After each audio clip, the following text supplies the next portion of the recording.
Hello, hello, hello. How we doing, everybody? It is game day. Fantastic Fat Man on the ones and twos, and I got some help today for the broadcast. Who do we have here? Eloso, as always, when you don't have anyone else to cast with you, you already know I got you if I'm not in the game.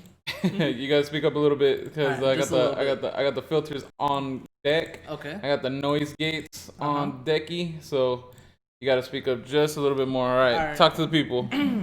Talk to the people about the series that we have going on today. We got Sunnyside Varsity versus the Boomer Boys.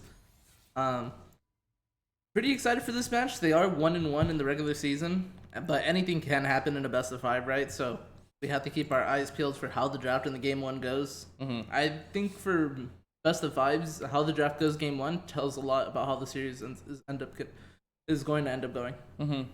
Yeah, one thing I'm looking forward to is we in the double round robin. You don't really understand who's the better team, especially if both teams have actually beaten each other. Right? They're 1-1 against each other. The second was it the second game where we saw them decimate Sunnyside Varsity beat Boomer Boys, or was it the first? That was game? the first game. The second game is where they pulled out Udyr and then kind of just got bit.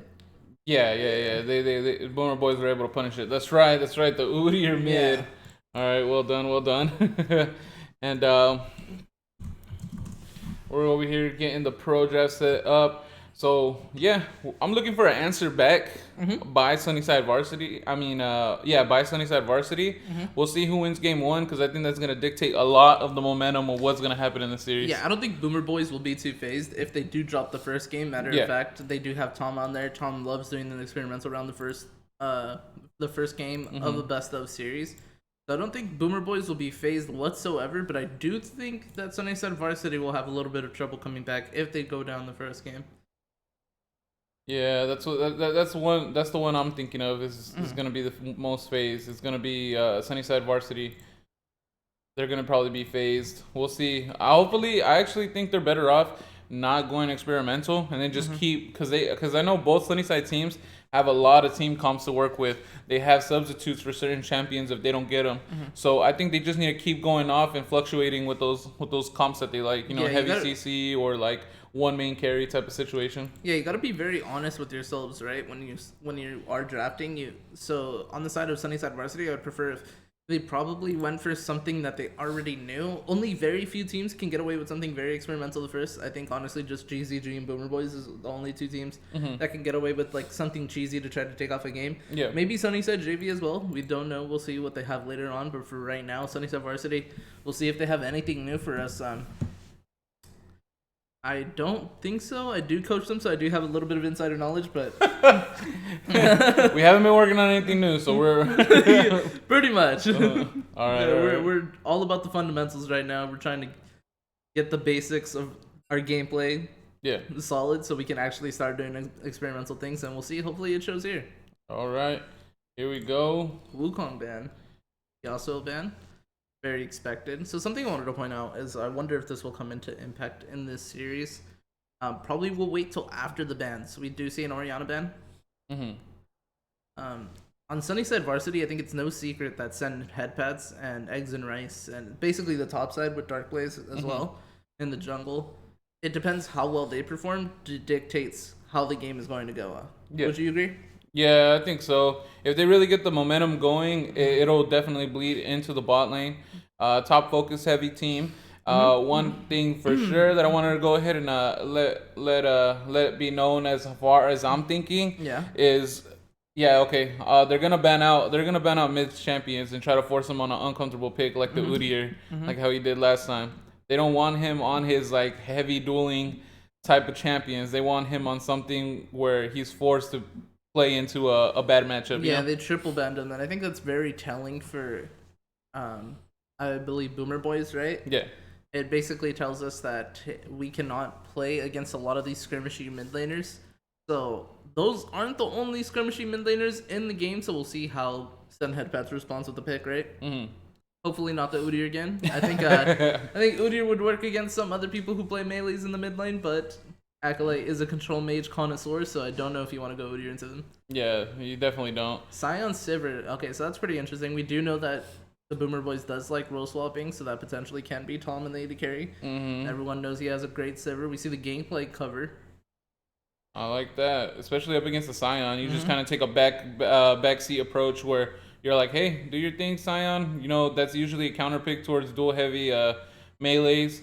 He could even go into some ranges, right? Scion. Yeah, I'm speaking of Scion. Yeah, Gangplank and Ornn is a great pick into Scion because when Scion gets the charge Q, you can W it as Ornn and then clap him in between his Q. Or if you're Gangplank, you can just constantly Q him. Yeah, exactly. And a lot of mobility coming out from him as well. The part I do not like is the fact that they immediately showed that the Shen is actually going to support, or maybe he might go into the jungle. I just feel like it kind of gives it away since they have been playing the Shen support a decent amount. Now with the Echo, you can assume that is jungle. One of Dark Blaze's old comforts right there. Yeah, Sun Headpads did play that in like season 4, season 3. We'll see if he has any familiarity with the champion still. Has just been focused on the champions that did get triple banned, so we'll see how he adapts. Yeah, right? it's same kit, so I'm pretty sure it's gonna be like riding a bike. It's something back extremely skirmishy. So we do see the Nidalee coming out from Tom, so that server is definitely gonna go to Anvari. I don't think. That fits Anvari's. He's a heavy auto attack champion. Can you pass me? Sorry about that. And then also, what's it called? I don't think Sunnyside Varsity actually holding on to the Shen, trying to show flex. I think they've already showed it enough in support where Boomer Boys are going to automatically think, like, you know what? That's for sure support. You know what I'm saying? Yeah. Like, I don't think they've ever showed it top. Maybe like once. But yeah, that's kind of like Space Ninjas or Death Slayer's kind of approach to the bot lane. And here we have a Blitzcrank taken away from the Gooch Pooch. Yeah. Don't want him on that. I think if you're not as coordinated as a team, that Blitzcrank can do damage. Yeah. Especially the skirmishy type of play style that Sunnyside Varsity likes to play. You know, you're gonna be thinking you have an angle, but really you're sitting on a ward, and then the Gooch Pooch just gets you from over the wall. I think you have some familiarity with that, Elo. So don't you say so? I don't know if anyone saw that Kindred game. But yeah, you don't want the Gooch Pooch on some playmaking supports. He really can carry his own, especially when he's on a rhythm. When he's off his rhythm, I think he really. When he's on a rhythm, I definitely think he becomes like tiers above what he really shows. You know? Yeah, for sure. Yeah, that's the bad thing though, because when someone's a rhythm player and they're kind of offbeat in the game, they really underperform. They went with 5 mid lane bans. I don't think I love it. that's gonna be that impactful, actually. I think it will. I'm not a fan of 5 bans onto one person. I think after 3, it's enough. No, keep going. Gooch Pooch, Gez Leona. I am actually sad that they banned out Ziggs. Maybe they know something I don't know. Maybe Acolyte has really punished them in scrims with the Ziggs. Yeah. But I would have liked them to ban out Gooch Pooch with those 2 signature champions, Yeah. Leona, Blitzcrank. They could accept them. They could have expected the Morgana after that. Yeah, definitely. Like, I think Leona is probably one of the most. I think Leona is the most OP support in the game. Really? Yeah, just because of how easy to execute that champion is.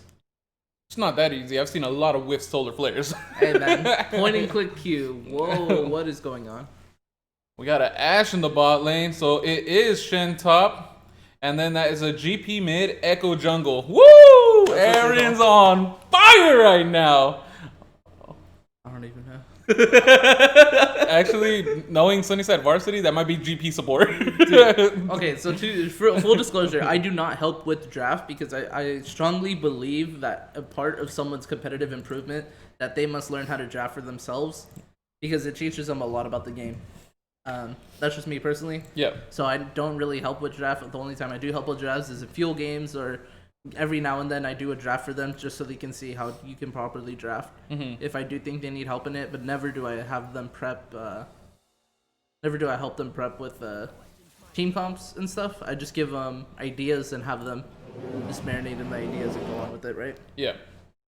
All right. So here we go into the champion select. Want to let it be known. I called it. That's pretty well done. So they really called out on our bluffs or on our predictions where we're like, all right, that's obviously going to be Shen support.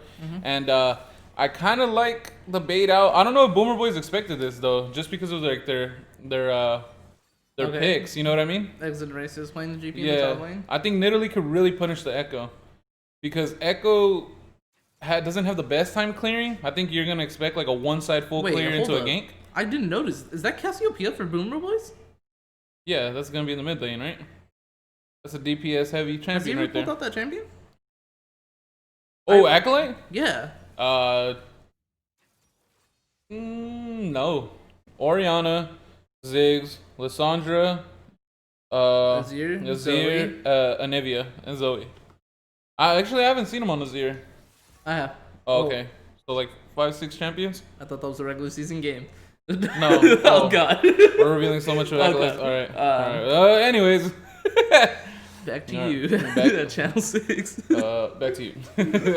And for the weather. I also do the weather. All right, so that's gonna be Shen Jungle.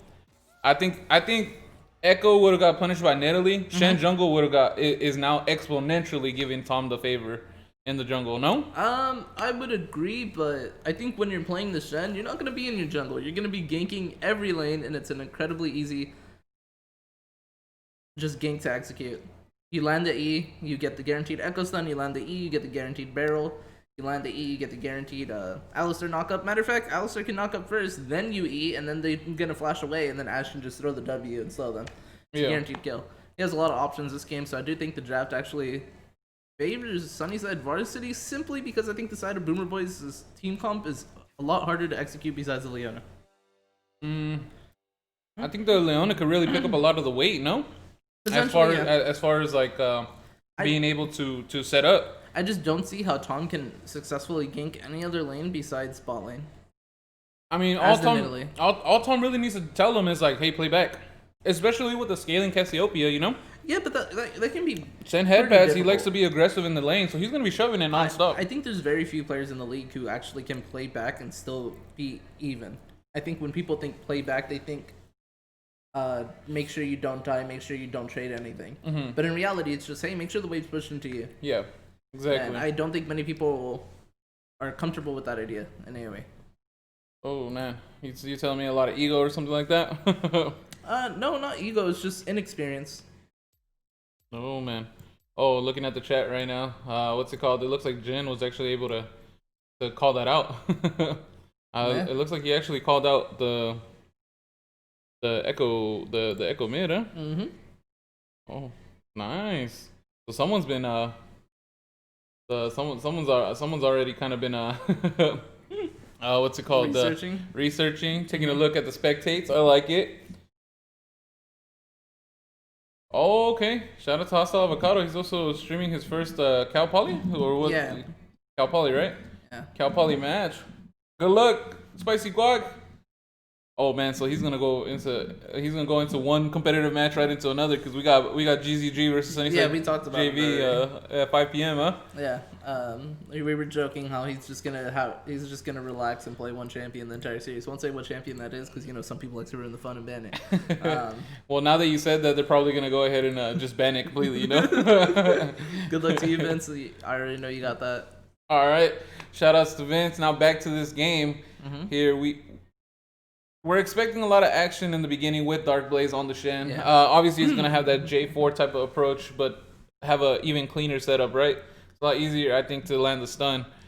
Yeah, I haven't played much of the Shen. I've only played a bit of the Nidalee, but when you play Nidalee without much CC in your solo lanes, it feels really bad because now you only can go bot lane.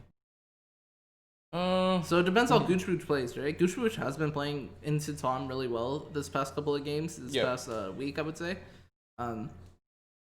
We'll just have to see. I know they do scrim a lot, so maybe they're very comfortable with this, right? Yeah, maybe some early rotations from Leona. Doesn't necessarily have to be level 6 to really capitalize off of the roams. Yep. Again, with the Zenith Blade, the shield stun. It's a real easy setup. It's a real easy way to capitalize off of somebody. GP has the oranges, though, to go ahead and get away from that. If he does it a little too soon, though, he'll be oranging the Zenith Blade rather than the actual stun. Also, Shen has the block component, but, I mean, Sivir's going to be really the only one, right? No, Nidalee Q does count as an auto attack, I believe. Not a spell. Really? Yeah, so Jack C blocks it, so I assume the Shen W. Not too familiar with Shen, but I know Jack C blocks. Oh, okay. So, I don't think they picked it up. You want to repeat that? Oh. So Jaxi blocks the Nidalee's Q, so I'm pretty sure it'd be the same concept with Shen, where Shen's W blocks it. Oh man, I didn't even what's it called? Know that Jax E actually blocks or dodges the Italy Q. Yeah, because it's considered an empowered auto attack. Really? Whoa, when did you change that? A while ago? Always been like that. It's always been like that? Yeah, the last time I played Italy heavily was last year. And it was like that then too? I did not know that. That's actually pretty cool. Now when I'm Jax.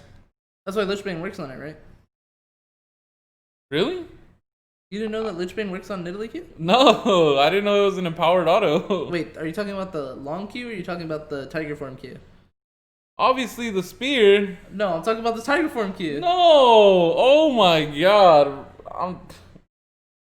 I'm talking about the spear. Dude, that's so annoying for an Italy to just get a nice spear and then jump and then block. Oh, okay. Yeah, I knew what's it called? The cougar, what is it called? The bite? I think it's called bite. I think it's bite, pounce, and swipe. Okay, well the cougar bite, yeah, I knew that one is an empowered auto, of course. I thought you were talking about the spear. I was like, wait, you've been telling me I've been what's it called? Trying to dodge spears when I could just like Jax E and dodge it. But alright, that makes sense. Alright, well, we do see the Conqueror on the Shen. I personally am not a fan of the Conqueror. I would have preferred a PTA so you empower your teammates' damage. But that's okay. No pause, no tradition. We gotta wait a little bit, make sure there is no pause.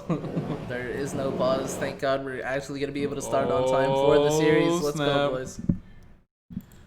Alright, what do you expect coming out of Sunnyside Varsity, and what do you expect? 5 points all around?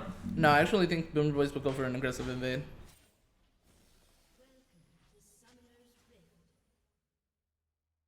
See, it does look like they're 5-pointing. Alright. We see the Shen going for the Tiamat early. Oh! Nice spear landed onto Dark Blaze. Already making him recall. Yep, Tom's gonna go ahead and take advantage of that. That's the mental advantage. Oh yeah. That's 1000% the mental advantage. It is on a nice comfy wumpy tank. You know, he likes to take a back seat into him. And weirdly enough, I think, oh my god, he needs a reset. He's gonna be late. He's gonna be real late. Just, oh lordy lord. Oh no. We do see Nidalee going to the top side, starting the red buff. Red buff on Nidalee is really nice because he could just kind of come out of the bush onto the mid lane, into the top lane, right? And then just constantly just poke them. Go into human form, constantly poke them with the out of the bush movement speed. Gets a lot done for you. Where's the Shen in this? Okay, Shen is at the red buff. Yeah, his team's starting up the red for him. Very nice of them to do so. I would be very frustrated if I was the Shen's teammate right now. They are gonna go late. Oh, and Vari even pinged the Tribush, I think, or the Gooch Pooch. Somebody pinged the Tribush, probably looking for a potential cheese, or maybe they talked about the ward was messed up. Maybe level 2 gank. Potentially looking for it. Yeah. All right. We see Shen going straight onto the blue, Nidalee going onto golems, maybe a full clear. Yeah, that's the full clear out, right? It goes Yeah. Krugs, Raptors, and then you move over to Wolves, Blue Gromp, or Gromp Blue. Yeah, Nidalee is one of the fastest clearing junglers in the game. It's not that healthy. It's not as healthy as like some of these other junglers, such as Fiddlesticks, Karthus. So good. Real good trade. Oh, looking for a nice cheese, level 2 gank. Here we go. Sizz landed the knockup. Eggs and Rice takes a whole lot of damage. Tom is just patiently waiting. Oh, gets the bite. First blood going over to Tom. Sizz actually flashed to try to make sure he is able to confirm it. Well done. That Scion's in danger right now. Oh man. Dark Blaze actually lands the auto. He's able to slow Sizz. Tom doing his best to actually take advantage of his own red buff. Oh, a little taunt there to let him know that, hey, we're safe. Oh, but look at this. In the mid lane. Acolyte. Oh, man. Survived by the hairs on his chin. Cassiopeia is able to slither away. All right, here we go. Echo's actually deciding to stay. He's like, hey, let me shove this actually. We know Nidalee's not going to be on the map. So he's got the comfort to do so. Lordy parallel Lord. conversion's also going. The Shen is creeping. Let's go ahead and take a look at the mid lane. Oh, Dark Blaze is coming on over. In the bot lane, we have Anvari actually taking an engage from the Alistar. Really getting low, and it's kind of sucks to see because I think Gooch Pooch was barely coming off a recall, so their recall timers are going to be off each other, and it's gonna be one man in the lane for quite a while. Yeah, Darkblaze not having as much early game success as Tom here. I definitely am hoping to see something a little more. Yeah. We'll have to wait and see though. Oh, he's already getting one scuttle. Yeah, Shen did get the top scuttle. Yeah. That Scion does not have flash. Oh, I actually like this. He knows he started Krugs. He's gonna get rubber banded Krugs, really empowering his XP, right? Yeah. Oh, well that's done. Nice. Oh, and look at And this. they Nice interrupt the defense. Raptors, but it is Tom. Tom's being like, nah. I'm gonna take these. Yeah. That quick little drive by is not gonna work here. Like Yeah. you need to commit to me, or otherwise I'm gonna take this. All right. Dude, that's the type of jungling that I love, man. It just shows how much you want your team to respect you. Because there's a lot of times where you're like, hey guys, I'm gonna invade here, and sometimes your teammates are like, I don't want to support you. Oh, and look at this. Deathslayer actually taking the big Krug. This is actually very unfortunate because they're level 1 Krugs and level 1 Raptors, I think. Yeah, I do believe so. Oh, look at this. And Headpass actually having his way in the mid lane, really getting the best of those trades. I think Acolyte should be using his He has. miasma, but not in the way where he's expecting a blink come in, right? Wouldn't he want to use it right before? Yeah, it is very difficult though. A lot of people think this matchup is very easy, but it is pretty hard, especially with 70 ping. Oh yeah, the ping, Rito, where you at? All right, Eggs and Rice actually having a nice time. 18 CS, 30 to 18 CS, but the trades are coming out. He's trying to force a shove, letting it crash into the turret. Sizz is doing actually a pretty good job forcing Eggs and Rice to really fight it out. But the corrupting pot actually being able to win the trade. Oh, and look at this. Nice gank coming out from Darkblaze. Roaming around, and Vari is quite low. Ooh, does Flash try to prevent any kind of Flash taunt coming out. Gooch Pooch quite healthy. Ooh, steps forward a little bit too to try to confirm some kind of kill. And they're able to absorb a gank there. The unfortunate part about this is Space Ninjas is significantly behind CS. Looking at 17 CS here. Ooh, yeah, incredibly low. Getting a rubber banded Gromp there. Well done. Yep, this is what I was afraid of for Darkblaze, is that he would start falling behind heavily in the XP department. Here we have Tom already halfway to 6. He's still looking for level 5, and he's going to be going to a top side with Wolves. I'm pretty sure he'll get 5 with that. But he might have to rush out of there. Ooh, does not land the spear. Alright. I thought they were going to be actually looking for Cloud, but I think that would further put Darkblaze behind, right? Yeah, it would. But I think at this point you just double down and hope your solo laners can bail you out in the future. Tom does manage to get these golems. Yeah, man, that is level 6 for him now. Yeah, the pathing is pretty insane from Tom right now. It almost looked like Darkblaze is going to be able to take advantage of the pathing here, getting those first rubber banded Krugs, but Tom knowing exactly what to do, expecting no less from the young star Darkblaze. Oh, potentially is roaming around. Darkblaze getting the bot scuttle first. Well done. Gooch Pooch already showing that he is willing to roam pre-level 6. This little piece of attempt also from Eggs and Rice. I like the duels up in the top lane. Yeah, that Sion's getting really tanky. Is losing out on CS, but I just can't help but get over the fact that the Ashe is really behind CS. Yeah, 24 to 57. Already more than double. Already doing a great job there in the bot lane. And he's been alone for quite some time. But Alistar's been roaming as well, so they really haven't been able to take advantage of that. Yeah. Careful. Would expect the Gangplank to get the Sheen, to reset get the Sheen, and talking about the Air Drake, we see Nidalee taking the Air Drake. Oh, getting kind of low. Gonna have to smite for the health. Wait, they did see Nidalee's extremely low. If they can do anything. Shen doesn't even have to stand united, however. Oh. And first dragon going over to the Boomer boys. The momentum is for sure on their side. especially since Nidalee's not really going out of her way in the pathing. And look at this, a ward onto the Rift Herald. Sizz is able to deny that from Dark Blaze. No trading objectives today, huh? Boomer Boys won it all. Yeah. Nice little hex flash over the wall. Nidalee has a full runic echoes now. This is very sad. Sheesh. Scary.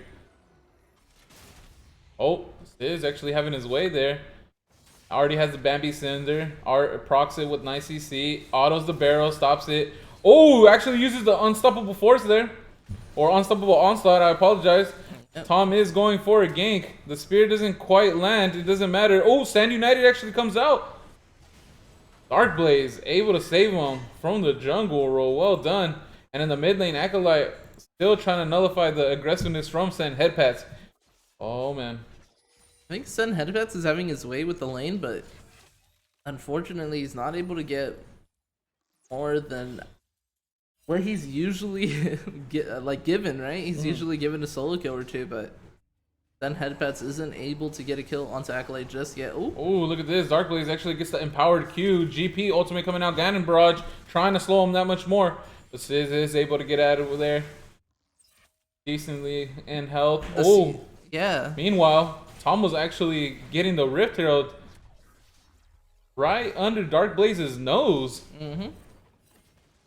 Said, hey, you're covering that lane. Let me go ahead and get this. Oh, Flash Taunt coming out. The blocks coming in. Eggs and Rice helps take down Tom. But is that really a win for Sunnyside Varsity, or is that really just them trying to get even? I think it was just them trying to get even. Oh. Speaking of getting even. Petrified Gaze does not land. No! Oh, he still goes down 1-for-1 in the mid lane. I think he should have left it to the Ignite, but yeah. He actually did the same play earlier, and he was able to live with by the skin of his teeth. And that time he just wanted a full commit and say, you know what, you're not gonna get away again. Yeah, really unfortunate that he did that much damage. However, it was about like 280 damage. Yeah. All in a second. That was a lot of DPS. Yeah, all summoners down for Sen Headpats as well, though, so the advantage is still on Acolyte's side just because he has the flash, he has the TP ready to go. He's actually TPing. He TP'd into lane. Okay. So no Sarah's Embrace. Really close to it, though. Oh, no. Still needs about, like, what? 800,000 to complete, right? Oh, Rift being popped in the bot lane. 2 minutes till Dragon. They're really trying to get Anvari out of this lane, right? Trying to make this game quick. What did you say so? Yeah, I think they are. I don't know how Sunnyside Varsity will respond. I think the only way out of the game is probably through the Echo, and he's not having the best time himself. Oh, Unstoppable Onslaught coming out. Oh, nothing really coming out of it. Doesn't land the knockup. Sizz is kind of having his way in the top lane, though, especially with the Brambles Vest.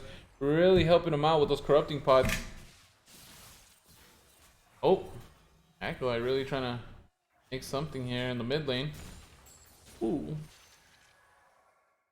Good amount of CS. Oh, yeah. Trying to get the first empowered ability for his Cannon Barrage, right? And Headpats going even. Acolyte doing a great job nullifying someone who likes to get ahead, right? Yeah, definitely. This game is only 1,000 gold deficit. Oh, yeah. Despite them getting the Herald, right? Despite them getting the Herald and then the significant advantage in the CS in the bot lane. So, yeah, where is that gold coming from? They didn't get first blood either. Does somebody have plates? Yeah, someone has plates right there in the bottom lane. They got Rift Herald. Yeah, but what's it called? They're still only 1.3k above. You would think there would at least be like around 2k, right? They got 2 plates in the bot lane. They got about a plate in the top lane? No plate in the top lane, sorry. But they do have first blood, double objectives. And here we go, Dark Blaze looking for a nice gank. Coming off. Oh, does land the taunt. Empowered Q comes out. Sizz does not get the knockup. However, he does have a passive. He's looking to go ahead and shove the lane. Make sure GP is unable to freeze it, but I don't think he's looking forward to. Oh, and look at this on the opposite side of the map. Stand United comes in through with Alistar. Send Headpats able to take down Tom. They're going to be able to confirm the dragon. On top of this, they do not want to let go of this team fight. Boomer Boys is still sticking around. Send Headpats takes advantage. No, he doesn't. He goes down. But the Gooch Pooch does as well for trying to see the Echo. Okay, permission to rewind that back because I did not see that coming at all, and I'm casting. Yeah, did you see that coming? No. It was actually kind of a very, very slow approach to what I thought was going to be a fast game. Here, let's go ahead and speed it up a little bit. Think about the communication here, right? You see, they're definitely talking about Sion. They're still talking about Sion. 100%. Right? They're like, hey, guys, they're on the dragon. And instantly, this Alistar's like, hold up, give me a sec, guys. Boom! Stand United comes in. Crystallized Arrow also to help confirm. Petrified Gaze actually gets all of them. So they were possibly looking to turn it around. Sorry about that. And then also the ricochets were not doing too much damage. Wow, that was insane play. Yeah, that was insane. The Alistar did not hesitate for a single second. He said, hold up. let me use the sorcery so I can flash over this wall for free. Well done by Sunnyside Varsity, really nullifying that dragon play, and Ocean goes over to them. And this is a Infernal Soul map. Yep. Infernal will be the dragon to that take. That does benefit Sunnyside Varsity. Oh no. Oh man, after a great fight, Space Ninjas actually goes down, double buff, confirmed, transferred. Oh, but it goes to Gooch Pooch.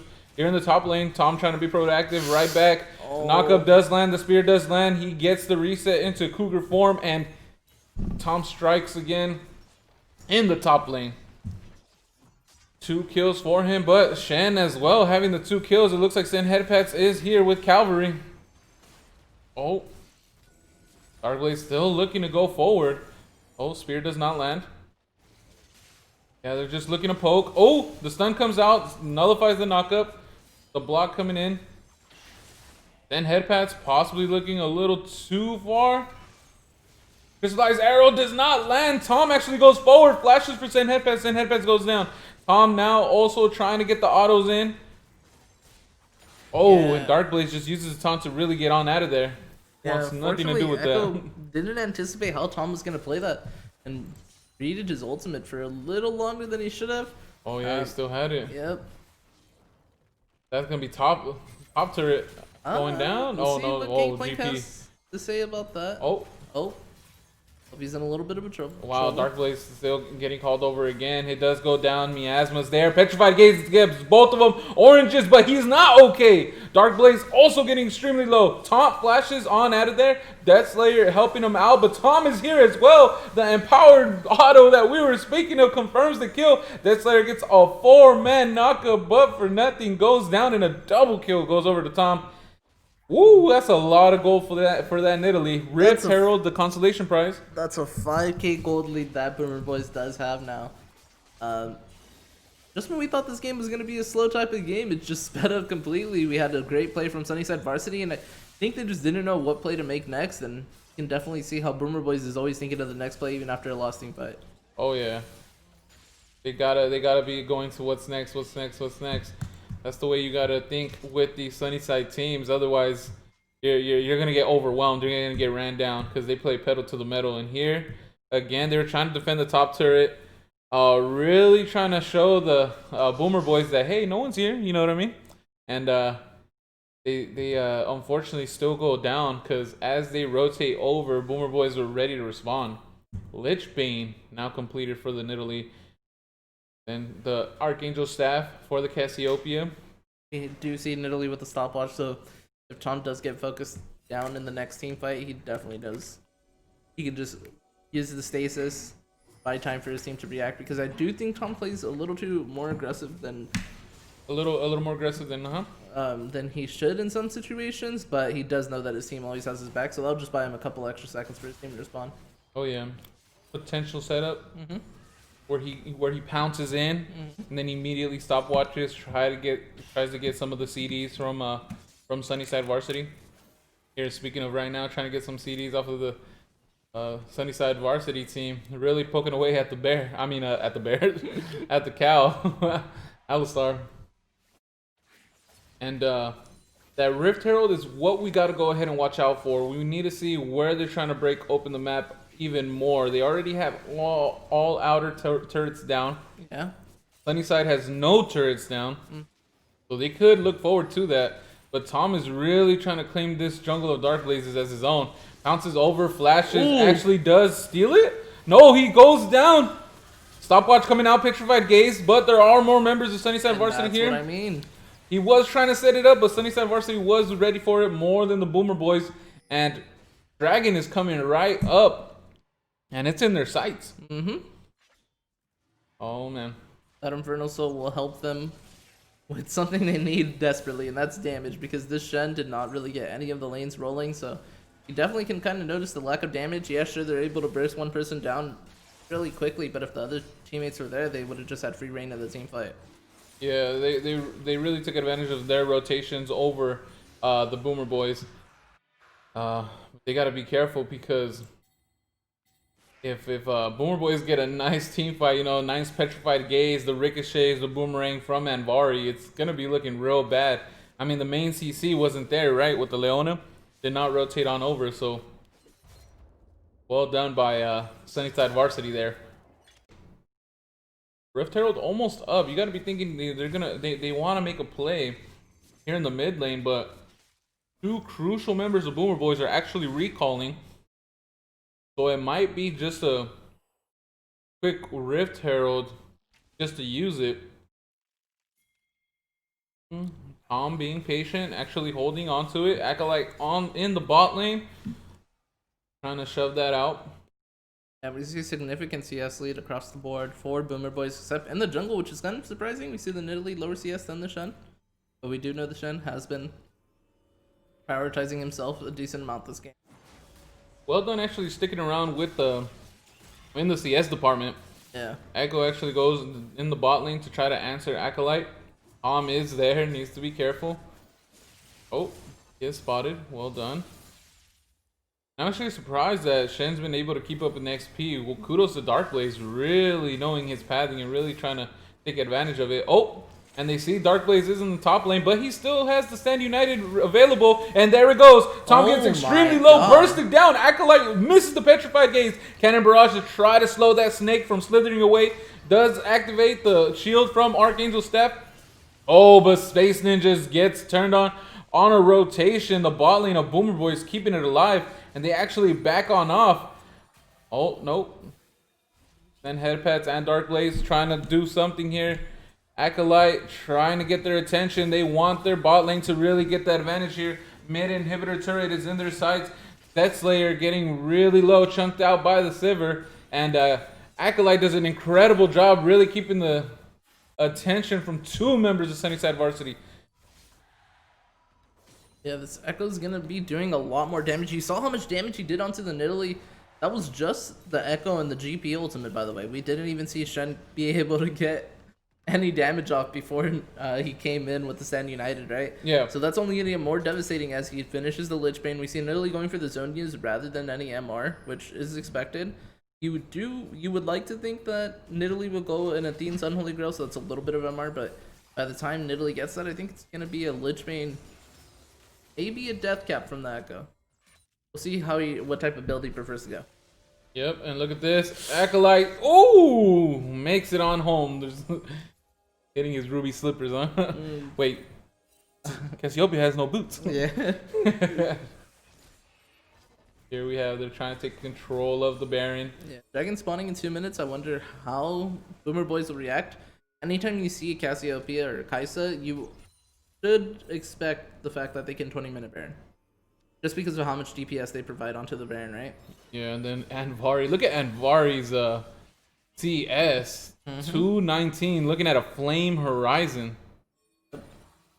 Whoa, Anvari is on his A game today. Really trying to take advantage of the weak side bot lane of Sunnyside Varsity there. Oh man. Acolyte is on the top side, so the Baron threat is there. They could potentially be trying to trade it, right? It looks like they might. Two crucial members for that Baron are gonna. Oh, didn't see that. We did not see that. And then Yeah, two crucial members for taking that Baron are on the top side. Sivir is mid. They're probably looking for a trade here, thinking that the Baron is better than actually going into Soul Point. But that could be very scary for Boomer Boys, because if Sunnyside Varsity, get it out, let's get it out. As I was saying, I think Sunnyside Varsity, getting that Infernal Soul can really I think they benefit the most out of it, just because, like how you said, their team comp was to be steamrolling, right? Yeah. In the early game. Yep. So that Infernal Soul really makes up for it, right? And I don't know if that would be too good of a trade, especially if things don't go your way with that Baron push. It could potentially leave you to losing soul. Yeah, I wonder what Sunnyside Varsity has planned to come back into. It's gonna be a little difficult. The team fights have been great. Sunnyside Varsities, right? Oh, whoa. We're in. I sat back and started watching the game. Yeah. I was like, oh, we're in. The ones and twos, come on, man. Dragon coming up. It looks like they are going to be rotating over for it. Oh, but look at this. And Headpats is onto Acolyte, doing a lot. Petrified Gaze does not land. The Seraph Embrace Shield is trying to protect for some of that damage, but Send Headpats goes down. Acolyte goes down too. That's huge for this, because now Send Headpats is going to just walk straight down into the bottom lane and make this fight a 5v4. Oh yeah, and Stand United coming out. Crystallized Arrow actually lands onto Anvari. The double taunt onto the bot lane of Boomer Boys. Sizz is trying to make the most out of it, knocking up the DPS from the Ashe. Send Headpats forcing out Tom in that fight as well. Able to use the Chrono Break to get out of there, and it looks like Soul Point is theirs. Muscling Boomer Boys out of that objective. Yeah, I think Sunnyside Varsity's team fighting is just a lot more decisive than the side of Boomer Boys. They've had such a strong lead for a long time, and it looks like if Tom doesn't really necessarily start anything, Boomer Boys is lacking. Oh yeah, right. I'm not wrong there, right?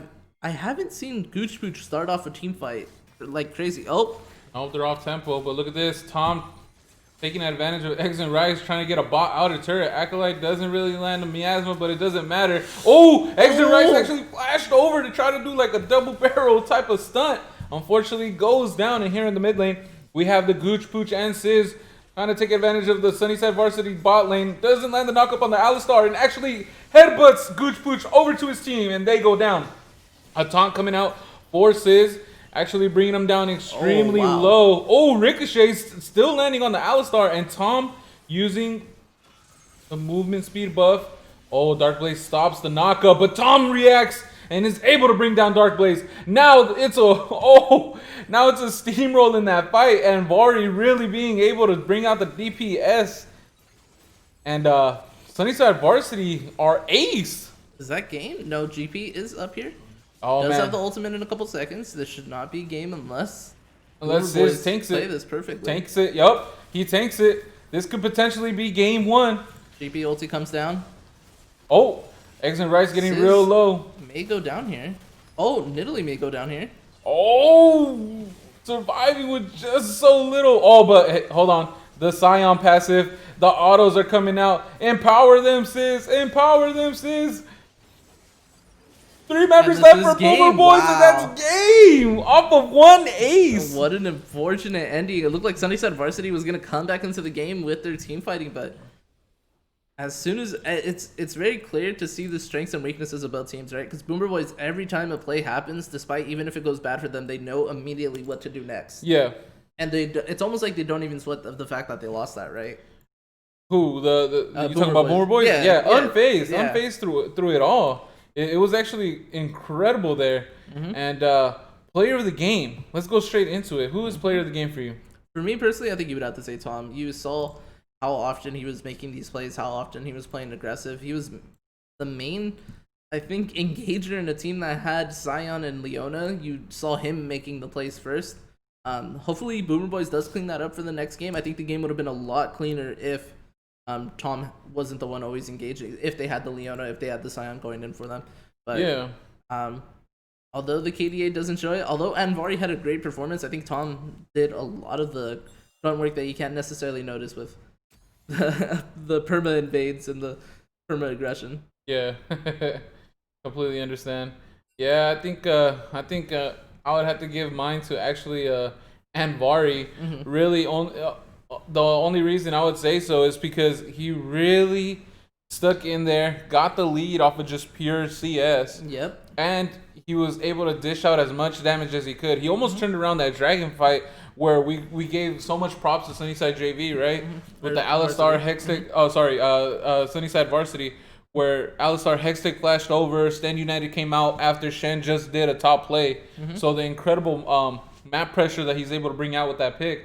Um, and yeah, and Vari was able to turn that around almost single handedly, proactively shoving all lanes. I think he was the reason they actually got two outer turrets, Hmm. mid and bot, Uh, right? yeah, I believe so. Yeah. Yeah, so yeah, I think Anvari really made sure that Tom had a win con there, you Mhm. know, and in that last fight, those ricochets were really Yeah. chopping away at Sunnyside Varsity. Yeah, that was crazy to see how much damage it was doing. Oh yeah, Just the ricochet 200, 200, 200, 200, right? yeah, Onto like everyone. And it started from the minion wave as well, right? You saw the minion wave go down, you saw the boomerang go through all the little yeah. minions, and then just goes onto the team and it still did 200 a pop. That was Oh, insane. well done to Anvari here. It makes you think, right? That one team fight where they were able to get the Sivir, catch out the Sivir, makes you think.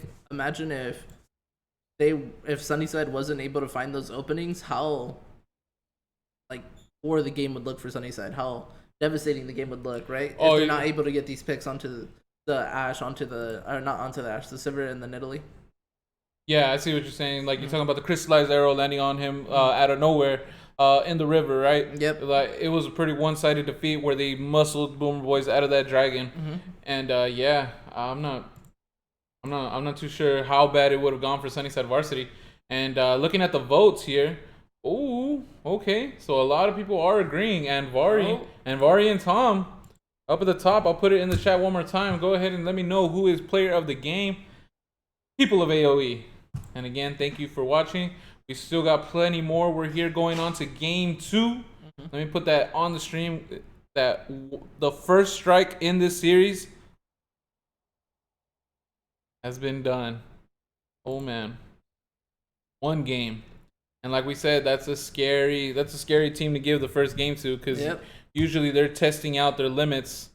Uh, Mm-hmm. they're testing out their limits in the first draft in the first game. So Yeah. can't wait to see it. All right, so we got a little bit of a break going on. Mm-hmm. Let me go ahead and get some water because I see some hydrate buttons coming out. B-Boy Soul, focus on the game. He is not playing this time around, so he can't. Oh, Enjoy. that's right. I Yeah. keep thinking Sunnyside JV and Sunnyside Varsity. I keep mixing them together. Yep. Sorry about that, B-Boy Soul. Focus, focus on the stream. Let me go ahead and take a quick break. I'll be right back. Mm-hmm. We could go ahead and take a quick break. We'll be right back. It looks like we are waiting for one player. About a 5 minute, 2 minute break.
And here we go. We are into the pro draft, everybody. We are back.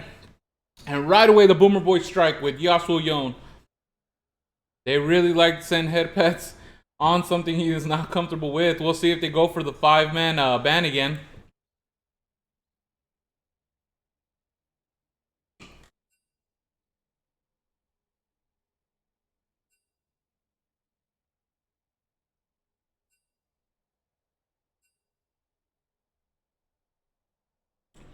Uh-oh.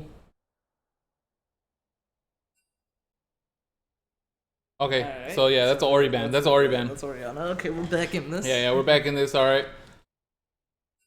So Wukong and Ori. Those are the bans for Sunnyside Varsity. Aatrox right away banned out. Okay. Same bans. Oh, the Sivir. They don't want the Sivir. I really like that ban coming out of Sunnyside Varsity. Mostly because it provides a lot of safety for Anvari that he won't have on other champions. So now it kind of forces the good bridge to choose if he goes Morgana or if he goes. They did go Shen, so it does provide some safety for Anvari. Because I think sometimes Anvari's positioning can be questionable just because he kind of loses votes. Yeah, and he's always getting to a point where he can really be a factor in a team fight. So you really want him alive. Yep. So Shen taken away. They don't want that flex pick because they already showed they could take it in the jungle. It could potentially go in top. And for Sunnyside Varsity, it will go into the support role as well. We see a Volibear coming out. I wonder where that's going to go. We'll see what they pick second rotation. Oh, yeah. Actually, I have a feeling I know where that Volibear is going. All right, let's not say it as of yet because potentially it can go into 2 roles. And I wouldn't be surprised if Death Slayer takes it as support. It's something. Oh, alright. It still can go into support. Somebody said Varsity would probably do Carrick Jungle with Volibear support. You never know. Yeah. Never know with these cats. So we'll see what Boomer Boys decides to pick. Blue 2, Blue 3. Volibear mid lane? Potentially. Oh. Morgana picked up in response to the in response to the Taric. Not mad at that. It provides some range, it provides some distance Oh, CC. And Samira. yep, that's what I was going to say. And Vari still has a dangerous pick in Samira that he didn't even show in game 1 when it wasn't banned. So so Sunnyside Varsity really kind of assuming they're not going to pick it up. Samira's a very strong champion. Oh, what do you think? What do you think is going to be next? I don't know. I have no idea where Sunnyside Varsity is going to take this draft. They see the Jinx. Jinx is picked out. All right. I think Samir is a little too mobile for Jinx. Usually when you want to play Jinx, you want to play it into something that's mobile so they can't really get onto you. They see the Cassiopeia ban. I'm not a fan. Yeah, I didn't think that was a problem at all. No, but maybe Sen Headpass is very frustrated with the fact that he can constantly just get CC'd with the Petrified Gaze? Not with the Petrified Gaze, with the Miasma. Oh, okay. The fact that it prevents a jump, because I do think he likes playing a lot of these champions that do jump. Oh, okay. Yeah, understandable. Zoe. Oh. You're still up. We'll see if Boomer Boys can take it. Oh no, it's Sunnyside Varsity's turn to pick it. Sunnyside Varsity's turn. All right. And with that Zoe ban, you're actually banning out also his own champion, right? He likes the Zoe as one of those mages that he likes to play with. Yeah, he is banning out his own champion, right? They don't want Acolyte to pick it up. Oh! I think we all kind of forgot about that, right? Yeah. We definitely forgot about that. But Tom does really know what to do against the Kane, I believe. Well, he trained you, so... Yeah. Oh, and he goes for a Silas jungle? I see a lot. I see Silas jungle gaining a decent amount of popularity. I'm still not a fan of it just because of how slow it clears the jungle. Oh, man. Kane can really take advantage of that, right? Yeah, locks it in. Yep, he can. Kane clears a lot faster. If Silas doesn't get a big lead ahead, Kane can easily just finish his warriors, get his executioners with the red form, and it becomes a very rough time for the Silas in that matchup. Oh, Silas can steal the ultimate, though. That's where it becomes a little sad. Mid lane left. We'll see what Acolyte picks up. You think Acolyte would take the Morgana into the mid lane? I wouldn't be surprised. Well, we'll see. Survey says Azir. Oh, okay. So now we can say Acolyte has Azir under his belt. 6 champions. Yeah. So when you see the fact that he banned the Zoe, he didn't ban the Azir this rotation, I think it was a very clear sign that they wanted the Azir. Unfortunate that Sunnyside Varsity did not pick up on that and take it away themselves. Why does Sen Headpass himself have Azir under his belt? Yeah, Sen Headpass does play that. Okay. Wait, what? Oh, they're trading. Oh, Acolyte said that's Lucian. And Sunnyside Varsity said, okay, we'll pick Lucian, and that's Azir. Alright, so everybody watching. Lucian is Azir, Azir is Lucian. We see Volibear coming out for the side of Eggs and Rice. This is pretty hype. Yeah. Okay, so we see the Azir in the mid lane, into the Lucian, into the Sylas. I think Azir definitely wins out on that. Azir is one of those champions where I don't think he really gets phased by the Lucian. Unlike most control mages, his range I think just is a lot longer than Lucian's. Again, I would hope to see the Ludens build. I would like to see the Ludens Nashers build. Oh, where they rush Ludens for the damage to Yeah, the poke. The poke, yeah. So you don't go Lethal Temple, you go Common, right? Yeah. Okay. And you go Scorch to survive the laning phase and everything. Oh, I would okay. prefer that type of build rather than Lethal Tempo. Even though Lethal Tempo feels amazing. Yeah, especially towards the late part of the game, right? Or Yeah. mid game, right? It really helps him out with that power spike. That Nash's 2, he just starts hacking away with the sand shoulders. Yeah, and then Sand soldiers. and then I maybe said get a shoulders. Morello, maybe get a Morello as well, right? A Morello early. Yeah, Just for to the deny the king. healing from Samira, Sylas, and Lucian. Lucian Yeah. does get Bloodline, Samira does have the lifesteal onto the ultimate, does go Conqueror as well, and then obviously Sylas W. Oh yeah, that Kingslayer, giving him like a fourth of his HP, especially if he starts ramping up. Oh man. So we saw Deathslayer able to hold his. I mean, not Deathslayer. Sorry about that. We saw Darkblaze able to hold his own in the jungle with a non-farm heavy champion. Right. There was at points at the game where he was keeping up, if not having a couple more camps than Tom. Obviously, Tom was way more proactive in the lanes and way more successful. So he was able to run away with that lead. But Darkblaze now has the favor of having a farm heavy champion. Yeah. So is he going to be able to take advantage of Tom on the Sylas? Hopefully, we'll have to see how he plays it. Usually, when you're playing Kayn, you don't want to go for the. You want to try to see if you can skirmish within the first 3 levels, and if you can't, you just want to wait till 6. See what Darkblaze decides to do with this level 1. There's a lot of cheeky stuff you can do in the level 1. I just want to see what Sunnyside Varsity has planned for this team comp. I mean, he's gonna get a bunch of red stacks if he keeps dueling Sylas in the jungle. Here's my thing, right? Though. Yeah. I think Sunnyside Varsity chose a comp that really benefits what they did really well last game, which was teamfight, right? Yeah. Their team fighting was very on point. They don't have the Ashe this time around, but Deathslayer, he's no slouch when it comes to engaging. Send headpads. I don't think anybody on the side of Sunnyside Varsity has any issue with engaging. The only one that we haven't really seen from time to time is Eggs and Rice, so we'll see how he does on the Bully Bear. I think it's a good draft for Sunnyside Varsity. But I still think that I think Boomer Boy's draft wins out if depending how the bot lane goes. We saw how the bot lane went last game. Hopefully it was just an off game for Space Ninjas. Hopefully you can bring it back to this game. Yeah, but Anvari's on that comfort pick. Samira, and if there's anyone that's gonna have a hard time getting away from the away from the Samira, is gonna be Jinx, right? Samira has in her kit something to really take away projectiles. She sends the traps a little too close to Samira. She'll click her W, they'll disappear, and then she has a dash to really get in your face where she could go melee, right? Yeah. So it's pretty intense. She gets the S tier combo, has the ultimate on repeat. Yeah, and then they have the spell shield for the Tariki, right? It's going to be a lot harder to shut down the Samira than it was last game just because of the fact that Morgana can just spell shield the Samira when she goes in.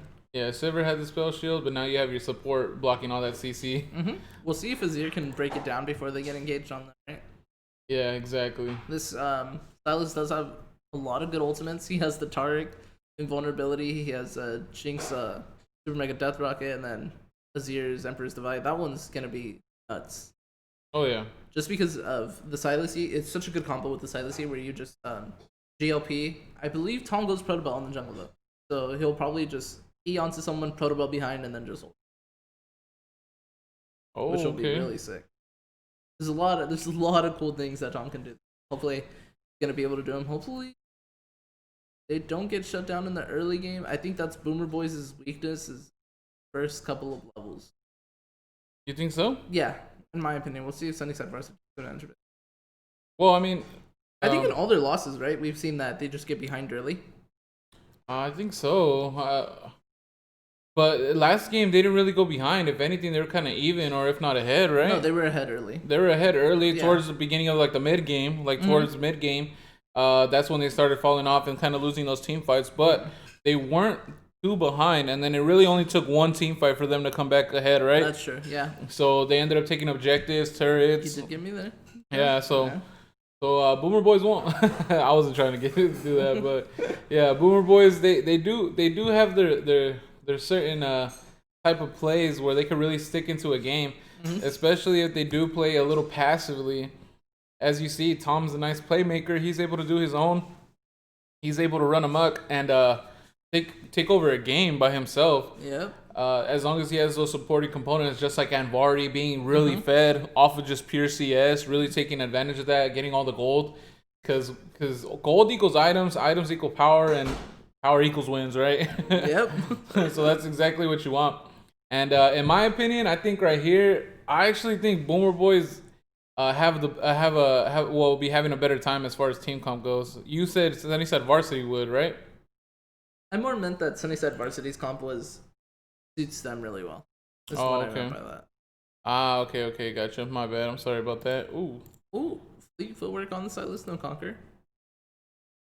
Yeah, let's go ahead and actually go into the game real quick. Show the loading screen. And we're out. Oh, the loading screen's gone already. Here, no pause. We are on track. We got 4 games left. Potentially may finish before 5 o'clock. First time in AOE history. We will see if it doesn't bleed into the other series. Fantastic Fat Man needs to rest his vocals because a lot of shot calls are coming out this game or this day. Respect to you. Me and T4D tried doing it yesterday, and it was very difficult. I couldn't balance handling the production and talking, and T4D's voice was dead by the time third game was over. So understandable. I'm sure he's not going to be able to talk to us today during our match. Oh, we see an early 5-man invade coming out from Boomer Boys. Oh, they have a ward there though. Beautiful ward. Yep, able to spot it immediately. They understand. They're not greedy with their wards. They understand who they're facing. Not gonna find anything. Jinx is gonna be able to just relax, stand into the bush. And as we see Kane. Hopefully he does something cheeky early. Okay, hear me out. Start the Raptors from under their nose, and then you flash over the wall, smite the red buff, and leave. I have yet to see that in AOE. Look. Oh, it sounds crazy. I was bringing up some crazy conspiracy things. But I feel like every community needs one conspiracy person. You know? I got my tinfoil hat on. I check every bush when I'm in my jungle. Okay? Repeat that again. Repeat the conspiracy theory one more time. Okay, look, listen here. Okay? Mm-hmm. He's not going to do it, obviously, because he's already on his Raptors, but you start the Raptors. Mm-hmm. Right? When they try to invade you, they try catching you slipping, you go into their jungle, because they're not going to check their own jungle, because we just invaded. Yeah. There's no way they invaded the same part. We just saw them back away and put wards. That's where you solo mission impossible, start Raptors, flash over the wall, smite the red buff, and it's game over. Kill the enemy jungler, your ATS up, and guess what? After you kill the jungler, you go straight to the blue buff. And this is where we tell SunnysideJV in chat, take some notes, place your wards defensively, because El Oso's got some things cooking. Hey, man. I don't think Dark Blaze is risky enough to really go 50-50 that early into the game. Look, man. When in doubt, coin flip it out. That's what my father always just said. That's what our father used to always say. Yeah. I must have missed those lectures.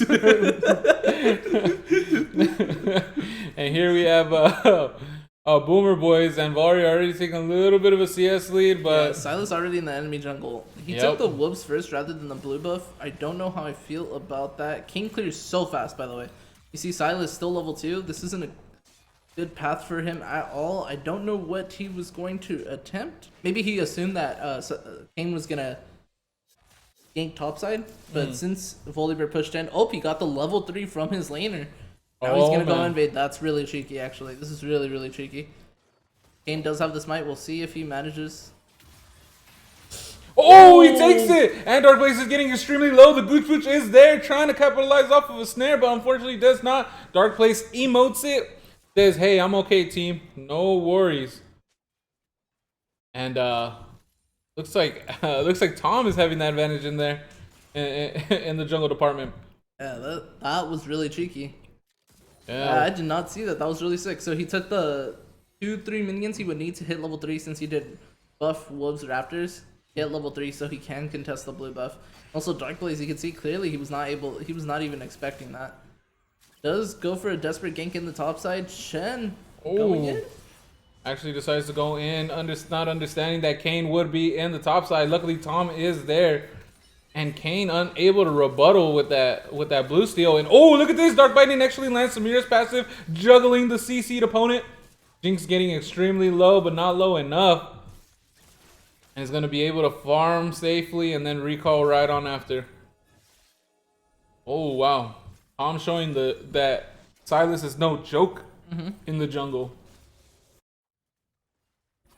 Here in the top side, wow, Dark Blaze is kind of going desperate mode here. Oh! Tom tried to predict that little Karima shuffle there, action going. He's taking a decent amount of XP from the mid lane. Oh. Getting converged on here. 2 members of Sunnyside Varsity are going on to Tom. Tom does have the Kingslayer, able to heal up. Oh, he smites for some more health. Dark Blaze gets extremely low. The Ignite. Acolyte flashes and confirms the kill. First blood going over to Acolyte. Oh, he goes down 2 eggs and rice. Sizz was a little late to the party, unfortunately, but no worries. He's sticking around, taunts over the wall, back to safety. And what it looks like is a clear Sunnyside Varsity win. Ends up going even. More in favor of Boomer Boys because of the first blood. Yeah, they did get the first blood. I think it's a little bit better for the lane state of the Azir because he's able to pick up a lot of the CS. But never mind, you see the BF sword coming straight out from Acolyte. Oh, pickaxe. Okay, Pickaxe boots. Okay, he decided to go for the Manamine build. Okay. All right, if he went for that BF sword, that's screaming. We want to end this game in 20. You know what? I respect that. Man, Boomer Boys 2020. We'll see if they are the champions of AOE Arena. Hey man, Boomer Boys, they're trying to get their midday nap in, man. They're used to it. They're like, they're frustrated. Is that an old joke? Dude, Tom's gonna come out of his room right now. Pause the game, watch. There's gonna be a pause in the game, and he's gonna come right out and hit you in the back of the head. Huge wave for Sizz here, comfortably. See, Essing under the turret. It looks like Dark Blaze might be eyeing that dragon, and he's level 5, matching actually out XPing Tom.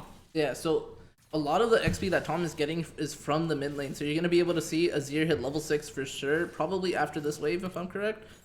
Yep, after this wave. And Acolyte isn't going to be able to hit level 6, and that's because Silas keeps sharing CS with the mid laner, which is why I'm not really a fan of this, but I think Tom understands that Sen Headpants won't be able to take advantage of this, because Sen Headpants should be playing really aggressive here, despite not having his support, because you have the level advantage.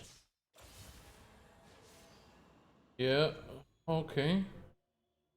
And that's interesting. I'm actually surprised Dark Blaze is still able to keep intact. Oh, and look at this. A nice gank from Tom. Lands the chains onto Eggs and Rice. Eggs and Rice is getting low, but not low enough. Dark Blaze actually looking to respond. We'll see how well he does. Oh. He's vibing. Eggs and Rice is vibing. He's alright. He's alright. I'm okay. Just a flesh wound. Flesh wound. Forgot his shield. Oh, Sky Splitter. That's right. Does get the level 6 though, so now it's gonna be a lot harder to do. Oh See yeah. if Tom turns level 6. Did he turn level 6 off that? Nope. No, he turned level 5 off of that. Yeah. Oh wait, what? No, he didn't. What the heck? It looked like he went level up, huh? Yeah, it did. Maybe. That's why I was kind of Oh, he confused. probably just smited then. All right. Something I want to bring up is a little bit of a similar tale from last game with the CS lead. Space Ninjas not having the best time here.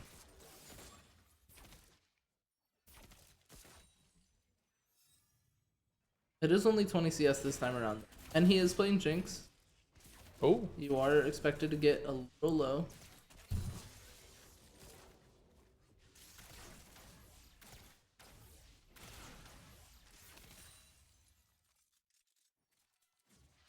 How this game is going to explode. We see Darkblade is just going to go onto this blue buff. Space Ninjas and Deathslayer have just been perma pushed in, and they're starting up the dragon. I would have expected this series to be a little more bloodier. Not as bloody as the one we had yesterday. That one was an exception, I would say.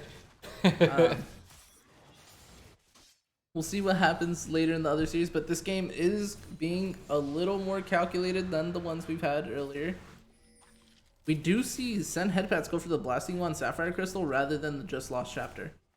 That's very interesting. I wonder if he just preferred the damage rather than the mana sustain. And as we're speaking, Oh, look at that! Oh, And Vari no! actually does get stunned. Emperor's Divide coming out from both sides, and Vari actually left the game. Oh no, was he lagging? Gooch Booch now in danger. Stand United coming out, but a little too slow, and then no. actually gets canceled out as well. That's on top so of it all, unfortunate. Nope. Is he still disconnected?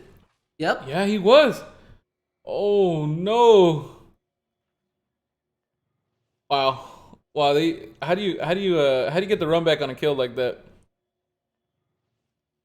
Here, let's. Hmm.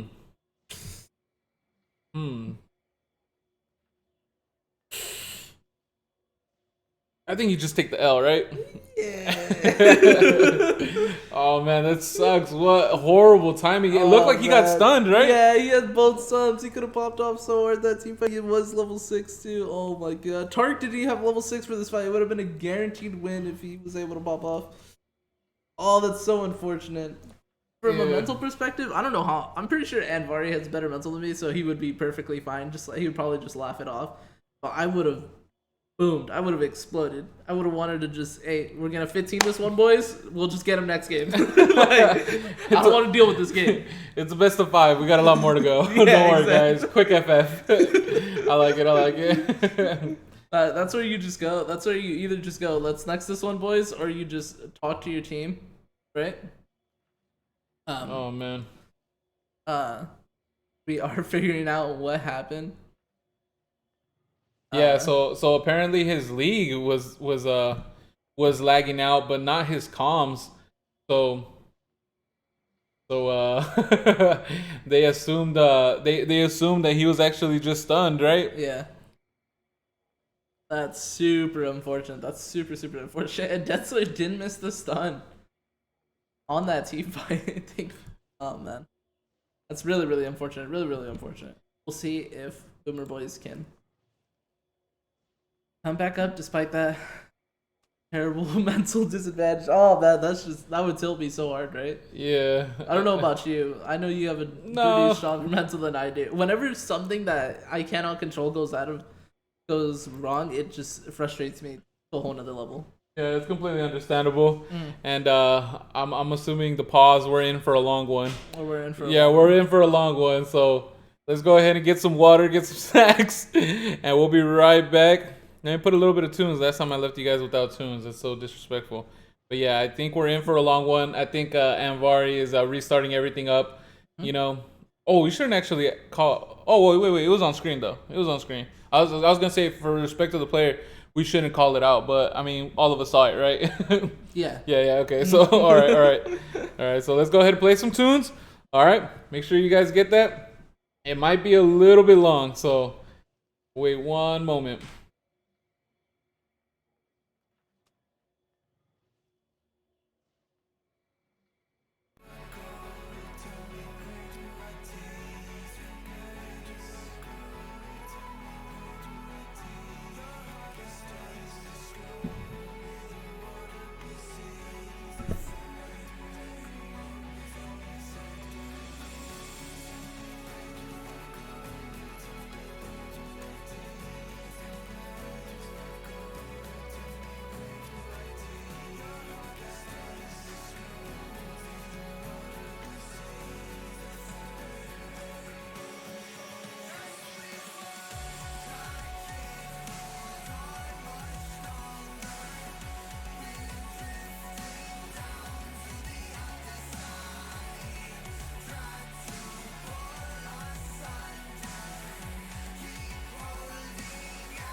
All right, we're getting our snacks live in action here. El Oso the bear, woo, looking real snazzy here.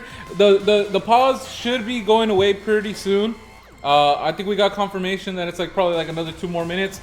So, meanwhile, let's go ahead and talk about the big news. I don't know if people have heard I don't know if people have heard yet, but Bjergsen, here, let me pull up chat. Have you guys heard, chat, talk to me.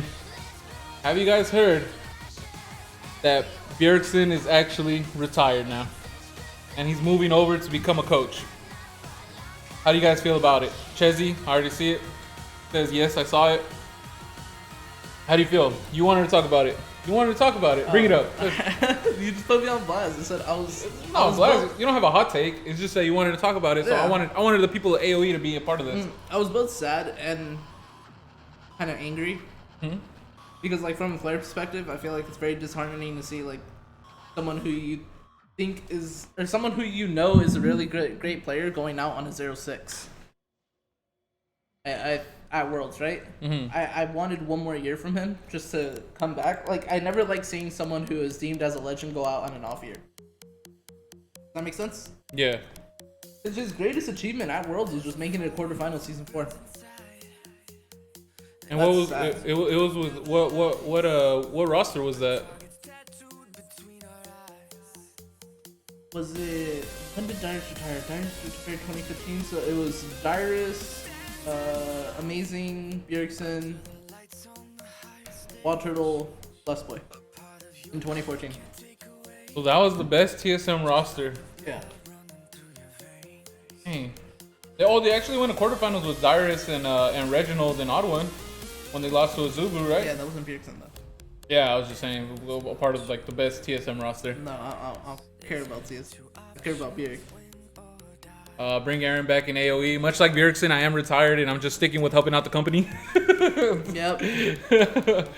When they took a game off of Samsung Blue, that's right. What's up, team? Oh, we got some GZG members here, and it looks like we are back. It is at a. Hopefully, Bjergsen has a great coaching career, and we're back into the AOE game. Yeah, you were kind of just. Oh, hold on. The music is still on. Let me take out the music. Yeah. All right. And here we go. All right, so we'll see how they're gonna be able to deal with this mental disadvantage, as I was talking about. Yeah, speaking of mental disadvantages of Bjergsen going into coach. Here we have Anvari. We'll see if he went mental boom or if he's like laughing it off and saying, you know what, guys, let's get another run. Let's get a run back. Yeah. Like after a pause, my immediate action is just going for a fight.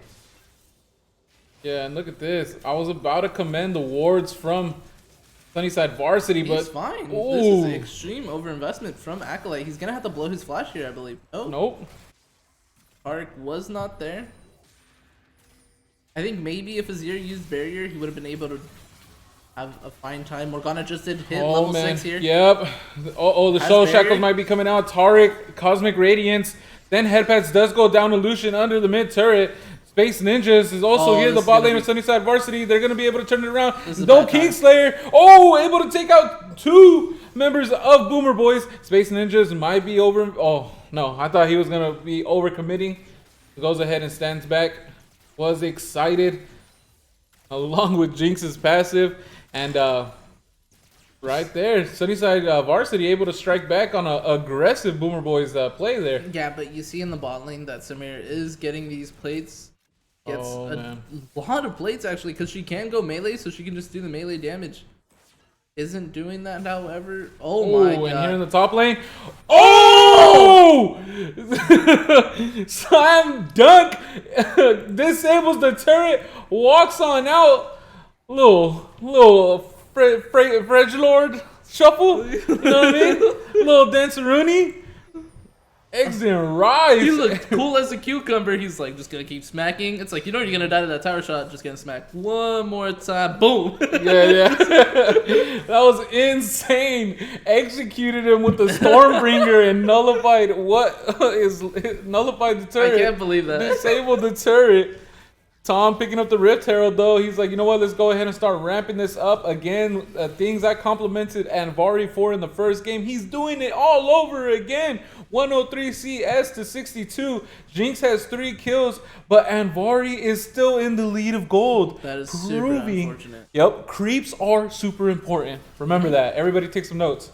Oh. Eggs and Rice. Is he going to steal this? Okay, no. Nope. Eggs and Rice is on a solo mission here. Yep, he is alone. Calling comes out. Taunt able to commit and pick up the kill. Oh, man. Very fitting that Volibear was using the face skin because he was definitely in no man's land right there, man. He was out in the universe solo dolo one-man mission and a plate going to the bot lane of Sunnyside Varsity. Still no red form. Oh my god, he does have Volibear LT. This is not going to be a fun time. Acolyte going aggressive on 10 headpads. And dancing the Rift there. Oh, the jukes. Oh no, I don't think he juked well enough. Stand United is going to the bot lane. Oh, he did. And Exit Rice is here with the teleport in the bot lane. And Vari able to pick a kill onto Tariq. And Tom in the top lane goes down as well. Oh my god, back-to-back action on both sides of the map. These guys really like to play patiently till they don't. Once they get that green light, it's all systems go for both teams. It looks like both teams are kind of scared. Besides Tom, I think both teams are kind of scared to make a play first. But as soon as the other person makes a play, you kind of see the challenge with each other. All like, oh, you're challenging me? you want to go against me? Okay, all right. It's kind of like that Sizz meme that he put one time where it said AOE junglers and it was like ego. We're coming back to the heyday, boys. I'm loving it. Oh, but Tower does go down. Pre 14 minutes. Oh my god. That is, oh my god, despite the 3 kills, 800 gold advantage. Said Ninjas Space Ninjas as a bounty and Anvari doesn't, but Anvari 800 gold above. Oh, as I talked about, Lethal Tempo, he did go Lethal Tempo instead of the comment. Not the biggest fan, but he's going to have a lot of mean late game damage. But he is going to Luden's build with the Lethal Tempo. Not a big fan of that. See how it goes. Oh, Sizz doing a good job blocking that stun there. Oh, Pink Ward coming out from Eggs and Rice. Who placed the Pink Ward? Eggs and Rice. Did he place the Pink Ward? Yeah, the auto attack hits the Pink Ward, dude. That's clutch. I've done that mistakenly in a game and it actually made me survive because the opponent actually hit the Pink Ward instead of me on a very close call. That's hilarious. Here we go. We'll see what happens with this dragon. Volibear does not have TP. Shen does. Shen does not have the Stand United though. Yeah, Volibear does have. It's Stormbreaker, correct? Yeah, Stormbringer. Oh man, Mountain Drag is up and it looks like Boomer Boys actually have the recalls for it.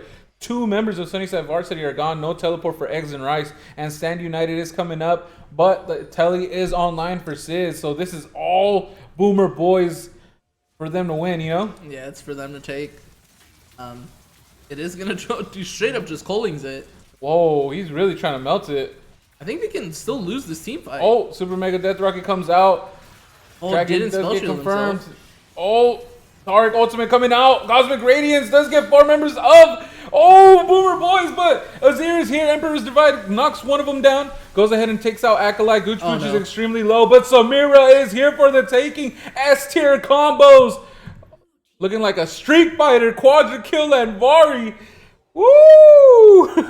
And that's what would have happened. That's what would have happened that other fight if he didn't DC. If he didn't disconnect the last fight, that's exactly what would have happened. I don't know how I feel about this Anvari performance, man. Someone check the tape. Someone check the summoner spells. I don't think this is the same person because this man's hot. This man is hot. This man's on fire. Some would say he's S tier with it. Eggs and Rice flashing. Oh! Enough talk about Anvari. That's what Eggs and Rice said. He said, "What's the best meal to have on a budget?" Eggs and Rice, baby. Anvari though. He wanted the run back. He got the run back. Eggs and Rice. He's over here picking up his own weight, really trying to be a nuisance for the Boomer Boys, saying, "Look here, old guys, the future is now." With the spacesuit. Well done by Sunnyside Varsity sticking in this game, but they are 4K gold down. Oh man, that's scary. That's scary for Sunnyside Varsity. Red Cane is online. Tom flashes but misses the chains. Really trying to commit onto Dark Blaze. All right, 3 members of Sunnyside Varsity did rotate over to the mid lane. Eggs and Rice on a recall, no telly, so he is going to be off the map for 10 to 15 seconds. Space Ninjas in the bot lane actually answering Sizz. Blue transferred over to Lucian. Oh, Dark Binding not unable to hit anybody. So hear me out. I'm hearing. A little bit of a rough one. Yeah. When you're down, when you're probably going to be down 2 games, you know what you do? Yeah. You make the game a 40-minute. Oh my god. Oh! Clutch Dark Shield. Oh my as Samira god. cleans it up. Gooch Booch, what a clutch shield. And Anvari is going to have another ultimate comes out. Dark Blaze is trying to run for his life now. Anvari does have nut. Oh no, it was not Ignite. Oh my god. Oh my god. Oh my god, Special Agent Dark Blaze. He's going on a solo mission. Oh my but god. Tom is there to go ahead and nullify any of that. Wasn't there? Oh, this is okay. So let me finish my thought process, okay? Yeah, as you were saying, just another Anvari special. Yeah, It's nothing to really get hyped about. Just another quadra kill. Yeah. I'm sure we have our IT specialist checking if that is Anvari playing, because this is a totally new Anvari, I would say, from the last week of the season, right? Oh, always on the Samira. He was always deadly. He just really didn't find his footing, but he was a playmaker on the Samira. That's why I thought Boomer Boys really outplayed this draft on the first game, having it open. They didn't pick it up. And, yeah, second game they do. So he's always had this, right? Yeah. We're seeing it now. Mm-hmm. This is a deadly team. This is a very deadly team. That bot side. Yeah, they've transcended. That spell shield from Gooch Booch was so nonchalant. Usually you can kind of see when the players really focus in on something. Yeah. But he was just walking back. He's like, let me see if I can hit this Q. Azir goes in, threw a spell shield real quick instead of the Morgana Snare, right? Yeah. I always love when players do that because you can tell how comfy and how in the zone they are when they play like that. I know it may seem a little weird to pinpoint something that small, but it tells a lot about how a player is focusing. Yeah, and the Gooch Pooch and Vari are definitely on a whole nother level right now. And I was complimenting the wards for Sunnyside Varsity, but now they're all defensive wards. Mm-hmm. They're really trying to keep their jungle alive. They're really trying to make sure that they do not get overcommitted on. Tom showing, the Gooch Pooch showing for Sunnyside Varsity. Yeah, this is looking incredibly scary. We'll see Dark Blaze if he's going to be able to take out that top outer Dark turret. Blaze is just going straight Sterix first. This man's like, I'm not going to be able to build that cleaver this game. Oh, man. That's really sad to see. Maybe he should have gone. I would have definitely gone Black Cleaver. Black Cleaver is basically your holy grail on Kayn. Just because of how quick you can proc it. Auto attack Q twice and then into auto attack it. Oh, Space Ninja's caught sleeping and Anvari is legendary.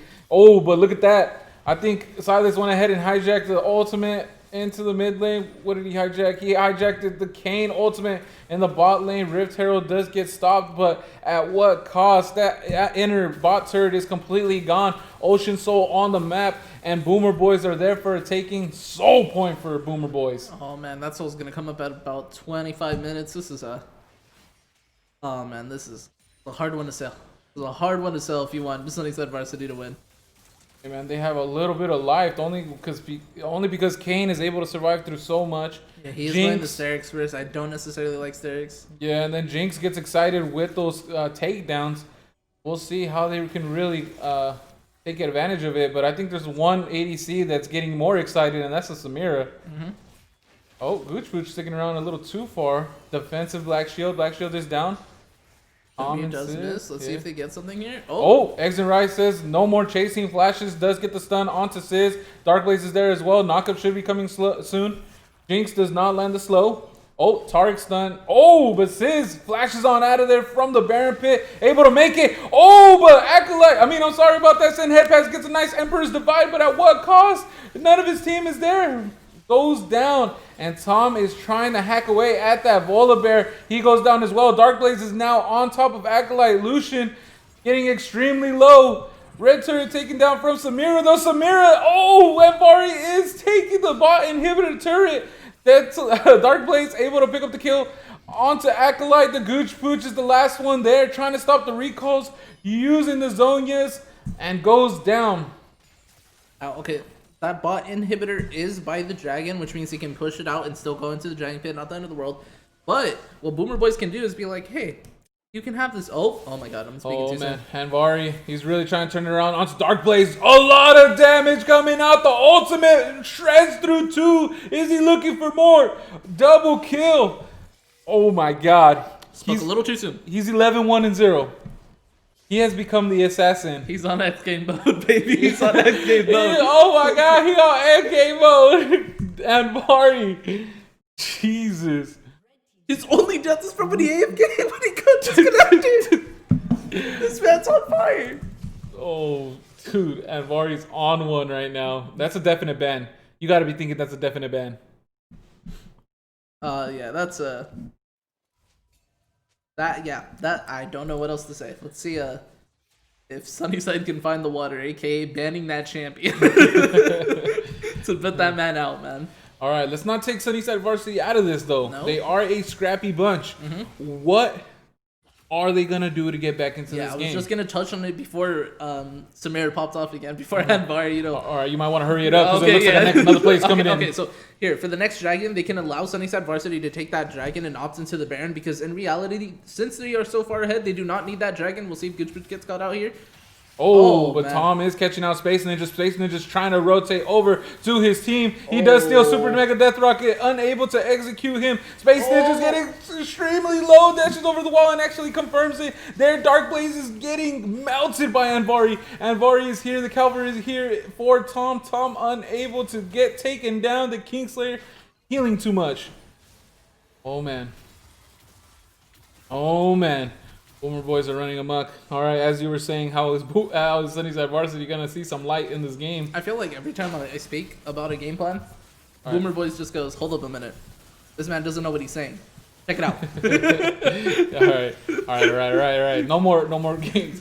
How is Boomer Boys gonna lose? Oh wait, Tom. Okay. That was a little scary. How's Boomer Boys gonna lose this? Yeah. They need to lose the next dragon, so they completely just won that team fight, and that was the only way I think Sunnyside Varsity can realistically go back here. Mm-hmm. How they can lose this is they have to get multiple shutdowns on the Samir. The Samir is so far ahead that they will get multiple $1,000 bounties on him, 1,000 gold bounties on him.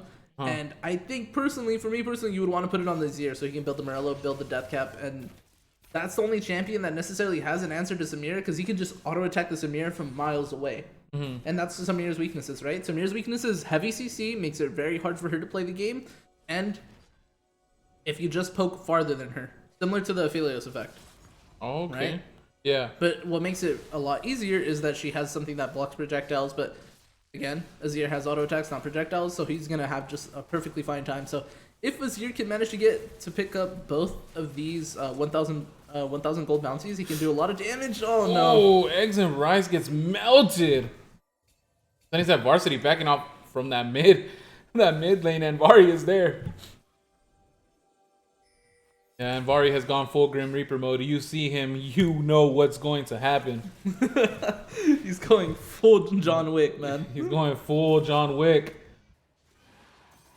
Ocean Soul. Yeah, they managed to get this Ocean Soul. Now this is probably the last nail on top. Oh my god! Take that nail out. We're still alive here. Sunnyside Varsity is still alive here. Oh my god. My god. I saw it coming through and I said, there's no way. There's no way. Yo, man. Kobe. RIP to the Mamba himself. Hitting him with the wonderful 824, man. Sheesh. All right, so they are still alive. They got an Ocean Soul to help out the Red King. They are trying to convert onto Sis. But Sis, so much damage Sis on Power so Q. Strong.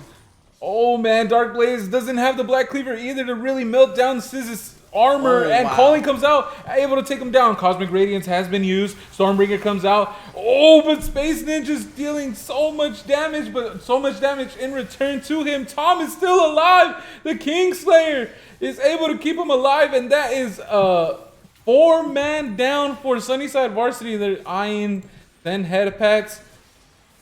And he's just shuffling away. It looks like this was game for Boomer Boys. I mean, this is game for Sunnyside Varsity. Boomer Boys coming out with the win here. A very, very strong showing. Coming into this series. Wait. Is Sen Headpass going to do something about it? Emperor's Divide, the hero play, but does not go through. Dark Blaze. Yeah, not going to be able to do anything about that. There's constantly still fighting maybe a little bit for the KDA. Not going to be able to get anything for the KDA. Super unfortunate. Oh, that was a great game from everyone from Boomer Boys there. Wow. Boomer Boys are playing on fire right now. I don't know what happened. Hey. Talked about them taking their midday nap. Maybe they took it before the game. They took it before the game. They had to. They had to. They're performing extremely well right now. Warm milk in the belly. So they were ready. They were ready. I didn't get to mention this on broadcast, but did you remember that play when you thought Shen was getting caught out because there was 3 people and he flashed over the wall? Mm-hmm. When he flashed over the wall, he immediately ultied into a fight in the bot side of the map, and I don't think anyone caught it. He was still half HP from that. To notice that instantly is insane. I don't know how the comms were like. I don't know if it was comm assisted. I don't know if Sis saw it by himself. But that was so crisp. Yeah. So crisp. That's insane. I didn't actually pick up on that. Yeah, so they were 3 men chasing him to try to get a pick, which is what you want to do when you're behind, is you want to just try getting a pick on necessarily anyone you can. And as soon as he managed to get a little bit of time, because they were still chasing him in the jungle, Volibear ended up flashing, right? And before you knew it, Shen was on the opposite side of the map helping his teammate get a kill. So we saw great plays on opposite sides of the map. For Dark Blaze, Shen said, "Hold my beer." Yeah, Sis said, "Hold my beer." He goes, sorry, Sis said, hold my beer." Hey man, look here, you youngin. I'm playing this champions in season 2, all right? I remember when the Q gave you health if you last hit a minion with it. You don't know nothing about Shen. What you know about that Q being a point and click? Nothing. Tú no sabes nada. Tú no sabes nada, oscuro de Blaze. Oh man, we're in for a good one. Who is player of the game for you? Is it Anvari? You have to. Come on. Is it Anvari? Dude, this man went from dying to AFK to... I feel like, at least for me, in that type of environment, you're kind of... Even if you won the first game, you're kind of laughing, just being like, it's alright. But you're still a little nervous, like, damn, did we really just give the bot lane 2 free kills? Yeah. It's looking a little rough. But after that, he just found his footing and was like, nah, I'm not phased. Yeah, exactly. He was not phased whatsoever. And it looks like Anvari is running away with the vote. He actually won game 1 vote as well. Did he? Yeah. Oh, wow. I definitely thought Tom would have won the game 1 vote, but yeah. I can definitely see how you could choose Anvari. And then this one, it's no doubt in my mind that Anvari gets this one. Tom, again, having great early game plays. That level 3, I didn't see that coming. He takes the wolves and just goes into the mid lane river bush, stands there for a bit, just takes a little break. Kane's kind of confused. He goes, my wolves are gone, but my blue's still here. Like, I'm good, right? This is like, put him in a false sense of security. That's the worst thing you can do to someone. Yeah. You made him think he was safe in his jungle. You know how depressing that is? As a jungle mate, that is the saddest thing you can see, is just, I should be fine to take this blue, right? Yeah. And then before you know it, you see a Silas just smacking you. You see the Morgana already with the Silas, so you're just like, hey guys, can I get some help? As your blue buff is being taken in front of you. It was just super unfortunate. But yeah, Anvari performing extremely well. Sis performing extremely well. Acolyte as well actually ended up beating Sen Headfats in the lane, which you kind of just expected Acolyte to take the role of, hey, I just need to make sure this guy didn't pop off. But no, he was like, he definitely just wanted to make sure, like, I got some skill too, man. Yeah. Played an uncomfortable champion. Alright? Yeah. You gonna learn today, son. You gonna learn today. It's funny because in the last pro draft they put boomers versus zoomers, and that's exactly what this is. And it looks like the Boomer Boys are definitely putting their foot down. It's like, y'all need to learn a lesson. Yeah. Right? Yeah. Y'all need to learn a lesson. Let me tell you about season 2. More boys telling the young kids, like, this is how we used to play back in my day. He's like, you want to play old champions? Let me show you how to play old champions. Yeah. You want to play the Shen? Let me show you. Oh man, Sunnyside Varsity. They funny enough, they pulled out the Samir though. Yeah. Which is the newest champion of the game. Hey man, if anyone's gonna do it, it's gonna be DPS Anvari. I think that's his nickname. He likes to bring out the damage per second, whether it be on the Ashe, the Silver Ricochets, or now Samira, who I think is like a flashy version of Yi. just the resets on resets on resets. I can see how you say it. Yeah, You I think know it's a what I'm flashy version of Katarina. Flashier version of Katarina. It's the 80 carry version of Katarina. 80 carry version of Katarina. I like that one. I like that comparison better. Yeah. And Sunnyside Varsity, they are still in this. I hope they can still be in this. Let me see. What happened? Little bit of a change in the roster. I believe that's because of a champion issue. Oh, so he has to use his other account? Yeah. Yep. Tom's asking for confirmation. I believe that is. Yep. Yep. All right, Zen Headpads. There we go. He's still a sophomore, by the way, right? Huh? Right? Yes. Sen Headpats is still a sophomore. This kid's young. Oh my god, dude. He's one of the best mid laners we have, and he still has 2 more years in high school. Okay, I don't want to. We'll talk about this. I thought it was okay. My bad. All right. Yeah, but it is an account swap for champions. The Sen Headpats account does not have all the champions because he chooses to use his adolescence on changing names instead of buying champions, putting him on blast on the broadcast a little bit. Okay. Making his coach change the name for him.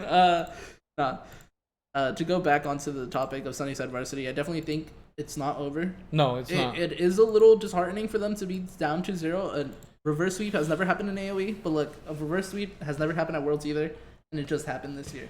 Yeah, it did. Top Esports took out Fnatic. Yeah. Is Sunnyside Varsity top Esports? We'll see. I don't think they're done yet. They are gonna have a tough time in the draft though. There's too much. They had to ban the Sivir. They had to ban the Morgana. They had to ban They had to ban the Morgana. They had to ban the Samira. The chat. Sorry, the chat distracted me. The Samira. I think there's way too much to ban for the side of Boomer Boys. And Sunnyside Varsity doesn't have proper response. So usually when you draft against a team, you don't. Obviously, there's not 100 bans. You can only have 5. And matter of fact, you can only have 3 in the first rotation. So you have to make those 3 ones that for sure you cannot play against. And identifying which ones you can't play against is really crucial. So we'll see if Sunnyside Varsity identified that.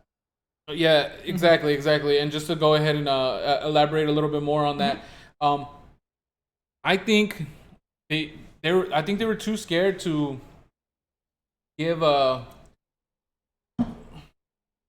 Acolyte the counter pick, but they ended up kind of giving it to him anyways by leaving Lucian open, right? A very powerful mid pick, and I think they should actually prioritize Sen Headpet's mid lane champion, because that way, if they do opt in for Acolyte coming in and choosing a champion, they can either flex. They could they could do so much with it. They can flex champions with the mid laner. As you saw, they put Echo mid instead of the jungle, where Dark Place can go ahead and pick that up. Yeah. I think they need to start going top side a lot more. You know what I'm saying? We didn't see that constant gank type of play. And there is one more champion that's still kind of left, and I don't want to mention it, or Dark Blaze. I don't want to mention it yet. We'll see once we start going in, and we're going in to the pro draft. This is something I don't even know what a champion. Yo, Dark Blaze still has one more champion still left in the tank, ready, locked, and loaded. Aatrox Yone coming out. Are you just a librarian for AOE? Sorry. Yes, I am a librarian. I remember everyone's names. I remember everyone's champions. When you work production, you got to do this stuff. Yeah, you have to. It's the Avatar library. You're the owl. You're the owl of the Avatar library. If anyone gets that reference. Yes, I am. You see they don't ban the Yasuo. All right. Oh, lordy lord. I think they were expecting this though. Look, they intentionally banned Darius instead. Oh my god, dude, are Boomer Boys? I feel like Boomer Boys want to stun on the third game. Man, this is scary. I mean, they have all freedom to do so. They are up 2-0, right? Yeah. We'll see. Oh, man, I want to talk about this draft so much. We'll see. All right, so Yasuo goes through. I'm glad that they first pick his champion. They go ahead and get that right out of the way. Yeah, we did see them. I mean, Boomer Boys does pick. Wait, who would have picked the? Oh, I know who would have picked the Yasuo on red side, which is why they didn't back. So they take the Shen instead of the Yasuo. Okay, that makes perfect sense. Oh, they got the Malphite. Let me tell you about the Church of Malphite. I was ranting about the Church of Malphite all yesterday. Let me hear it. I was a little busy if you guys didn't see where I was at. All right. If Thy can find the R button, Thy can win the team fight.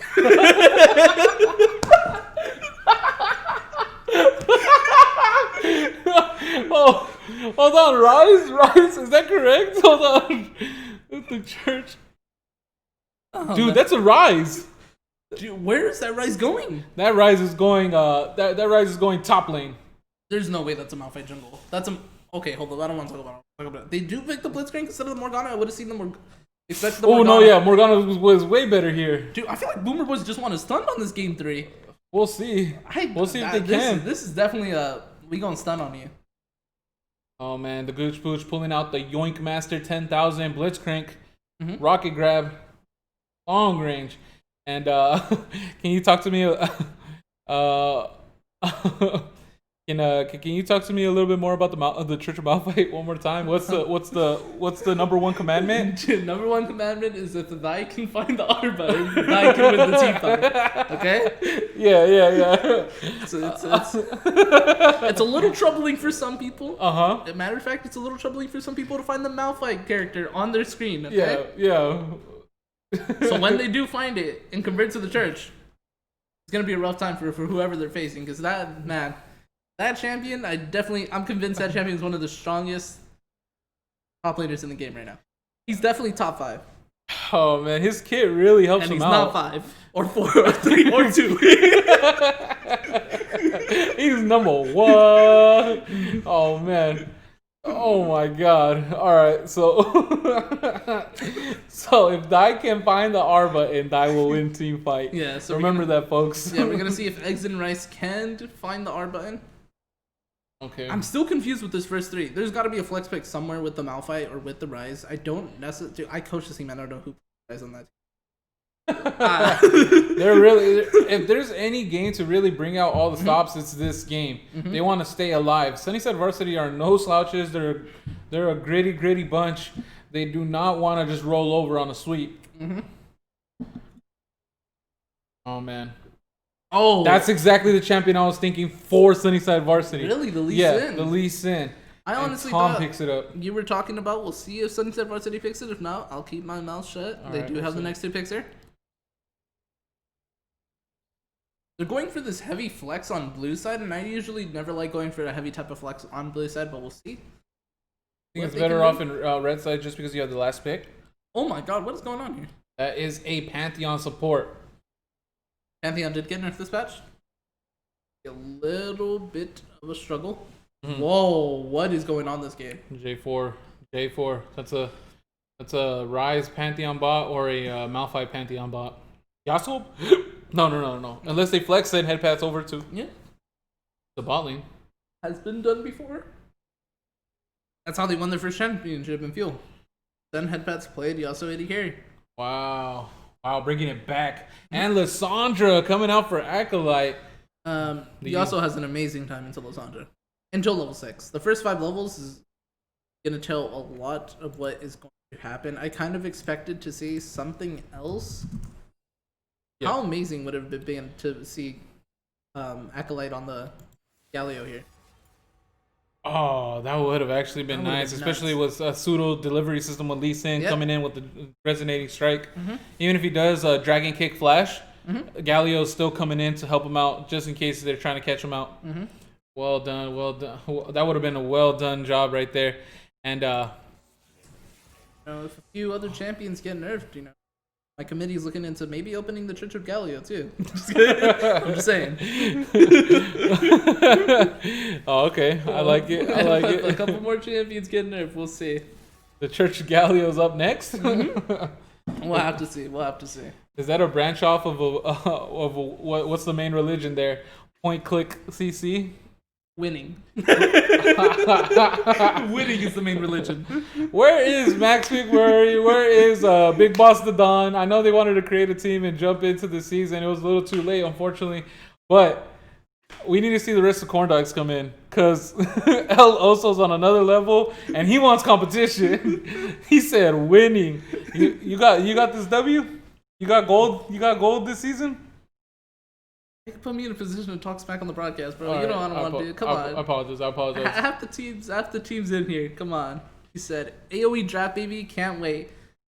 I also cannot wait. All right. As in, I would not like the draft. We've done the draft for 2 seasons. I personally would like to get a little more time with the team I have right now. The team I have right now is super solid. No, Yeah. everyone is a member of the church. Of which one we'll see in the upcoming series. But to get back onto this game, we do see. Wait, the way they rolled up actually, I don't know if that was a mistake. You think you think what they're trying to do is just Oh, they banned the Darius because he wanted to play Darius top lane. Yeah. Okay. Okay, we did not see that. That's how they were rolled up. Oh, okay. Wow, Boomer Boys picked up on it. Yeah, they're no incredibly slouches. well. You saw in the chat, they ate their Wheaties. They're on point right now. They ate their Wheaties. Mm-hmm. Tom definitely is controlling that draft. We saw his insane draft choices with the Fresno State squad, and now that he has a little bit of a different type of player pool here, I think he can go ahead and flex his draft skills that much more. Oh man. We'll have to see. I'm excited for this match. Yeah. This can be either a barn burner or this can be a very disappointing 3-0. And not disappointing because of the result, mostly because we don't get extra games. Exactly. I like that my day full of games. It's game day, baby. Yep. And game day. yeah, and I can't wait for more. Hopefully, a reverse sweep is lurking for Sunnyside Varsity. Definitely. If they don't win the series, at least can they bring it back for a game 5? I'm looking forward to it. This is the rowdiest bunch of players that I have ever come across. Sunnyside teams. Varsity last season, varsity this season, JV last season, JV this season. Yeah, they are a rowdy bunch. Super rowdy bunch. They are gritty. They are here to play. They love to team fight. They like the kills. They like to be aggressive. We have a lot to be in store here. Let me go ahead and take a little bit of a break for my vocals, please. Oh, lordy lord, I got a long day ahead of me. And if Weekend, yeah. Yeah, you gotta do finals tomorrow as well. Yeah, and let me go ahead and take a quick break. Everybody, go ahead and get your snacks, and we'll be right back in just a minute. We will be popping on right before it hops into the game.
Get that ish out of here, boy.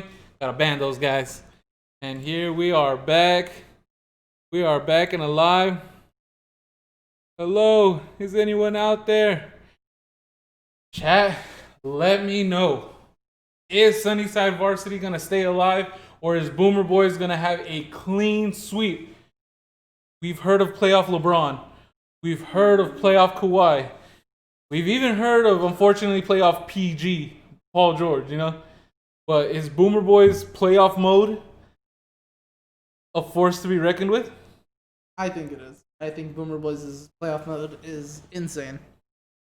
I almost feel like I'm looking at a new team.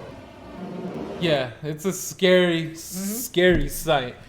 And Makes me wish we had a little bit of a loser bracket actually for the playoffs. Similar to how people wish that Worlds had a loser bracket. Because I would love to see how Sunnyside Varsity and JV would have matched up. yeah. Yeah, that's oh man, that would have been Because actually we a don't sight get to see that series, right? Yeah, we don't get to see a best of 5 Sunnyside Varsity versus Sunnyside JV, which I would have loved.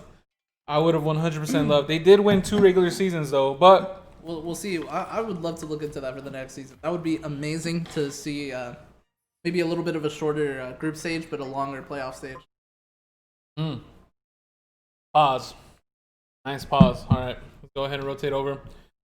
Let's get this off the map. Hold on. Oh, there we go. You know, it's tradition. Pause at the beginning of the game. Yes, it is. Thankfully, we got us in the third game. We got a couple games. Yo, what the heck? Did all my buttons pop off or what? Yeah, you're just so hyped, man. You're so That hyped, bro. Energy just took your shirt off for you. Hey, man, the Church of Malphite does that to people. I don't think it's the Church of Malphite. I think It's the Church of Malphite. No, it's definitely the Church of AOE, baby.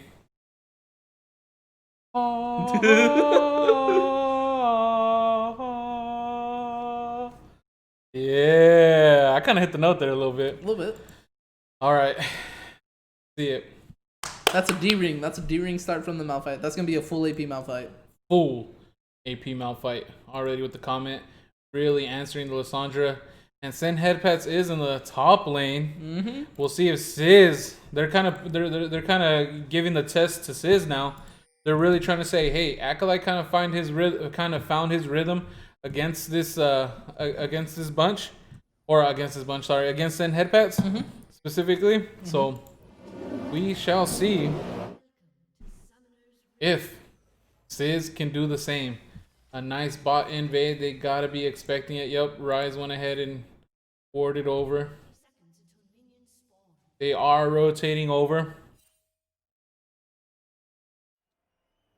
They are spotted out. Sunnyside Varsity does respond correctly. Rotates over to the top red buff. Don't find anybody, unfortunately. Let's see through their point of view. You think they'll run into anybody? I think their level 1 is just too much. Yep. Are they gonna late invade this red? They are. Oh, they're sticking around. Sunnyside Varsity actually not taking the bait. They did not see him exit. Yasuo is starting topside. Yeah, Yasuo was staying top lane. Wow. Yeah. That is very interesting to see from Sunnyside City. I do like the lane swap though. Oh, and they right away tell Boomer Boys. Nice ward by Sizz. Yeah, at this point it's way too late for Lee Sin to react to anything. The best he can do is maybe take the golem camp. Take a camp. You think you'll go into Krugs into a bot lane gank or a Raptors into a mid lane? Lee Sin did smite it, so that's super. No way he's gonna get this gank off. Sizz should know that this gank is coming. Yep, he does sniff it out. Oh, dodges the knockup. Phase rush on the Jarvan. I kind of like that. Oh, Sunnyside bot lane already going aggressive here. All right, let's go ahead and take a look at it. Yes, the score is 2-0. Here, I'll put it on. Sorry about that.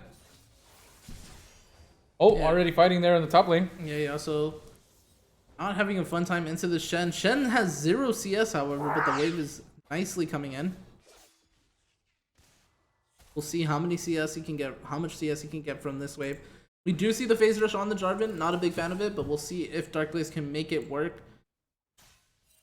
Lee Sin opting to take the whole bot side of the Jarvan. I'm not a big fan of that because, again, he does get the resetted camps on his side of the jungle. Dark Blaze not doing the same, so if they do swap into their own side of the jungle, Jarvan will have the advantage despite losing on the camps early on in the game. He's still kind of staying around here in the top side. I think it's a little too ambitious. Oh, we see Jarvan going in. Oh, J4 with a nice tower dive. First blood going over to Sen Headpats. Incredibly well done. That's the kind of lead they want Zen Headbats to have to really steamroll the game. Zen Headbats has the ability to become real raid boss in these games. Yeah. And they strike first. 3 CS to 3 CS. I mean, 4 CS to 17 CS. And then junglers do have equal farm, which is pretty unfortunate. Both junglers do clear extremely slow. It's 3 minutes and 30 seconds into the game. That's where you usually want to have 28 to 24 CS. For you non-jungle mains there. Oh, Darkblade's just coming back. Oh, misses the EQ. Does miss the knockup. Unfortunately, takes a lot of damage from that top turret. Having a recall. Incredibly well done. Yeah, at this point, Tom has had enough with the split map. Oh, Rise getting hooked and having to use flash there. Safe though, he's safe. Yeah, Tom is tired of having the split map. He's going into the jungle of the Jarvan with the mid laner, but they are on a reset. We'll see if Jarvan just goes back to his bot side, which he is. So he gets these nice reset of camps. So Lee Sin has been taking just these level 1 camps. So Jarvan, after he takes the golems and raptors, he should be level a decent amount higher than him. We do see the Hextech Flash coming out of the Jarvan. No Triumph, no Alacrity, no Tenacity. Going into the Sorcery and Inspiration Tree. Oh, the Rise rocket has grab no just mana misses. here. This is a little risky. Yeah, but Pantheon has all the damage. Aftershock actually nullifies some of that. Oh, 5 proc. The shield comes out. Flash for the Gooch Pooch. And here in the mid lane, Eggs and Rice is actually taking advantage of. Nice gank. And Vari turns around and gets a kill onto Space Ninjas. The Gooch Pooch survives and he still has a health pot ticking. That's another one for Anvari. Double kill. And oh my god, 2 kills answered back for Boomer Boys, taking out the bot lane with Sunnyside Varsity. Yeah, that's super unfortunate because Jarvan started that gank, and anytime you see your jungler wasting time in a lane and that gank does not work out, it's pretty much the first nail in the coffin for the game, honestly, because then it allows the enemy jungler to do as he please. Tom didn't completely clear that camp, so he's going to be ahead in XP, but Jarvan is going to get a little bit of the bot wave. Oh man. He is taking the CS. At least the XP. Okay, so Sen Headpats up in the top lane does understand that Lee Sin is there. He does not want to completely shove or really commit to clashing this wave onto the turret. Lee Sin, though, taking the Gromp. Yeah, it's going to be roughly around 5. Check the Jarvan's XP for me. And Jarvan is a decent amount ahead. They hit the ward just by having the control ward in there. So they're able to see it. Boomer Boys understand that the dragon is being taken. That's a little bit of an issue. We'll see. Oh man, Boomer Boys does not punish. That's fine, but the fact that that's a habit is very concerning. Uh-oh. No. Looks like they're going in. Oh, Frozen Tomb comes out. Eggs and Rice is there, able to capitalize. Dark Blaze gets the knock up and kill onto Tom. Eggs and Rice still able to survive. Ooh, this is getting a little scary. Let me tell you about the church, baby. The church, Let me tell you. There was no R. Thou did not find the R just yet. Okay, but you don't know the second commandment. What's the second commandment? If thy is even at 10 minutes, thy wins game. So all I'm saying is you got 4 minutes left and the game's done. All right, we'll see. He is completely even. Has an assist actually over Acolyte. 7 gold above. He's not even, he's ahead. He is ahead by 7 gold. That's even. He also, though, is going to be able to clear that wave, 49 CS to 30. A 20 CS lead and a kill up. And we know with Sen Headpats, that's what I'm going to continue to call it. We know with Sen Headpats that when he gets a lead, he knows what to do with it. That's where he gets extremely comfortable.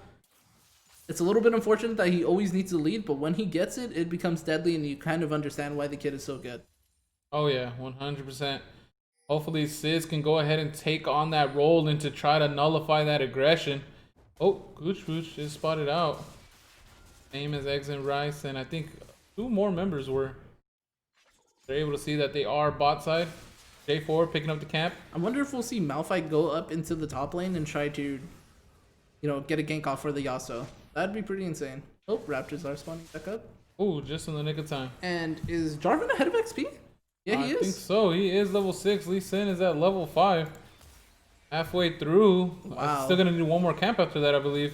Yep, gonna need the red buff. Wow, okay. Wow, J4 doing an incredible job on keeping that XP lead. This whole series, it's really been like kind of a chess match between him and Tom on these camps. Yep. And Darkblaze has both play very similar too, right? Yeah. None of them really play like a heavy farming type of jungler, so Makes the game very difficult. Yeah, even on the Nidalee, which you can like full clear and quite quickly. He he used the Nidalee as a heavy ganker, as a high tempo invader. So well done to Tom and well done to Darkblaze really nullifying this. And this is what I like about Sizz up in the top lane. He provides so much ward coverage. Needs to be careful because he could get into a tricky situation here. But hopefully Sunhead Pets doesn't. Oh, in the bot lane, Death Slayer does get caught out with the rocket grab. Pantheon shield comes out. The stand united to really confirm a kill. Space Ninjas has no choice but to watch his teammate go down. I don't necessarily like that because although they do get a kill, they do not get this Herald unless Tom can seal. They have no idea he's. Oh, they actually catch him out. Last breath comes out. Oh, but the Frozen Tomb is here. Oh, Cataclysm to stop it. Thou found the R, so that will win the game. Rift Herald as the consolation prize. Don't reset the Herald, please. Okay. Oh man, that is a huge lead. As I was saying, they didn't know that Lee Sin was. What awareness? There was no ward there, right? There was no ward. I don't believe so. This is actually. Oh, they had the pink ward there. Okay, they definitely saw him there. Yeah, they probably did see him there. Incredibly well done. Really not showing him too much. Oh wow. Hitting him with the 10, letting him know, hey man, you're on my radar. Yeah. Darkblade is really trying to make the most of that Hextech flash. I don't like him using the Herald that early because he could have gotten a lot more plates if he waited on it. Yeah, the Rift Herald's always best utilized when you take out those last plates because that's the hardest time to really take down a turret. Oh no! Oh no! Oh, the knockup comes out. No last breath, but Frozen Tomb is used to go ahead. NATO is ready. Oh, NATO does knock him up. The Lissandra E, they didn't quite layer the CC to really stop him. Zen head pass is extremely low. Oh, but Darkblade is able to survive. Teleport coming out of the Shen. Acolyte goes down and Sunnyside Varsity really picking up the tempo. This is exactly what I wanted to see in the previous 2 games. Dude, Sunnyside Varsity is pulling out to protect the puppy comp. They're like, all right, guys, we kind of forgot. We got a puppy on the team. Let's make sure we take care of him and make sure he becomes a strong dog. Oh, rocket grab, flash from the Rise. Lee Sin is here. They do not go any further. Gooch Pooch able to survive with 60 HP. And I don't think Sen Headpets is a puppy. That's a raid boss. That's a raid boss. That's definitely something scary. Hey, man, that's a monster in the in the works. Darkblaze is making sure that puppy grows up strong to be that raid boss, man. If he's a puppy right now, he's looking to become Cerberus or a Hellhound. Really trying to run over this game, especially on a comfort champion like Yasuo. Yeah, that's a really nice, like, change up in strategy mid-series. I mean, when you're down 2-0, might as well pull out all the stops and full AP Malphite mid with the Yasuo top lane. That's all the stops I can think of. Yeah. Malphite, if he gets a really nice engage, he's going full damage. Luden's Echo on the horizon. He's gonna be able to turn a whole team fight around with all that damage and so much CC to really follow up, right? Cataclysm to help out the Malphite R. Oh, and look my at this! God, it's the Flash church. R, last breath. Acolyte able to survive. No, he doesn't. Oh, yes, he does. Acolyte so close to going down. Did Rice? Oh, that deserves a replay. That deserves a replay. Let's see. It looks like while the mid fight was going down, where Acolyte survives, Space Ninjas goes, oh man, bad day, bad day, bad day. Space Ninjas, dodges the rocket grab, and he says, not even close, baby. Able to walk on out of there. Let's speed up so we could go ahead and try to. And casually regrouped with the team, like, hey guys, how's everyone doing? Yeah, not much. Good day. And the dragon is getting they low. Tom to make sure he can't steal the dragon. Tom goes down. Dragon is for them, and there's 2 on the board. Ocean Soul. Oh no, block the hook, no! The hook does not get blocked. Space Ninja's unable to really teleport up to the top lane, I believe is where it was going. Death Slayer does land a stun onto the Gooch Pooch. Gooch Pooch has Stand United, but Juicy Hensai has the knock up. Send Headpats able to get the kill. Sizz was stuck in the Cataclysm. Oh man. That was so close. You smell it? Yeah. That's the Church of Malphite. Church of Malphite. Look, the Church of Malphite is not about the champion. It's about the concept. When you do something something simplistic. Yeah. It's easier to execute. Oh man, Acolyte really taking advantage of Eggs and Rice. He does not have the unstoppable force, I believe it is called, and he goes down. Acolyte now on the board. Yep, unstoppable force. That is 1 kill for him. Has a Luden's Echo also on the horizon. See. Hear me out. Oh man, Acolyte getting low. Oh! The NATO lands. The tornado lands. This man's sick with it right now. Oh my god. I don't think they're gonna leave that up for next game, if I'm being honest with you. Oh, they are not.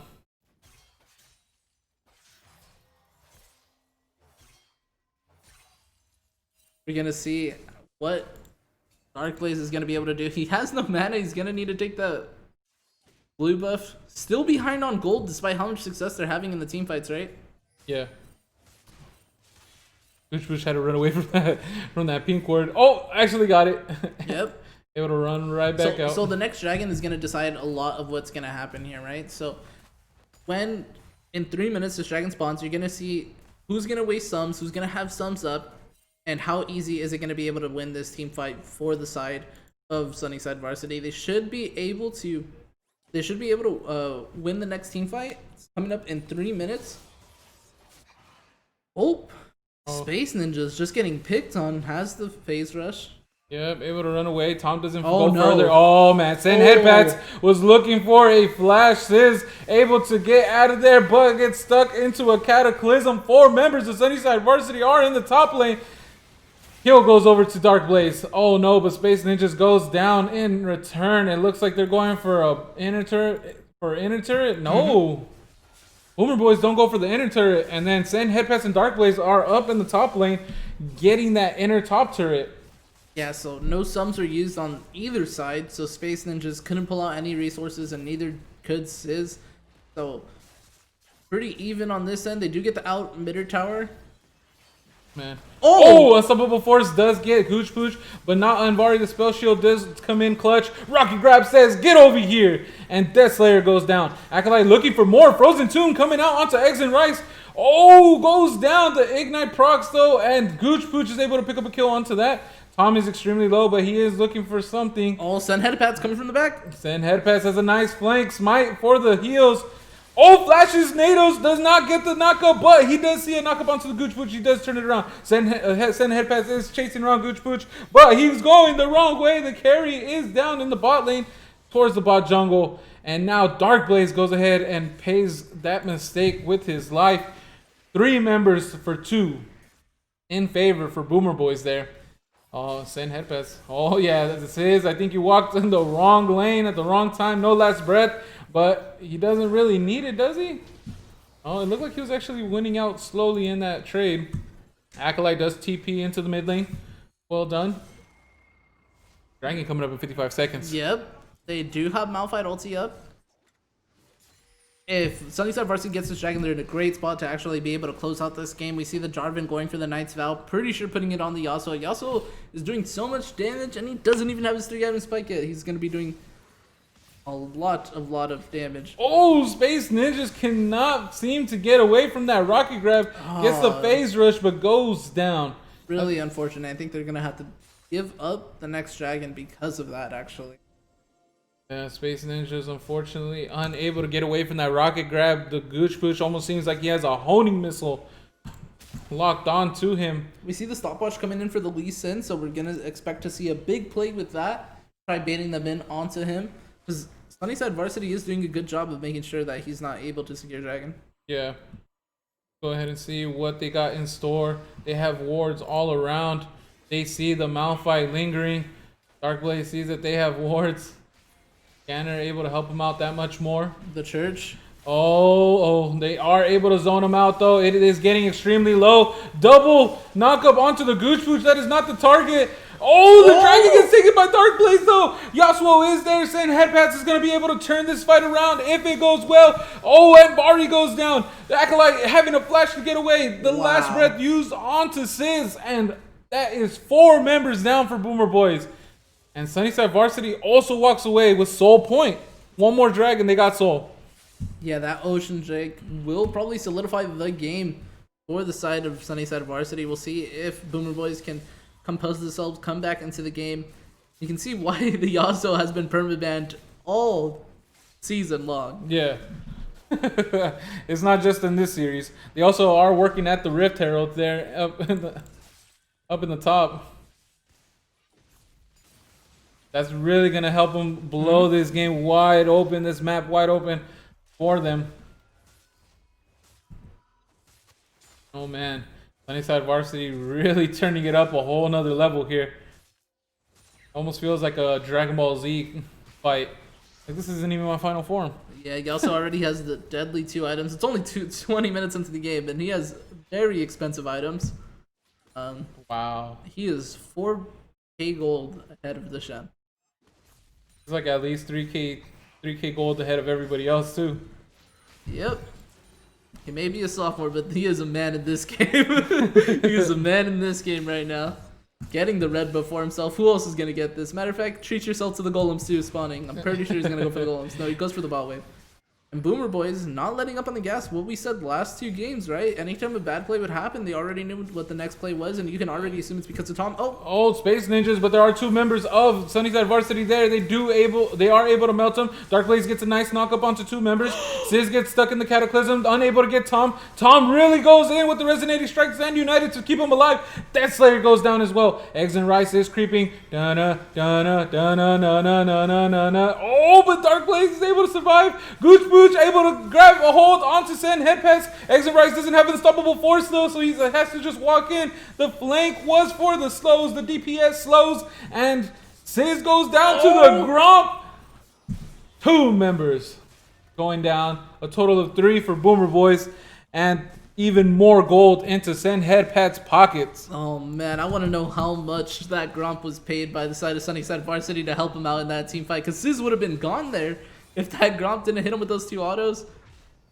Man, this is an insane game. Why I gassed so heavily is Malphite was TPing onto the top tower and it died to minions. Boomer Boys didn't even try focusing it. That's super unfortunate. Instead of TPing on the wave, he TP'd to the tower. Yeah. Unfortunate mistake for the sides of Eggs and Rice. And we do see the Zonia's Hourglass coming in for the Malphite. You can only assume he wants to ulti in and go golden for a little bit to make sure he buys time for the Yasuo. Oh man. So man. Alright, so Boomer Boys, they are only down 2k gold though.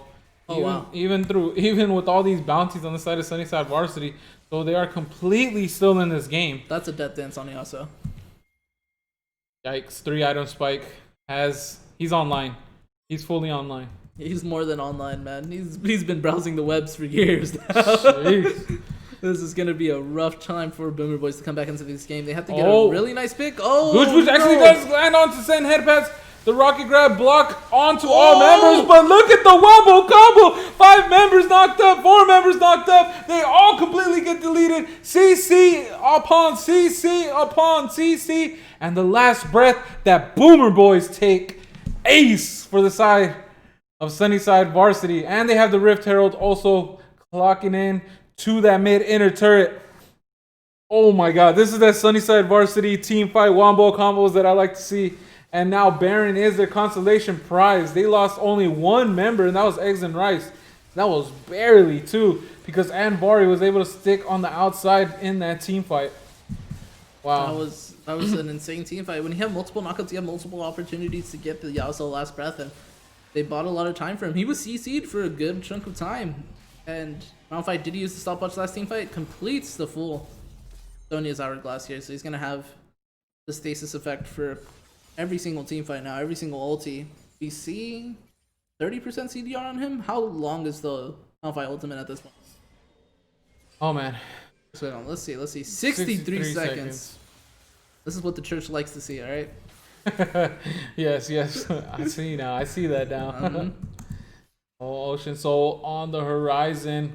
Looks like Boomer Boys are there first. All members are around. They decide to go onto Anvari. Anvari having a flash out of Cataclysm. Sizz does land a nice taunt onto Dark Blaze, but no one going. Oh, Unstoppable Force gets 2 members. Sizz already goes down. Tom goes down. I apologize. And now Stand United onto Anvari, just trying to give him the shield before he goes down. Oh, that's a 1-man wrecking crew with Send head pats at the tip of that spear. That is an ace. And they don't know what to go for. They're saying, yo, let's go top, let's go top. Are they looking to end it? I think they are looking to end the game. This might be a little too risky. I would have preferred to go for the dragon here, but yeah, the dead timers are still not that long. Tom is already up in 9 seconds, 8. Gooch Pooch as well, so 2 members. That's a top inhibitor turret. If anything, they might be rotating down to the dragon right after. Yeah, they just wanted the top inhibitor, then they're going to get the dragon. That dragon's not going to be up for the Elder, unfortunately. Oh, man. Yep. That is a Ocean Soul for them, so that wombo combo that they have been that they have been finding so very well. We see 2 TPs. Oh, double TP. Acolyte is there. They are turning on to the Death Slayer. The Pantheon shield comes out, nullifying so much damage. Space Ninjas tickling them off to the side. Send headpads extremely low, but the Unstoppable Force gets a 4-man knockup yet again. The flag and drag, the last breath. And that is again 4 men down for side of Boomer Boys. And Vari spell shielding, having to run away, saw his team just die before him. And this series is sticking. They're staying alive. They are staying alive. No more Yasuo. At least I don't believe so. What a performance coming out from Sen Headbad. Sunnyside Varsity showing that it is not over until it's over. It's not over till it's over. He only wasn't a part of 4 kills that game. He has a 29 out of 33 KP. What did we just witness? We witnessed the boy becoming a man that game. Jeez. Louise, let me sit up. Oh my god. Sunnyside Varsity. They are still in this. They are still in this. Look, man. People don't believe the church until they see the results. Anyways. I have yet to see the Malphite lose. That's all I'm saying. Anyways. Alright, let's see. Mm-hmm. Okay. Who's I mean, can you even? I know what you're gonna say, but is it even a discussion? Then headpads? No, eggs and rice, Malphite. Eggs and rice? No, I'm kidding. Of course, Headpads. And Headpads had the game of the season for himself there, man. Wow. That was an insane performance coming out of Sen Headpads. That's insane. Mm-hmm. That was insane. And yep, I think Sen Headpads 100%. Oh man, his team just getting all those wombo combos. That's crazy that they got Unstoppable Force on 4-man. They got a 4-man ultimate with the Malphite. And then Darkblaze was able to get a 4-man flag and drag right after. It's incredible. It was an incredible sight to see. We will see what else is in store. And Sunnyside Varsity stay alive. They got to be hyped.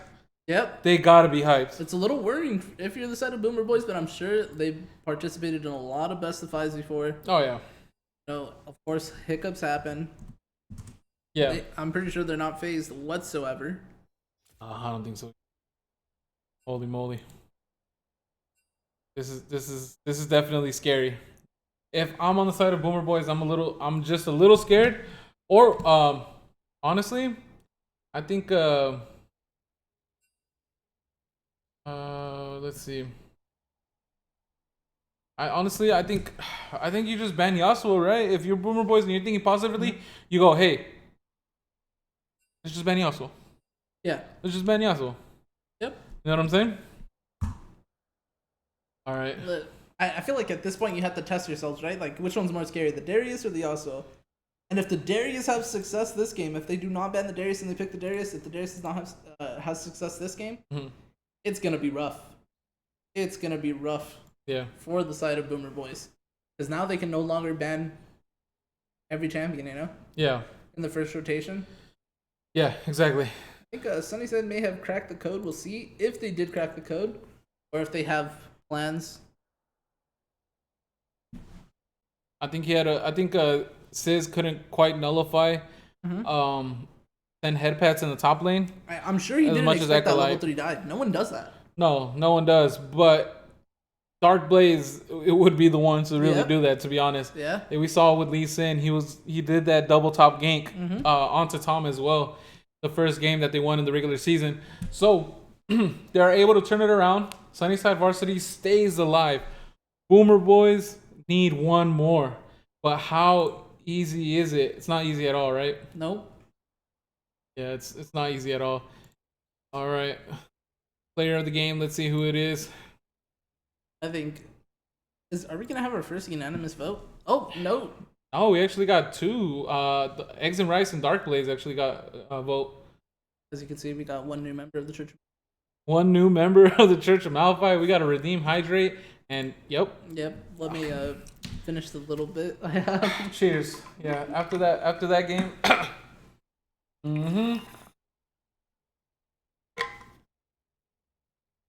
He did say hydrate, not dehydrate. Yep. Hydrate.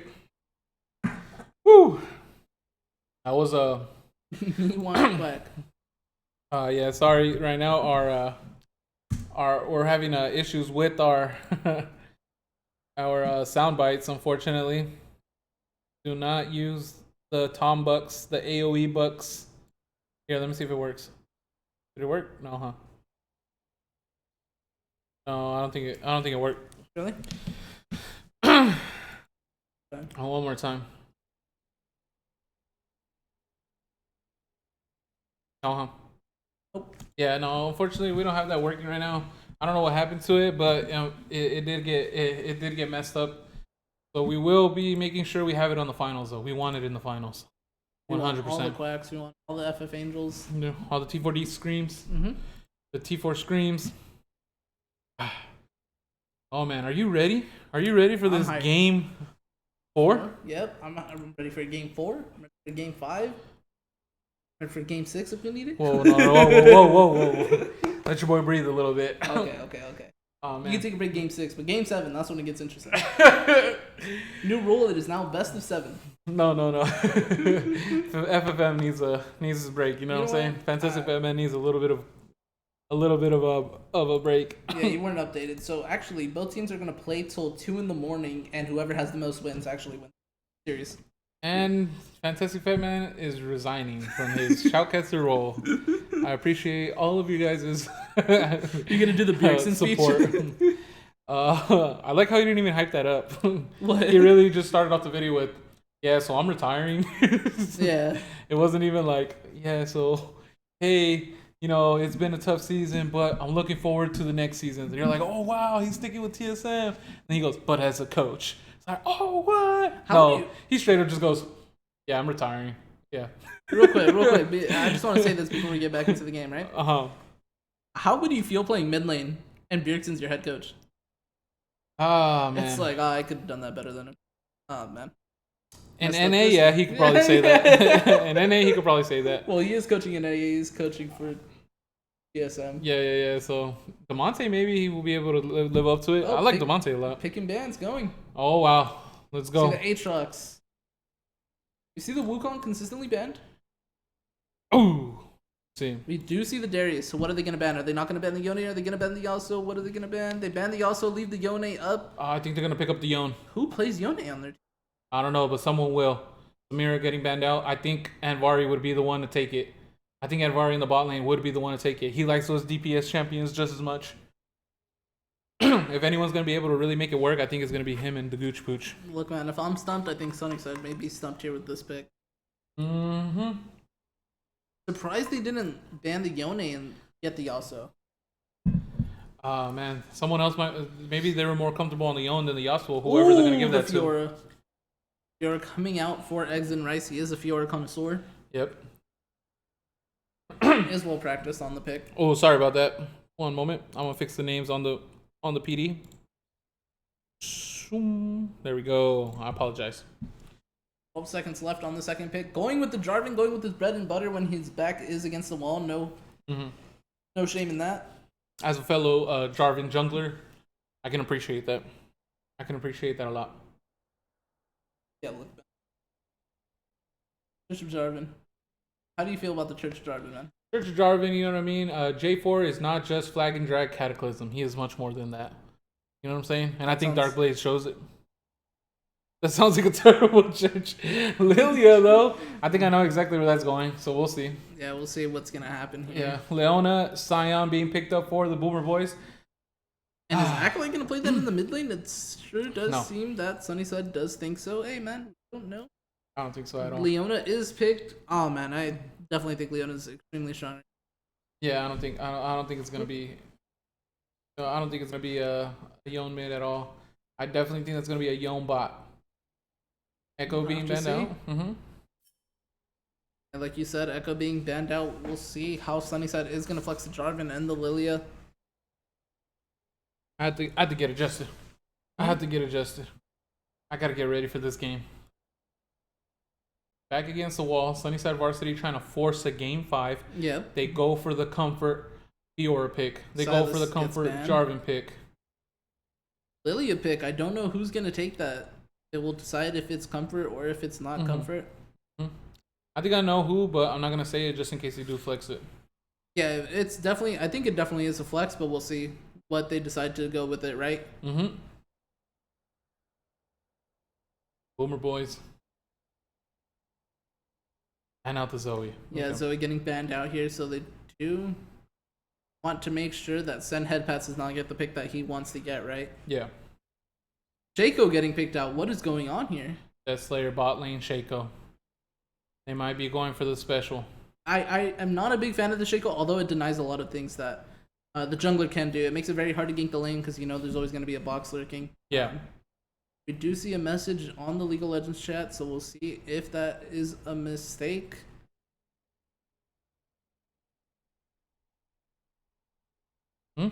Nope. Take. Oh, Rek'Sai getting picked up here. I do think that's a very strong pick into the Jarvan. Counters the Jarvan. Oh, Syndra getting yep. picked out. Yep. So Anvari. it is Anvari on the Yone. I Anvari, do Yone. love Boomer Boys' team comp for this side. A lot of CC. Lots of CC. Mm-hmm. That's insane. Yep. We got Yone with the knockups. We got Leona with And the we see a stuns. cannon coming out. What? Whoa. Is that a mistake? Is that ADC Kennen? Huh? Is that an ADC Kennen? Perhaps. Can we check the chat real quick? Make sure that there was no mispicks. There is no mispicks. They're calm, cool, and collected. Yeah. This is very interesting. Yeah, that's kind of crazy. They Yep. go for the Lilia. Hey man, if they're willing to lose on these champions, man, that's good for them. Like if you got to mentally prepare yourself that like if you lose, what champion would you want to lose with, right? Mm-hmm. And so it looks like they're just going pure comfort here, and we'll see if Sunnyside has success with going pure comfort against the beautiful team comp of Boomer Boys, because I think that is a beautiful team comp coming out of the Boomer Boys. Rek'Sai to just get the Yone into the late game. Syndra providing insane mid pressure. Fiona providing insane lockdown, and the caveat, sprinkle in the little Scion there, man. Beautiful. Oh, Salt Bay? A little Salt Bay. A Salt little Bay disappointed it wasn't Malphite though. If it was Malphite, it would have been Salt Bay. Yeah? Yeah. So not quite? No, not So quite. just a quick little sizzle on the Yeah. asada? Mm-hmm, mm-hmm. You know what I mean? Definitely. So lemon, just... Yep. Alright. Sorry, a little too... got a little too into it. But here we go. Can't wait for some asada. We see the Scion picked up, and in the champ select, we can definitely see what they're gonna pick up here. What are they gonna pick up? They're gonna pick the Lilia top lane. Senpat's playing the Lilia top lane. That's gonna be pretty interesting. We see Dark Blaze hovering the Rek'Sai a little bit, locking in the Jarvan. So I think it is. Wait, is that Fiora in the mid lane then? I think they want to send headpass on the top lane against Sizz. I think if anyone's going to go ahead and get a lead onto Sizz, it would be send headpass. Yeah, I wonder what type of build he's gonna go. If he's gonna go straight into the Triforce DD, or if he is gonna go the Mirror Mana Triforce. Mm-hmm. Mirror Mana does scale really nicely, but I think if the game goes out of control in the mid game, you regret going that item. But it does provide an insane amount of AD. I like the Rek'Sai pick because Tom is going to be able to farm quickly, and Rek'Sai has a nice kit, pre-level 6 kit, Yep. where he can have the dash on his E, get into a tunnel, and really, really set up ganks nicely. Yeah. So we'll see what Boomer Boys have in store for Sunnyside Varsity, and on the opposite side, we'll see how well Lilia does up against the Scion, because that's one matchup you thought you'd never see. Nope. And I see let's see. I see some people were trying to call Kennen in the mid lane. No, that's not Kennen mid. That's a Kennen Yeah. in the AD carry role. We'll see if it's AD carry Kennen or if it's gonna be full AP Kennen. Yeah. It's into the Yone. It's gonna be a pretty tough time. We'll see if Shaco can do anything for the Kennen getting engaged on. Hopefully he can.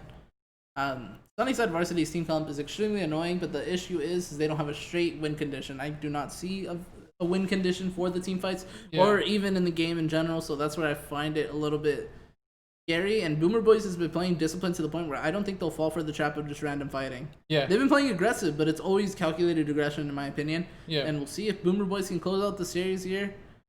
Sunnyside Varsity on their last leg.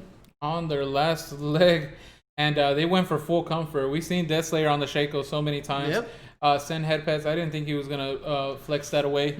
I thought that was definitely him taking Lilia up in the top lane. Definitely. Lilia can be extremely annoying, dish out so much damage in team fights, get sleeps, get big man sleeps, big man plays. Dark Blaze on the J4 again, so he could really help out and ramp up a play. Yeah, 5-man sleep into Genin ulti might be Insane. pretty hard to deal with. I don't see how they'll deal with something like that, but I also don't see how often Sen Headpads is going to be able to get that. Oh, yeah. And I can't wait to see it.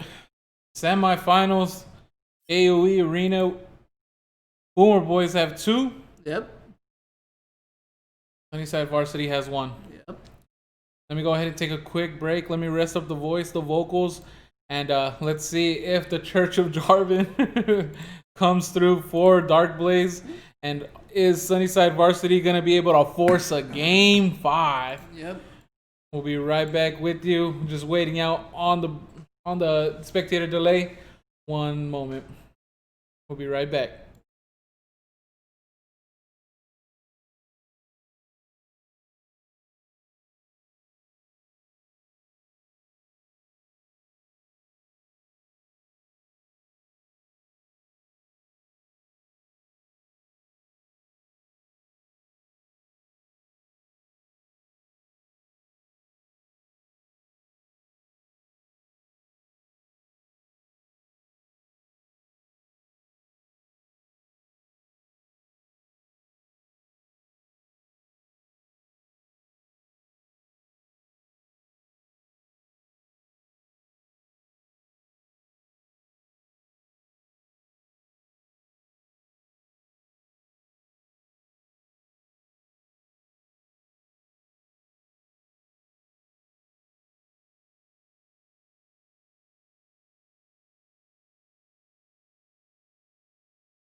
And we are back. Uno, uno, dos, dos, dos, tres, tres, tres. Probando, probando. ¿Cómo estamos, mi gente? For those of you who don't know Spanish, how we doing, everybody? Fantastic 5 Minutes here. Who else do I have here with me? Helping me, supporting me through this awesome game, a best of 5. Aloso, known as the Bear. That's who you have with. Alright. Also known as the head pastor of the Church of Malphite. Former head pastor of the Church of Carthus until this recent nerf. Here we have game 5.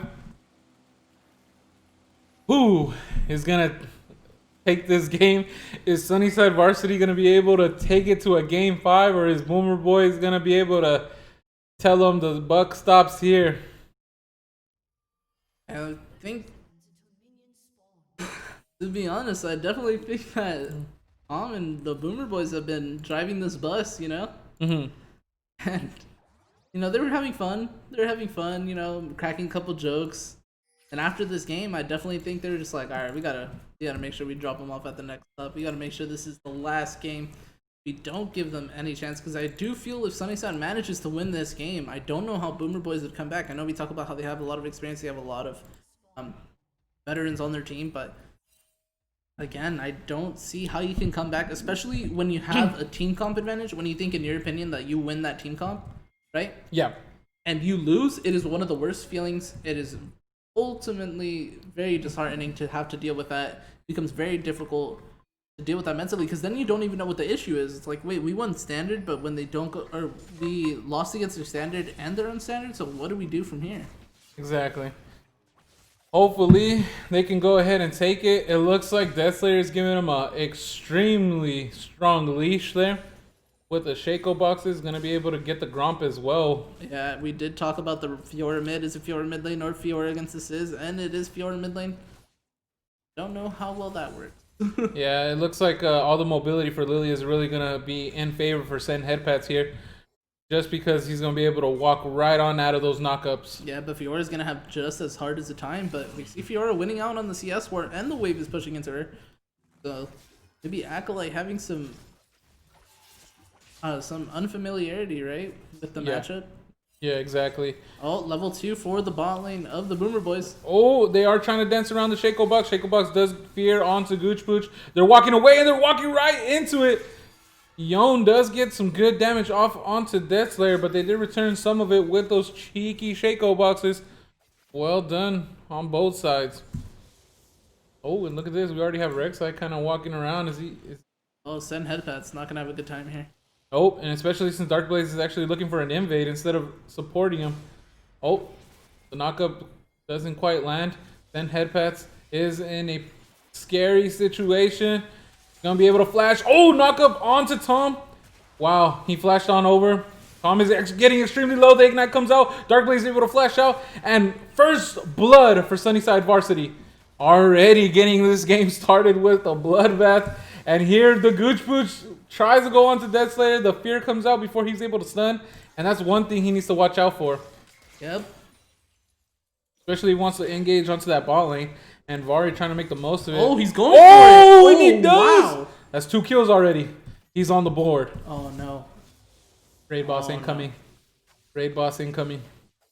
Deathslayer trying to play the mental games with the Boomer Boys. I don't think they'll necessarily fall for it. Oh. Yep. Yeah. Punishing them for the dancing. Yeah.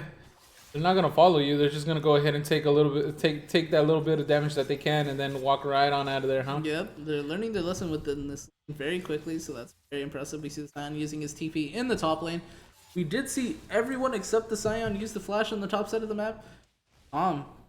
Fight not having the most successful early gank, going for another gank, and this can be really risky because if this one doesn't work out, your jungle timing is officially over. So we'll see. Hopefully he gets this one. Oh, and look at this. He actually goes onto Deathslayer, able to knock him up. Blind, yep. Yep. Invisibility, the stealth. No.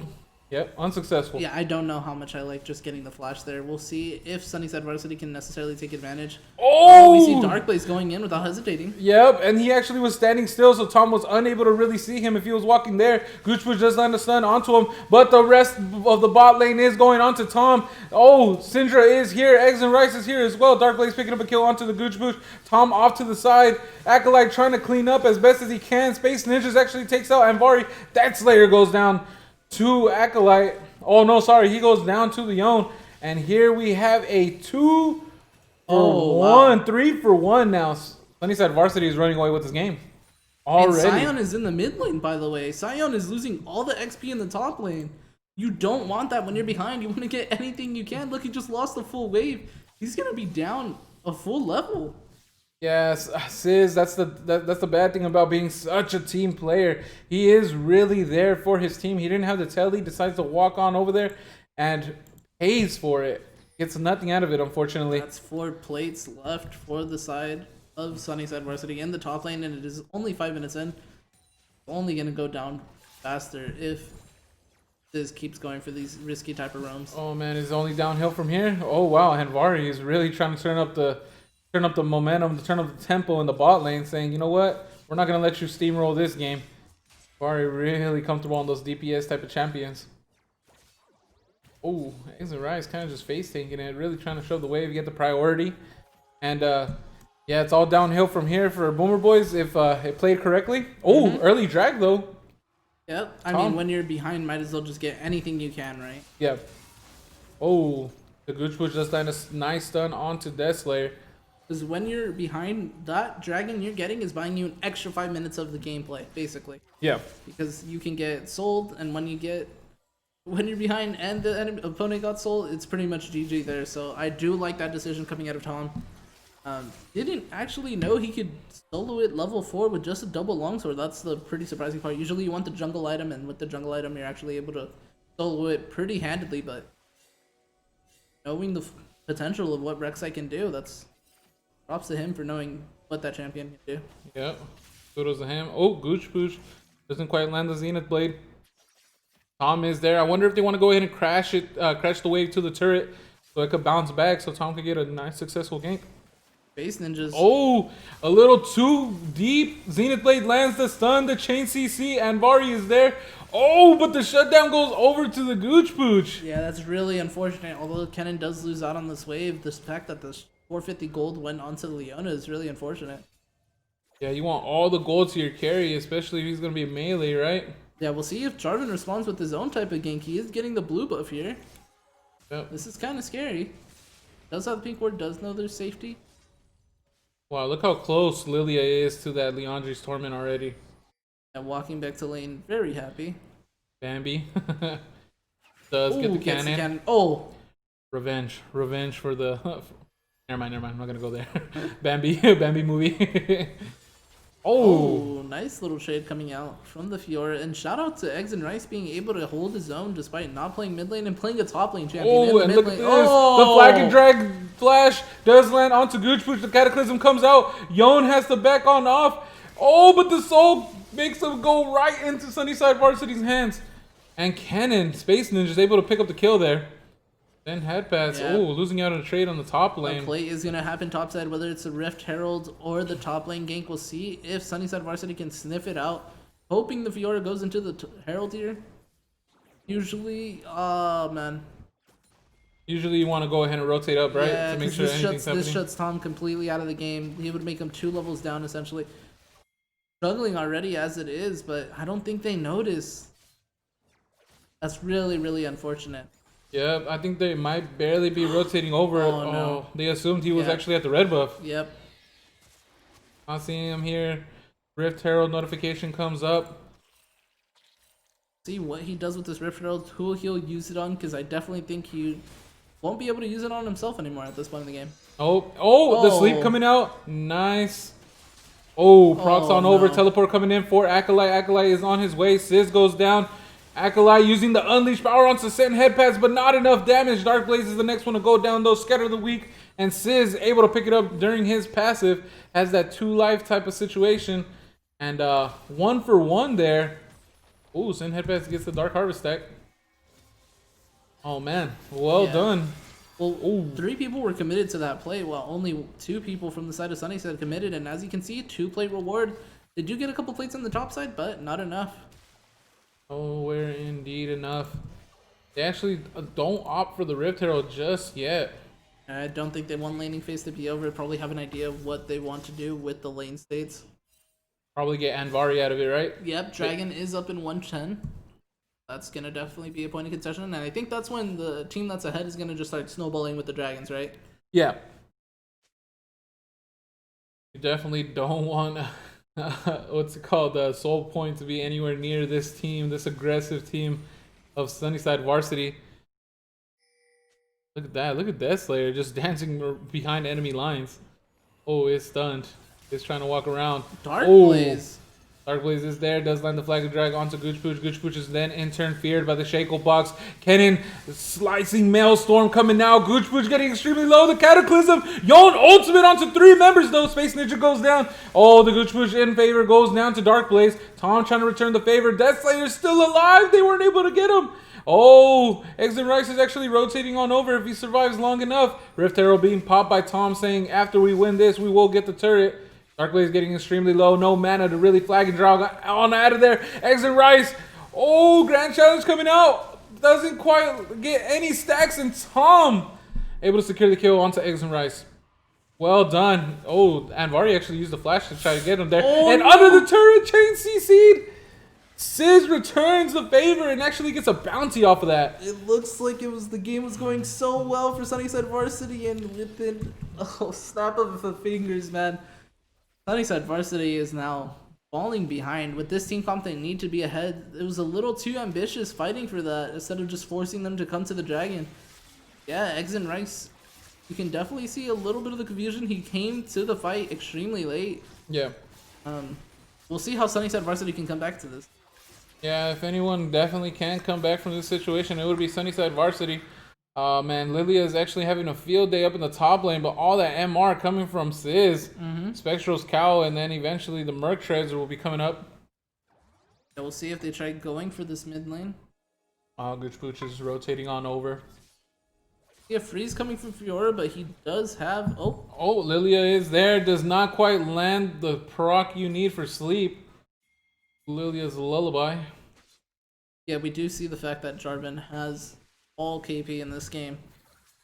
Barclay is definitely making his mark.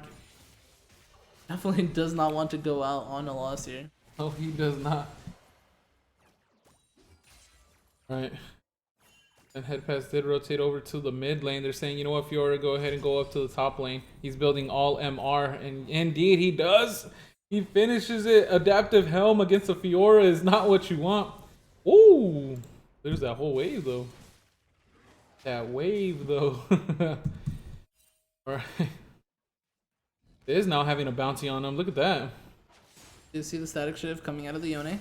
Oh, I would have thought he actually would like queue into that knockup and then automatically repel Yeah. or riposte. Oh, Anvari going in. Doesn't quite land the knockup. Death Slayer and Space Ninjas are sticking around, but Tom is there. Need to be careful. Oh. They walk right into a Rek'Sai. Slicing Maelstrom though does stun the Rek'Sai. Oh, Yun ultimate though. Oh no. He goes down. Death Slayer able to pick up a kill onto Anvari. The Gooch Pooch is there. Does pick up the kill onto the Kennen. Sizz went ahead and teleport on over. They are still trying to look for Tom double knockup. Nope. No dice. Oh, but Sizz able to get the ultimate. Does pick up a kill. It is so far a 2 for 2. 3 for 2. 3 for 4. Oh, 3. Is that technically an ace? That is an ace? That's technically an ace. The Gooch Pooch does respond and Anvari does too, but that was technically an ace. Just when you thought Boomer Boys had this, Sunnyside Varsity coming back and clapping back. Yeah, they strike back saying we are not no slouches. Incredibly well done by Sunnyside Varsity. Yeah. Oh man, they're a rowdy bunch. Yeah, but every time a play like this happens, you always see Boomer Boys having a response in their head and constantly executing it. We'll see if Sunnyside Varsity has a response of their own. They usually lack after a team fight like this. They go into a little bit of a lull state and kind of lose track of the game. right now you definitely want to prep for this next Mountain Drake because you do not want to let this Mountain Drake go. And Mountain is amazing for the side of Sunnyside Varsity because of how little damage threats there is on the side of Boomer Boys, right? There's a Rek'Sai, there's a Yone, and there's a Syndra. Leona and Zion are just essentially tanks. That MR damage that Leona provides is going to get taken away because if they force stack this Mountain Drake, that Leona magic damage isn't going to be doing much. No, it is not. And look at this. They're actually sticking around for the Rift Herald quite early. 3 members of Boomer Boys are there, though. We don't see Space Ninjas here, but Space Ninjas does have the TP and can TP onto the box. Yeah, Pink Ward in the back of the Rift Herald. Yone does not have TP either. Oh, no, he does not. So this could go in favor of Sunnyside Varsity. 3 members of Boomer Boys are retreating. They're letting the Rift go ahead and reset. Sunnyside Varsity looking to not really commit onto it. Yeah, we see Space Ninjas just playing it slow. Yeah, doesn't want to really stick around. And Vari, if he has the knock up nicely stacked, he actually has his ultimate too, Fate Sealed, ready to go. He can disrupt the teleport. Oh, Boomer Boys trying to start it up again. Sunnyside Varsity able to stop them in their tracks. We do see Charvin behind in CS now. Yeah. Despite having a huge lead in the early game, so I mean, you can probably attest that to the fact that he's been ganking like a madman. Oh yeah. All right. And I think I think Sunnyside Varsity really is wasting their time defending that Rift Herald. I think they should just commit to it or commit to an engage. And look at this. Speaking of engage, Space Ninjas gets engaged onto by Vari, already using the Fate Sealed. Nothing much more comes out of it. Yeah, we'll see how much longer Space Ninjas can defend. That bot tower, I definitely think the clock is ticking. We'll see if he gets some help from any of the members on Sunnyside Varsity. Or if they will just hard commit onto this Herald. They need to do something because the clock is ticking. The Mountain Drag is in 20 seconds. And Kennen no longer has ulti for this now. Nope, the Slicing Maelstrom is gone. The teleport is still online, but I think they're just going to go ahead and... I think Space Ninja is going to have to just go ahead and recall and leave this inner bot turret for Anvari's taking. Yeah, I'm surprised they're putting so much attention onto the Herald here because the Dragon is what matters here. The Herald is only to get you the 3rd Drake, to only guarantee you the 3rd Drake. So this Herald is essentially useless unless you get a major teamfight win, which you can't always rely on. Oh yeah, here, look at this. They are looking to start it. Tom does go under the turret, possibly looking for Space Ninjas. Will he ulti? Nope. Nope, does not ulti. Space Ninjas. Oh, he flash knock up. Space Ninjas trying to run away. Oh, doesn't quite land. Oh, but Dark Blaze does flash the flag and drag. Able to get the knock up onto Tom. And Vari trying to make the most of it though. Fighting, send head pass, but he's just so strong. Completely melts the Yone. Tom using the tunnel to try to get away, but the flag and drag knock up lands yet again. And Tom goes down. It looks like this is Sunnyside Varsity's Drake here. Death Slayer actually deceiving right into the face of 2 members. Shaco Box gets picked up and repositioned, but I think in an even better position.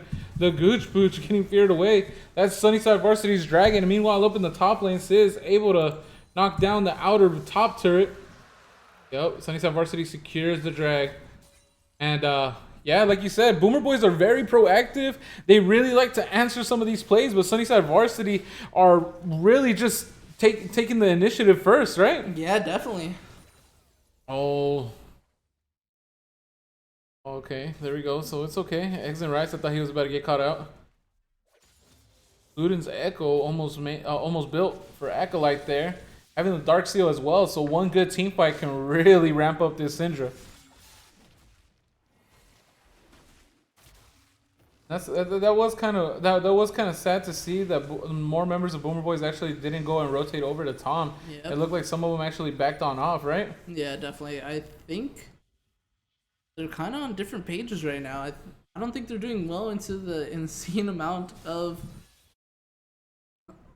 like chaos. Yeah. I think Sunnyside Varsity is providing an insane amount of chaos.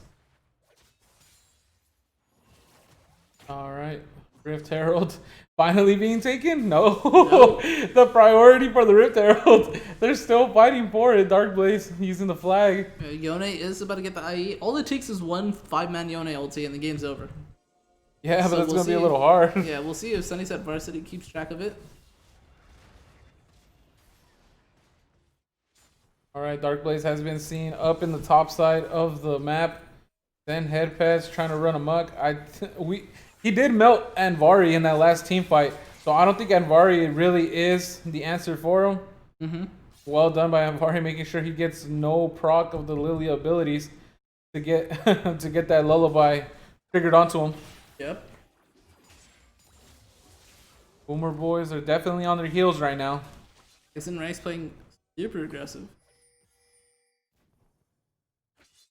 I like the aggressiveness from Darkblaze as well. He's really finding a lot of success with his bread and butter champions. He didn't really quite go for those early ganks and those consistent ganks in the first 2 games, and the second Rift Herald nullified. Baron coming up. Yep. No one able to take it now. I think that's more of a win for Boomer Boys than it is for Sunnyside Varsity. I think it's a win for Sunnyside Varsity, actually, just because of the fact that Boomer Boys' macro, it's no secret that it's better than Sunnyside's Varsity's, right? Mm-hmm. So they could have done something really impactful with that Herald and maybe stretched Sunnyside Varsity then. Yeah, very true. Yeah, because Sunnyside Varsity's team comp does not scale well at all. Oh, man. Here we go. The Shaco dancing around behind Acolyte and the Gooch Pooch, and it almost looks like they are both very aware of it. Has Scattered the Weak, Solar Flare, Zenith Blade, and the Shield Stun, I believe it's called. The Shield of Daybreak, I apologize. Mm-hmm. Locked and loaded, ready to go. Oh, doesn't trigger the box, actually. Dragon is spawning in 2 minutes. We'll see how the teams prep up. Everyone has summoner spells. I want to see if Sunnyside Varsity tries blowing some summoners before the dragon spawns, just to make the team fight that much easier, right? To make sure they can't escape the Jarvan Cataclysm, to make sure they can't escape the Cannon ulti. Yeah, well, that's part of preparing for the dragon. Is trying to get some of these summoners, really trying to fight for some of these wards.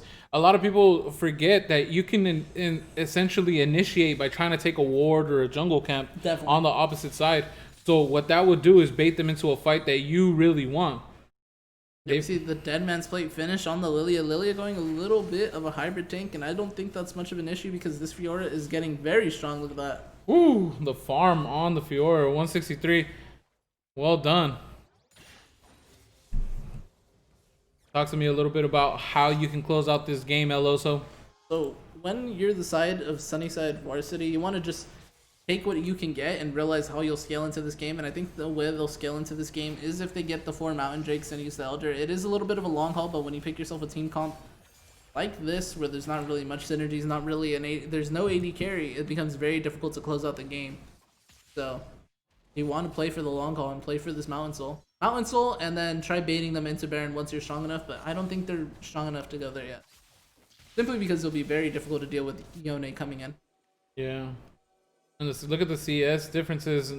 They're quite even all across the board, except for, again, Anvari and Space Ninjas.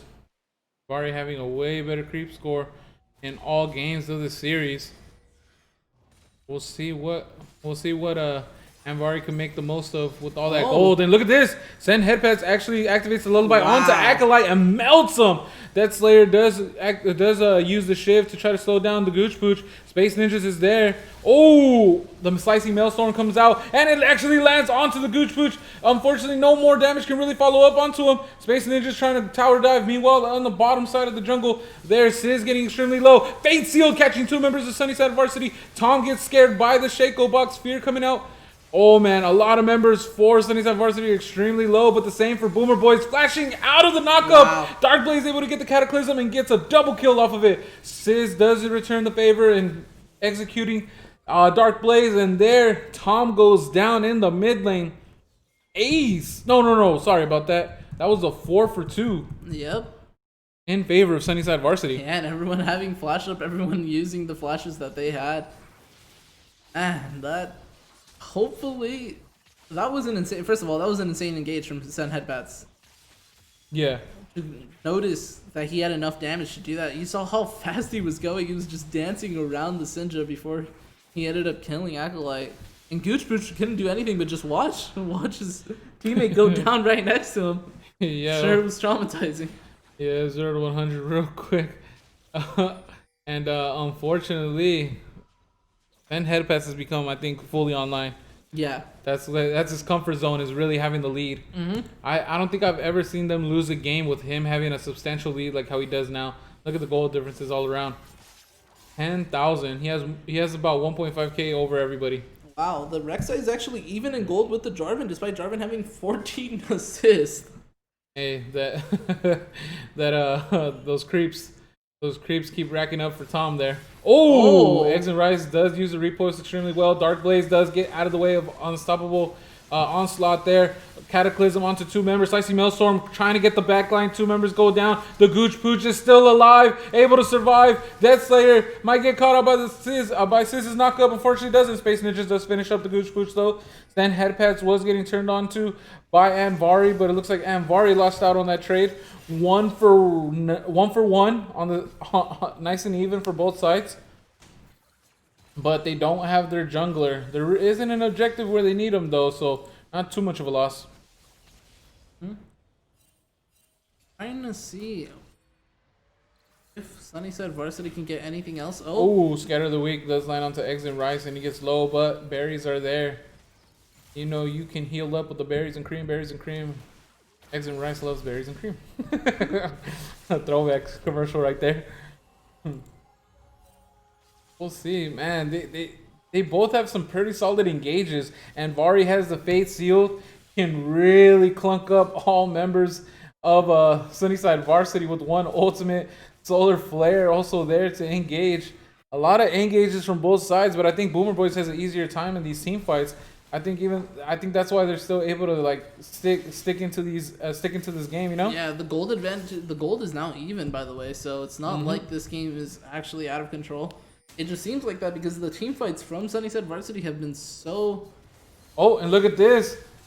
Tom going on to what he thought was a solo Eggs and Rice. Dark Blaze is there. Unstoppable Onslaught does not land onto no members of Sunnyside Varsity. But the Scatter of the Week completely melts them. Oh no, they survive with half health. Oh, and Acolyte does go down up in the bot lane. Lilia actually takes down Anvari, and he is unstoppable. Oh, and Sizz goes down. The Scion goes down. Second life, but Death Slayer just uses the seed to get out of there. Meanwhile, Space Ninjas trying to make plays of his own. And that's a Baron for Sunnyside Varsity. Woo! That is spelling trouble for the Boomer Boys because I'm pretty sure this should guarantee the second Mountain Drake. Might be speaking too soon. The flashes from the Boomer Boys will be up. We'll see if they can make a play there. Yeah. They haven't really been finding their stride in some of these engages. Tom unfortunately ran into 2 members of Sunnyside Varsity, and Sizz was not there. With the ultimate coming in like a train. Unstoppable Onslaught. Zen Headbats is just calm and relaxed. Yeah. Oh, he is getting TP'd on by Acolyte. Acolyte having the speed buff. Does land 1 ability, 2 ability Scatter of the Week, and he gets a huge shutdown. I think he might be able to finish the death cap with that. No, not quite. Not quite. Sorry about that. I apologize. He is building a bunch of components and not just finishing any build. That's really worrying to see. He did build the Oblivion Orb. Didn't commit to this to the Morello, even though there's Fiora healing. There's that's pretty much the only Fiora and oh, look Lily at that. healing. Oh, Unleash Power. Dark Blaze still at a healthy half health. Oh, nothing comes out of it. They are able to force them out. 1 minute till drag, so they have all the priority, all the wards. Can they go ahead and solidify Soul Point? I think they can. 1 turret out down, but it's only an outer top turret. We'll see if Eggs and Rice completely invest in trying to take out the inner top turret. They do have Baron, and it looks like he is guiding the minions over. Is he going to stick around? And he does. Diz actually rotates over to him. They both have teleport. Only one can truly interrupt. That being Scion. 26 seconds. I think this dragon's going to tell it all. And they're shooing him away. They don't quite land. The Dragon Drag doesn't quite land on Gooch Pooch, but the Cataclysm does keep him inside. And oh, look at this! The sleep lands onto Acolyte. Acolyte goes down. And that's going to be an easy mountain for the side of Sunnyside Varsity. Tom notices that this situation is getting extremely bad. Has a Tiamat trying to shove the mid wave. Zen Headpats is here. No ultimate. We'll see if he goes. Oh, Zen Headpats actually Completely knew he was going for it. Slicey Maelstrom comes out, stuns Tom as soon as he flashes for the knockup. He was trying to return the kill for kill. Fate Sealed gets 2 of them though, and Bari is trying to turn this fight around. Sizz unfortunately does not land with Unstoppable Onslaught, but he is there with the damage. Death Slayer goes down to Scion. Dark Blades and Sen Headpads are trying to just slowly chip away at this very tanky Sizz. And Space Ninja survives that one. On top of that, they're able to get the Mountain Drag. They're on sole point. Sunnyside Varsity might be running away with this game. A free extra 18% stats. That is armor and magic resist. Actually, that is gonna be very rough for the side of Boomer Boys. Oh, yeah. Eggs and Rice. Oh, Scatter of the Week doesn't quite land. The Gooch Pooch is here. Unleash Power comes out, but doesn't do much. The Gooch Pooch is still trying to stick onto Eggs and Rice. Oh, Solar Flare doesn't quite land. Scatter of the Week stops the Spring Plant. The Blasting Plant. Ripples comes out. Oh, doesn't quite land the stun. Oh, sheesh. Eggs and Rice was so close, but Acolyte saying not even close, baby. Able to survive. Yeah, that was a little too close for comfort if I was Acolyte. You can see how he wasted the flash there, too. Not really needing it, but it did look scary, definitely. Yeah, 100%. I think they're going to be waiting around for the next dragon now. Next dragon in 3 minutes and 45 seconds. They just kind of ended it off quite even after that drag fight. Even enough to where Sunnyside Varsity couldn't really capitalize. They are 5 gold ahead, though. And Baron is coming up with only 2 minutes. So they still have quite some time here. They got to be looking for picks. They got to look for rotations, really eat up at Boomer Boys jungle. Make sure that they disrupt the econ from Tom. Mm-hmm. He already has... The death cap is online, though, for Acolyte. Yeah, he definitely needs time to finish the voice staff, though. Oh! I don't think Sion's the one you want to pick. That Sion is very strong. That man is very, very scary. Only Fiora can necessarily shut him down at this point. If Eggs and Rice can handle Sizz. Oh, the charge up. He thought Shaco was coming in with the invisibility to deceive. Mm-hmm. Oh, sticking around in these Raptor camps. Decides to shove the wave. No Sunnyside Varsity member there. Lilia is in the bot lane, trying to...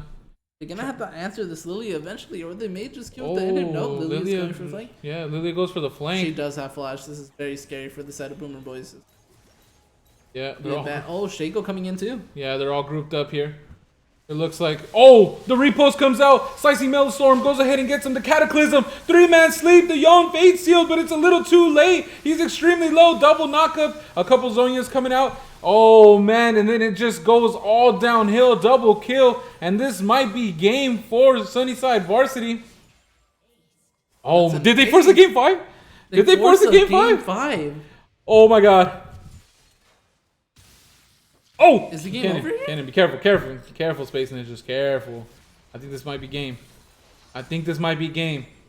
Is Sunnyside Varsity Team Esports, top Esports confirmed? Oh no. Oh, I'm clicking too many buttons. Is this just an inhibitor or is this a game? They have a lot of time left. We'll see if they use it wisely. Nope, just going for the double inhibitors here. Alright. They are all extremely low, though. They need to hurry up and get on out of there. This basically confirms the Mountain Soul for the side of Sunnyside Varsity. Go. Oh, man. Double inhibitor. Oh, this is looking scary. This is looking scary for Boomer Boys. Yep, that first game, Sunnyside Varsity, is all they needed to really turn the momentum around in this series. Definitely. Yon has a Death Stance, IE, and Static Shiv. He's gonna need an Executioners. They definitely need the Executioners for the Fiora. You see the Fiora going the Spirit Visage. This Fiora is God mode at this point. Oh, look at this. The TP coming out for Fiora, trying to get a nice flank. Oh, Tom actually sniffs it out. Eggs and Rice might be going down. That is a lot used for just the Fiora, however. Yeah. 3 ultimates down, 4 ultimates down. Only the Unstoppable Onslaught online for Boomer Boys. They are going for this. Oh, is that a 3-man sleep? That's a 3-man sleep there. 2-man sleep. Oh, no, comes in. They go ahead. Yon goes down.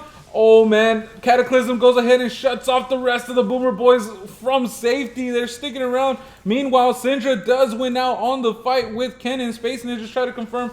much more for Sunnyside Varsity. Tom trying to get out of there. Unfortunately, goes down. Now Sizz is next. He has a lot of resistances, but is it enough? No, it is not. And the minions are hacking away at the Nexus turrets already. Acolyte, this is Acolyte's hero moment. This is Acolyte's hero moment. Is he going to be able to defend this last turret?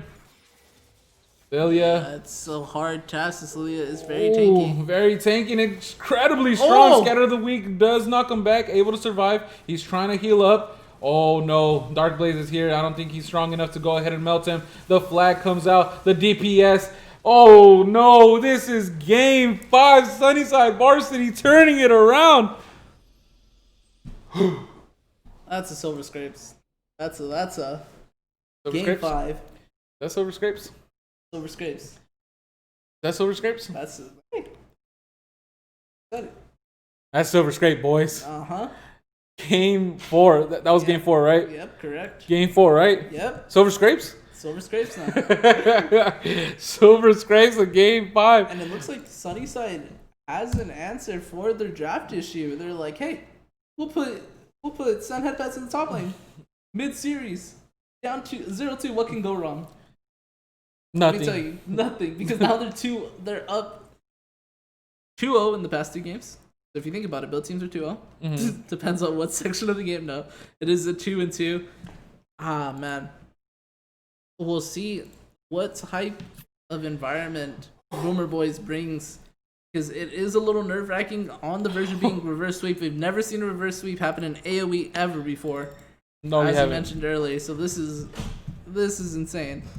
If they manage to execute it, we're gonna have to see how Boomer Boy responds, though.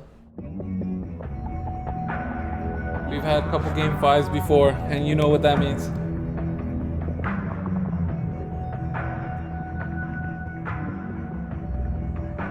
I gotta give him the Mark Z edition, right? This ain't it. This is it? Whoa. This like a... That ain't it, is it? Is it? I don't know. Whoa. That was a very intense Silver Scrapes. Hold on. Let me go to the classic. One moment. Spotify did me wrong. What was that? Whoa. Relax there. Relax there.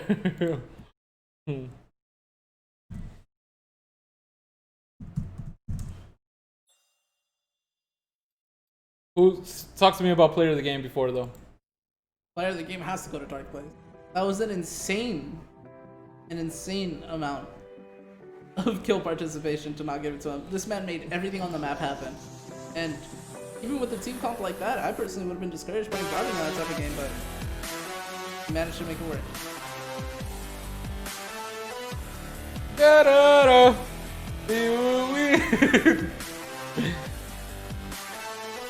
Oh my god.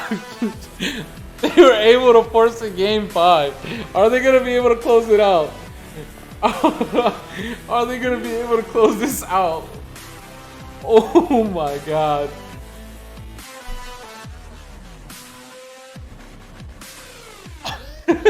I'm speechless. Yeah. I'm pretty speechless. The straw poll, it's up in the chat. Here's another one right there for you. I'm on top of the straw polls today, baby. Let's go. Here we go. Straw poll, player of the game. Who do you think it was?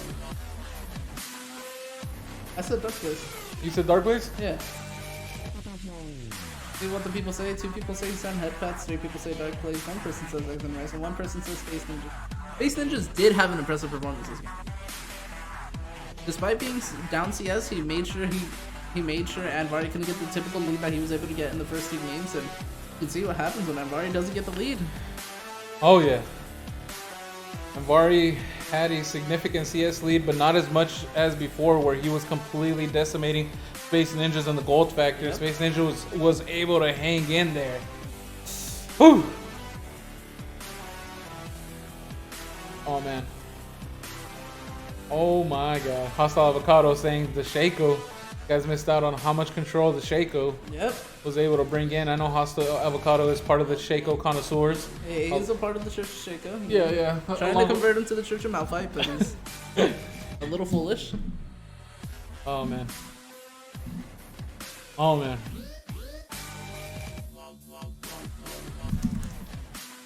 They're rushing into every game just like how they have been this whole series. All right. I think this calls for one last play. Let it finish out.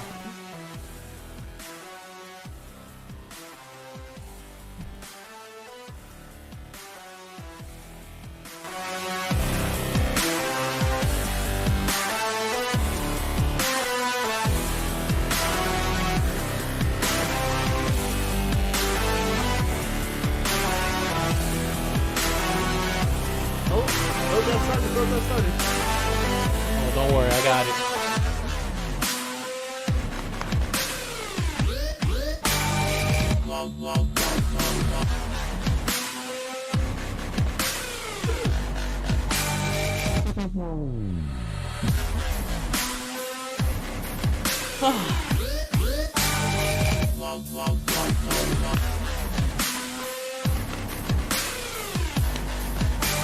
Let's talk about this picking ban. All the bans went through quick. They went quick. They're trying to get this game over with. They went quick. All right, let's see. Let's go to the pro draft. Oh, let's go to the pro draft. They see the Silver Scrapes pause. Okay, so the Jarvan does get picked up on the first rotation. Shout out to Owen 11, by the way. Thank you so much. And yeah, they got a first pick to J4. Thank you, Owen. They're able to just Dark Blaze is able to just do so much with that J4. They gotta first pick it. They can't let anyone else take it. And Tom knows how to play it. Yep, Boomer Boy's picking up the silver here. Well done. That means the Darius is up. We'll see what they decide to do. They do lock in the silver. Silver being a great pick for Anvari, going back to the comfort. So you can definitely see how teams just want to go to the comfortable fix on the 5. I mean, one team's gonna win, one team's gonna lose. So at this point, just pick whatever you're okay with losing with. This is the final match, and one's gotta go. That's huge. But Sizz is gonna have to go into the Darius. I wonder if he picked the Shen, knowing it's gonna go into the Darius. Yep, you see the Darius locked in here. And the Fiora, no way. Wow, they're going for it. Oh man, gonna do his best impression of Dub Yangu. Dub Yangu. That's his new nickname. I coined it. You see the Nidalee being picked. I expected the Nidalee getting picked up. I personally did not. Just such a high tempo type of jungler. He's really able to take over the map and nullify some of the pressure that Dark Blaze is able to bring in with his champions. We see Boomer Boy's banning out the Ziggs here. Understandable for that Ziggs bot lane. We know Space Ninjas likes it, especially with the synergy he has with Cataclysm. Yeah, I'm very curious to see what Acolyte's going to be able to pull out into the Fiora and Darius Jarvan. Usually something like a Cassiopeia, something like they banned the Cassiopeia. No Cassiopeia. No Cassiopeia. We're going to wait until the second ban to make sure they did not hear me. Subtle flex. I want to go ahead and just spell out Cassiopeia while we wait it out. Assiopeia. Boom. Shout out to me. People not watching right there. Oh, dang it. That was a flex. It is not a flex. It's right in front of your face. It sucks. Oh, we saw the brand hover, but I don't think they necessarily meant to ban the brand, and they banned the Lucian, and Acolyte gonna... Oh, yeah, they do brand, and they accept the ban. They accept the ban. I wonder why the brand here? Don't know who plays it on the side of Sunnyside Varsity, but... They probably just trying to take out any strong AP bot lane that can really benefit off of these team fights. Yeah, and when you see something like that, you definitely can expect maybe a Morgana, right? Because if they're scared of it... No, they're picking the Alistar. Interesting. They're really trying to go aggressive, pedal to the metal, right? Yep. Saving the last pick for the mid lane despite them showing already who's in the mid lane, right? It's either going to be the Fiora or it's going to be the Darius. Exactly. They want to see Shaco pick yet again. Ooh.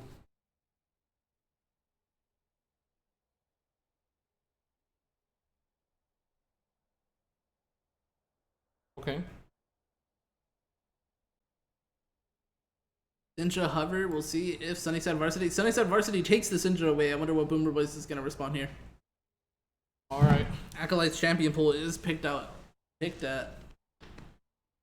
Yeah. 3 champions banned for Acolyte, 3 champion banned for Sunhead Pets. He still has a lot of champions to really pick from. Cassidin for the scaling. Anivia, that's the next person I was going to go ahead and say. This is going to be a real tough time for Sunnyside Varsity. It's going to be a completely different environment now because when they go in like they have in very chaotic team fights, I'm speaking from experience, the Anivia is very hard to deal with because it's essentially being perma-slowed. And it is not fun. Oh, man. Go ahead and see what's going to go on here. Oh. This is intense. This is intense.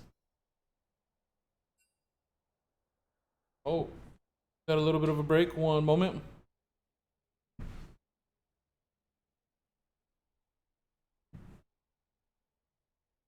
All right, one moment.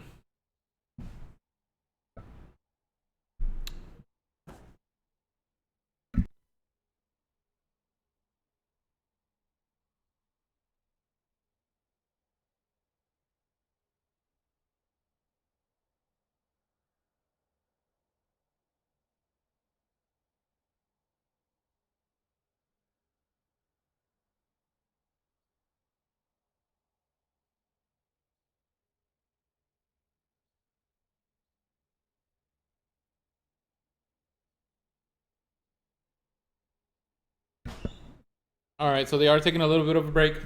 Just to let everybody know, restroom break. This is an intense game 5. You want all your focus in the game. You do not want to have in the back of your mind, like, I really need to go pee. Yeah, I love it. I just love the Elmo meme, dude. It's an Elmo meme. I'm just this one. Hold on. Let me. It's the series on fire, and I'm just over here just with my hands up, just like, oh my god, anyone can take this. Who do you have with this draft? Who do you have with this draft? Who do you have with this draft? Let me know. Aw. Boo. Who do you have with this draft? Okay, who do I have with this draft? Yeah. I definitely think Boomer Boys did win out on this draft. They identified that Sunnyside Varsity prioritized a lot of melee champions, and even though they have a Jarvan that can collapse on the Anivia, good luck trying to go onto the Anivia. Good luck trying to go through the Anivia through the ultimate. As soon as Anivia gets 2 items, it is going to be a wrap. Although Nidalee Anivia is very frustrating to play as the Nidalee. But if anyone can do it, it's definitely Tom. All right, I dig it. Just based on just based on the draft that we went ahead and witnessed, oh man, it's a lot of comforts on the side of Sunnyside Varsity. I think they're gonna be able to take it. There he is, an incredibly powerful pick for Sen Headpats. Mm-hmm. I think they're looking for it. Yep.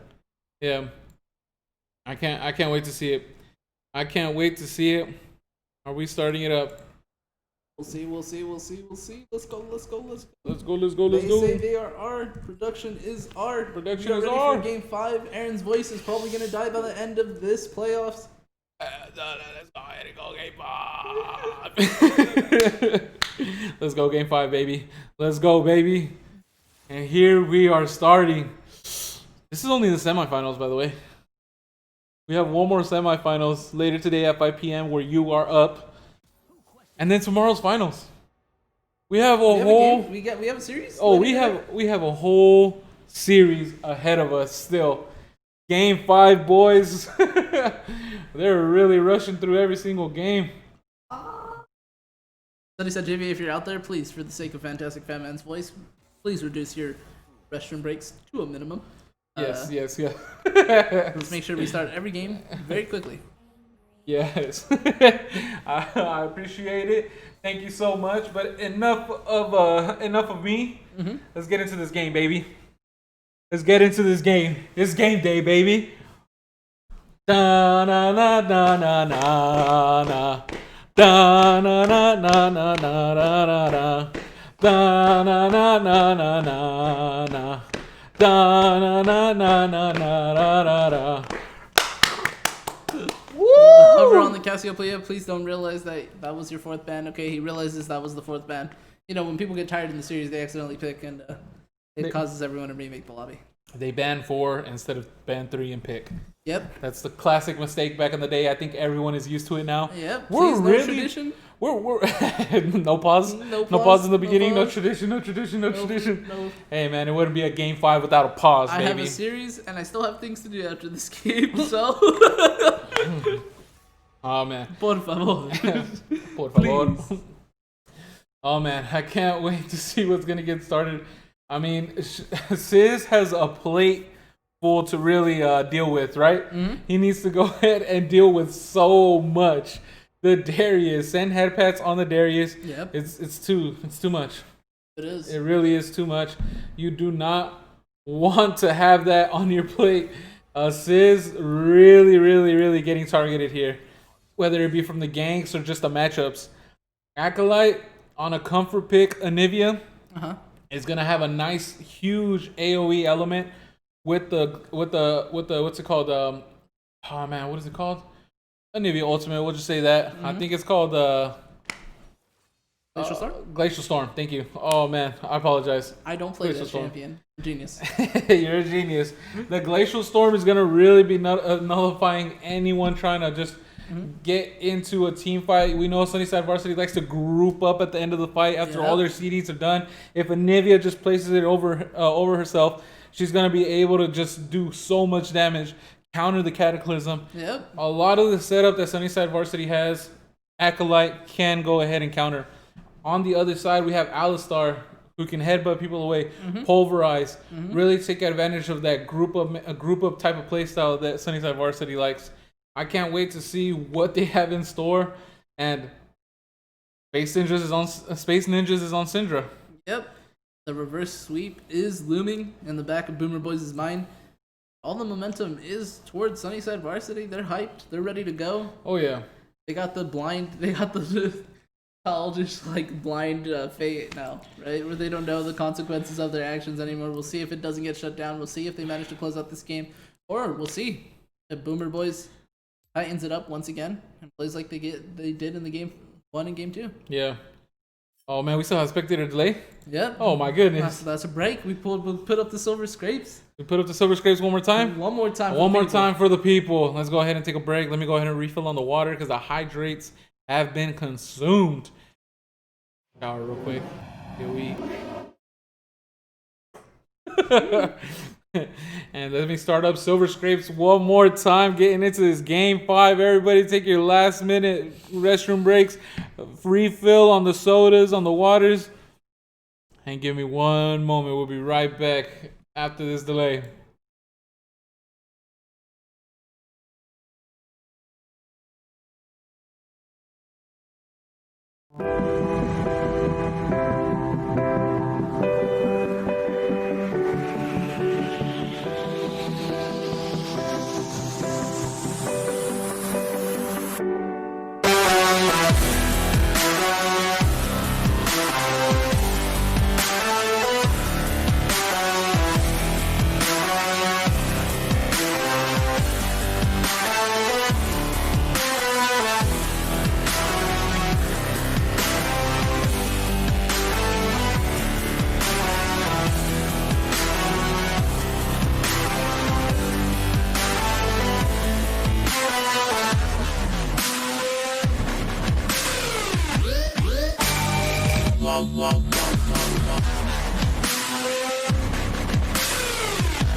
Hello, everybody, and we are back, baby. Game 5. Are you ready, Eloso? I'm ready. Oh, man. Extremely ready. I can't wait to see what we have in store. I want to see a barn burner. You want to see Barn I Burner? want to see pentakills. I want to see aces. I want to see Baron steals. I want to see dragon steals. I want to see an Elder Drake spawn 3 times before this game ends. No. I want a Barn Burner too, but that's like a 50-minute game. And that's the 50-minute game I'm willing to cast. I don't know about you. Yeah, you know what? Yeah. Yes, I am. I am dedicated to the cause. And I want a Barn Burner just like that. So both starting off with the 5 points. Not trying to give any advantage whatsoever. Mm-hmm. How you feel about that? You're one that likes to coin flip. Yeah, when in doubt, coin flipping out, and I definitely think Sunnyside took my advice there. Ooh, Darkblaze dodging the spears, unlike the Shun game. He's on point. He's on point. He's online right now. The kid's got spunk, right? Yes, he does. Is going the Phase Rush build yet again. Not a big fan of it, but it has been having a decent amount of success, and his Jarvan last game was insane with all the flash predictions. We'll see. Oh, they take the ward. Wow, that actually nullifies a lot of information. You don't know where the Nidalee is starting. You have no idea where the Nidalee is starting. Yep. What we see, Darkblaze is going to get an insane leash from the Shaco.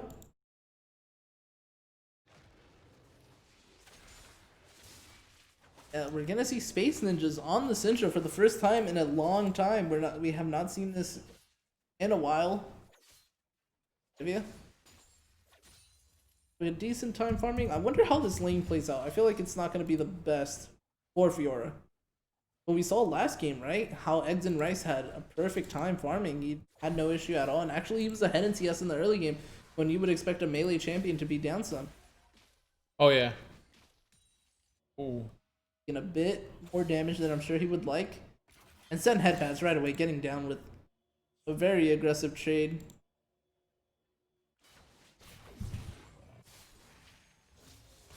Oh. Nice trading coming out from the Nivea. Alistar going in. Oh, man.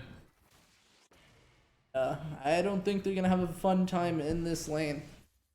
No, Syndra needs to mind her P's and Q's. And look at this. The pool already coming out. 3 stacks. 4 stacks. Sizz. Ooh, I like the way he got out of that. But unfortunately, he does get a 5-stack proc. So the bleed is nasty. You see Tom going for this gank, and it looks like Jarvan is expecting it. Oh, no. Nope, decides to back on off. This only has 2 CS, but the wave is pushing into him, so he'll have no problem picking up all the CS at the turret. And we see Eggs and Rice in the same situation, but not going to have the best time farming under the tower simply because it is ranged into melee. Sudden is going to get autos, Qs, all types of damage. Oh, yeah. And look at this. Oh, Bulls. The taunt gets stopped by the flag and drag. And is the bleed's going to be enough? Yep. 5-stack. The flash used as well. Darkblaze has all momentum come back. Oh! Send headpads. Oh, tries to flash away, but unsuccessful. Now it's Tom versus Darkblaze. Darkblaze needs to mind his P's and Q's. Pouncing over. Gets the empowered auto, the swipe. Oh, but he doesn't get the reset. No, the spear doesn't land. Acolyte is here. Along with Eggs and Rice trailing right behind. They could sandwich Acolyte. Nope. They decide to back on off. They know Shen has the TP advantage. And Ghost was actually used by Darius. Yep. He tried getting out of there as quick as possible. Yep, unfortunately, nothing comes out of it other than a scuttle for Dark Blaze. He could be possibly going for the double scuttle. Yep. Crossing through mid. Alistar's here, though. Trying to defend. Ooh, Acolyte. Death Slayer as well is here. Yeah, Death Slayer doing an incredible job trying to hold off on it. Flag and drag, able to knock up the Gooch Pooch. Oh, and there's a Shaco box too. Oh, Acolyte. Oh, and he flashes to the Shaco box. Exit and Rice able to pick up another kill, so it's a 1-for-1 so far. Tom is there. The repost comes out. He's able to dash on over to Acolyte. Oh, but he lands the stun. Exit and Rice getting extremely low. No. Doesn't go through the wall with his Q. O's down. That's a 2-for-1 in favor for Boomer Boys. Boomer Boys are locked and ready for the aggression of Sunnyside Varsity in this game 5. Oh my god. Looks like Sizz. Oh man, yep. Sizz doing a pretty good job. Oh, I spoke too soon. The taunt comes out, the pull. He says, get over here. And that's 2 kills for a Darius. And Darius is actually rushing Glacial Shroud, trying to get the CD. That might be a Righteous Glory. Oh no, Dark Blaze going in. Oh, Spear misses. No trouble there. No trouble there. No reset on the Cougar form. Pounces over, goes into human form. But Dark Blaze was on the ready.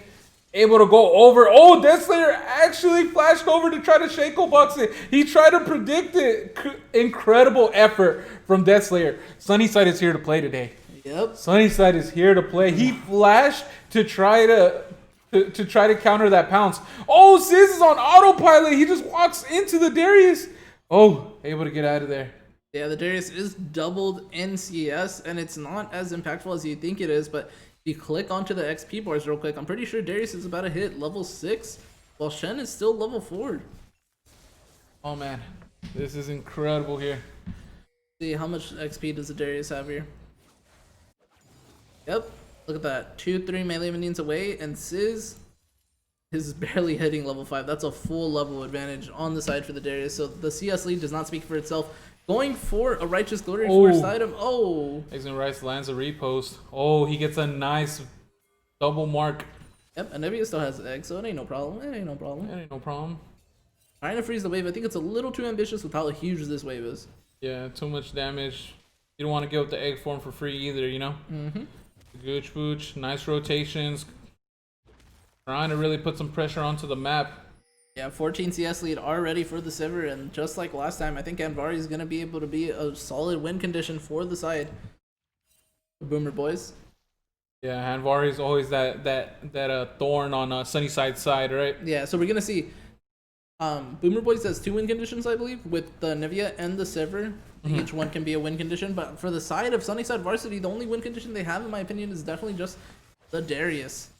So, yeah, and he could get nullified so easily with the Boomer Boys team comp. But the danger, right? Besides him getting CC locked, is once he gets that 5 stacks on one, he has 2 people he can get 5 stacks very quickly on. And that's the Alistar and that's the Shen. So if Boomer Boys sleeps on just one team fight, that comeback potential of that ulti can be very devastating. We'll see if Tom can happen to impact this lane a little more before the game gets out of control. Oh yeah, they really got to mind their P's and Q's in these team fights. Speaking of Boomer Boys. Oh, they notice. Oh, nice spear landing. Yeah. Eggs and Rice rotated on over. Oh, Anivia wall comes out, but the repost stuns Tom and stops him in his trail. Darkblaze running on over, trying to make something out of nothing. Oh, wow. Wow, the Darius and Headpats completely ghosting on over. He gets 2 with the pull. Stand United comes out. He heals for so much, but the Glacial Storm really nullifying him. Death Slayer goes down as well to the Alistar combo, and Acolyte able to finish him off there. Unleash Power turns Anivia into egg form. Space Ninjas, no, your valiant effort. Oh, does he have the Spring Plant? Gets him. Last and auto. they're rewarded with an Air Drake. Oh, the Shen, the Alistar, and the Sivir is very happy with this dragon. Yeah, on the hunt is gonna be is gonna be on repeat there. Running down Sunnyside Varsity if Boomer Boys get the lead. Yes, sir. Already a 1,400 gold lead, 1,500 gold lead for the side of Boomer Boys. They're looking very happy right now. Yeah, and Vari actually got a kill out of that. So on top of the CS lead that we know he's gonna have, he has extra gold from that kill. Yeah, 18 CS lead in the mid lane too. And 3 kills. Already got the Rod of Ages. 8 minutes into the game. He's going to be 19 minutes chilling. He is a kid on Christmas. Ooh, Man. I like that. A kid on Christmas. Dark plays possibly looking for the Rift Herald. Tom is there. Little to no mana, but with the jungle item, he does get some nice mana regen. Ooh, Vari able to spell shield a lot of the damage there. I would like to see Space Ninja just kind of bait that out, you know? Yep. Maybe with his weaker ability, we know his E doesn't do too much. Yeah, I usually like baiting it out with my W. Getter of the week? Yeah, or you start playing mind games so you can QE, and while it's coming up, it will still shoot the E after, so it's delayed. So it's very hard to keep track of. Actually, Syndra's actually not that good into Syndra if the Syndra is very good with the mind games. It just becomes a straight up mind games. Yeah. And at that point, you're just flustered as Sivir. Okay. Because you'll be getting a different result every time, right? Yeah. A good Syndra can definitely take advantage. We'll see if Space Ninja can play it. He can do the EQ, and then the Q gets launched. He can do QE, where it comes out, and then the Q gets spell shielded, but the E still goes through. But it looks like Deathslayer doesn't really want the 2v2. He's like, hey man, I'm gonna go help out the team here. Good luck bot lane, dude. Trying to impose his will on other parts of the map. And Rift is going to be in the side of Sunnyside Varsity here. You got to be thinking he's going to the top lane. Oh, a tower dive. Alistar using the Unbreakable Will. The spear lands, and then Bari gets another kill. And he's going to be getting a lot of plates here. I didn't think about this, actually. So, what I'm noticing here... Oh, see if any action happens here. Oh, yeah. Acolyte nullifies a lot of the aggression there. Okay, so to finish my point, we do see a race onto the first 2 towers. And I believe Sunnyside will be getting it first because of the Herald. Pretty unfortunate. For the side of Boomer Boys, but to continue on to my point, what I didn't realize is how strong Alistar is into a team that plays weak side bot lane. Yeah. That was an insane tower dive. I totally forgot about that. I actually got punished like that at an Oakland tournament. Oh. Look at this. Acolyte getting a little bit of a scare from the J4. Sis still trying to nullify that 29 Darius. CS. The gold lead is only 1,000. One can only imagine how it would be if Sis was equal CS, but this is having a little bit of trouble in this lane. Oh man, he's just emoting his life away, saying he's completely fine. Oh, Eggs and Rice trying to engage onto Tom, the Gooch Pooch, able to headbutt him out of there. Did he flash? He flash headbutted, huh? I believe he did, yeah. Wow, saving Tom. Could have been a detrimental. And he's at Varsity. Still focusing up on the top side. Look at that. The top outer turret, inner turret is extremely low. You know Darius is going to be there again, right? Yep. The Anivia TP in the mid lane wants to get every CS she can. Once the Leandres gets finished, I think it's going to be a very bad time for the side of Sunnyside Varsity. I think this is an excellent pick coming out of the Boomer Boys. And who else to pull out the Anivia than Acolyte himself? Yeah. On the last game 5 he had, was it with you? Did you guys go to game 5 in draft 2? Against Dark Acolyte? Blaze. No. Dark Blaze. No, we got 3-0'd. You guys got 3-0'd? Yeah, I don't want to talk about it. Well, sorry about that. Sorry for bringing up bad. I'll stop bringing up old stuff. But why bring up old stuff? But I'm just saying he really goes into those comfort old school champions like Cassidy to really close off games. Yep. Ooh, the spear landing onto Shaco. Half health. Oh, wow. Half health off of one spear. Yep. Oh man, the boomerang really melting. Oh, really picking away at Space Ninjas. Already at less than half. Yeah, Acolyte's having a final time here already with the Rod of Ages and the Chair of Goddess. Rod of Ages at 4 stacks. Yeah, you're kind of seeing like the the difference, the difference in power or in strength here on the opposite sides of the map. Darius completely one-sided lane, and on the bot lane at Vari completely one-sided against Space Ninjas. And in the mid lane, they're kind of going toe-to-toe. Eggs and Rice not really falling too behind on the CS department. Ooh, Sis gets a nice taunt. Some turret aggro comes out. Oh yeah, and the bleed. Then Headpats isn't really timing that bleed turret aggro correctly. Yep. Taking some unnecessary damage. And look at this. Boomer Boys having the bot side priority and actually get the Inferno Drake. That's 2 dragons. And they don't look like they're going to give up too much more. And they're in scaling comp too, so the fact that they have the first 2 dragons, looking pretty grim for the side of Sun. Oh! Let's change. There we go. All right, let's turn on the cameras one moment. Yep. And how are we feeling so far about how the game's looking? The game is definitely looking in Boomer Boy's favor, right? Yep. But what are some outs that Sunnyside Varsity have? They don't have much, like you said before. Yep. But they do have the Darius already with the Righteous Glory. Was that the move to make? I think it was a little bit of a desperate move. He already had the Ghost already, so Yeah. I don't think it was necessary. But if you're gonna ask me how Sunnyside can come back into this, I think the next Herald is where it's at. Mm-hmm. Sunnyside is only down 2k gold, and although they're up against a scaling comp, it feels so much worse. Not that bad if Darius gets 5 stacks on just one person. He has Flash, he has Ghost. That Anivia still is really squishy. Mm-hmm. You need to make a play before the Anivia gets the finish boots. The finish boots, the Seraph's Embrace, then it becomes very difficult to actually be able to shut down this Anivia. Yeah, completely understandable. Oh man, it's already looking a little grim. A little grim. It's already looking a little grim for Sunnyside Varsity, right? Yep. We'll see if they could go ahead and clean this game up. I definitely think they can. They just need one team fight, right? We'll see if Boomer Boys dozes off for a little bit. They are really ahead here, though. Maybe they'll play just a little bit extra safe. It is the game 5, right? Mm-hmm. Or if they'll still go just as aggressive just to ensure that they can end this game.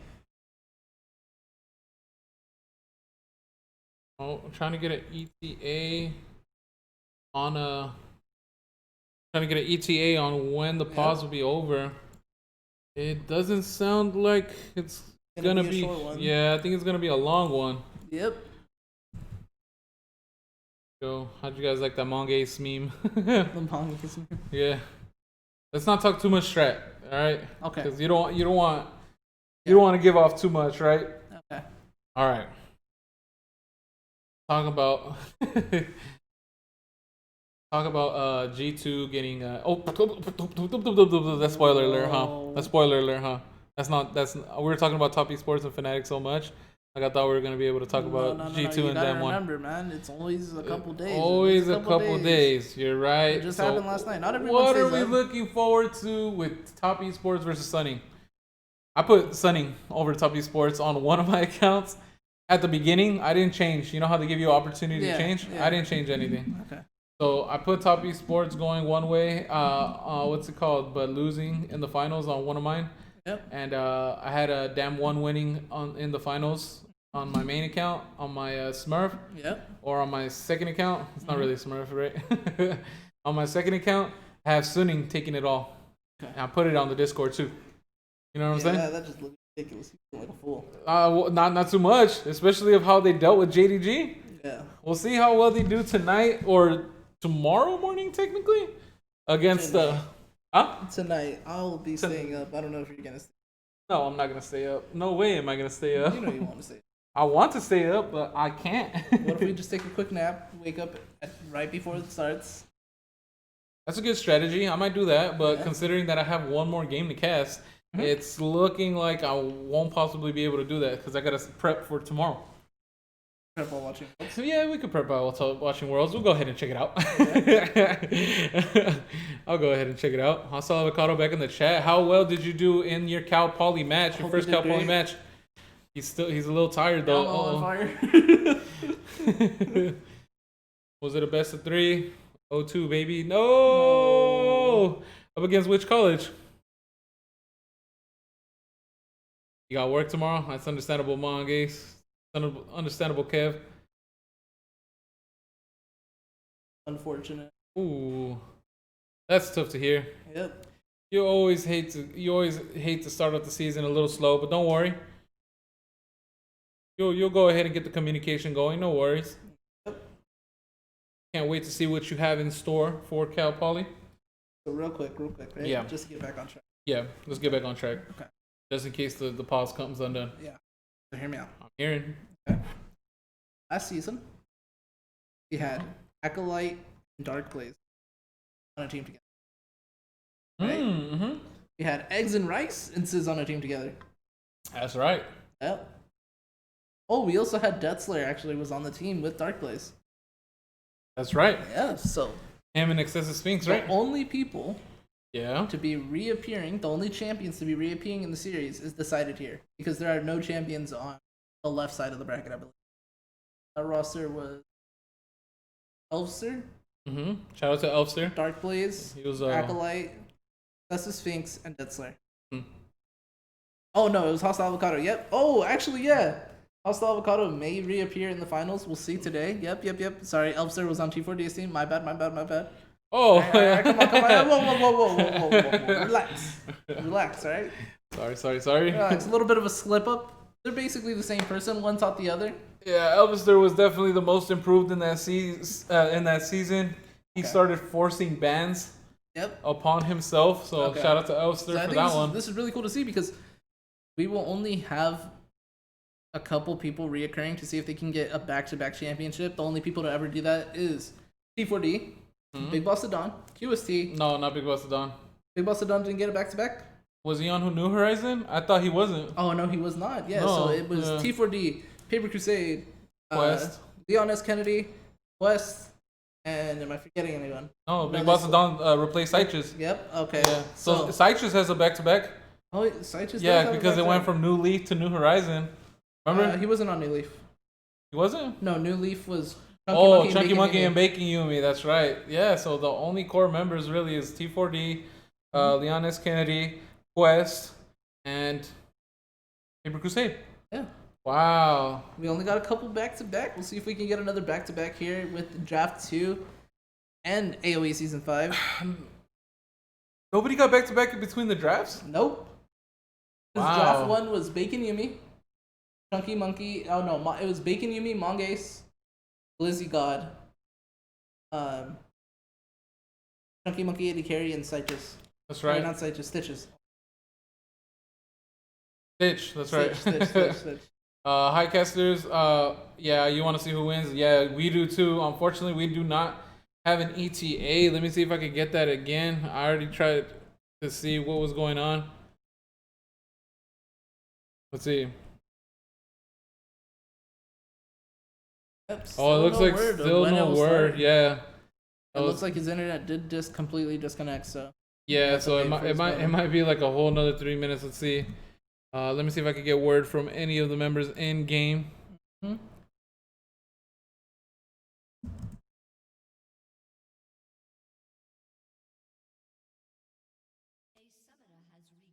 Oh, I don't think so. Oh, I don't think so. Oh, we're back. Oh, we're back, boys. Are we back? I think we may need to wait 3 minutes for the pause to keep up. So we still might need to wait 3 minutes. We can get some time. All right. Okay. So possibly within the next 3 minutes. So look, man. All I'm saying is the Church of Malphite. Undefeated in the league. Thoughts? Got the R's coming out. Okay. Thoughts? Oh no, what? You want to say that again? You said Church of Malphite and I tuned out. I'm tired of it. I'm tired of it. Yeah. Even though you forced me on Malphite for a whole year, but yes. You out of all people know. Yeah. You're the first disciple. Alright, going back into the game, as you can see, Sunnyside Varsity still playing strong side in the top side and playing weak side in the bot side. We can see, like I said earlier before the giant pause, Sunnyside's still not out of it, but they have to win this Herald because if they do not win this Herald, they're not going to be able to scale into the game as strong as Anivia, as strong as the Sivir, right? Yeah. Sunnyside Varsity does not have an AD carry, and AD carries is a really strong role right now, especially when they get the triple item. You regret picking yourself a mage. Exactly. Wow, Essence Reaver already on Envari, and then also on the other side, we have Syndra still trying to work her way into that Luden's Echo. Okay. Okay, ladies and gentlemen. Oh. Wait a minute.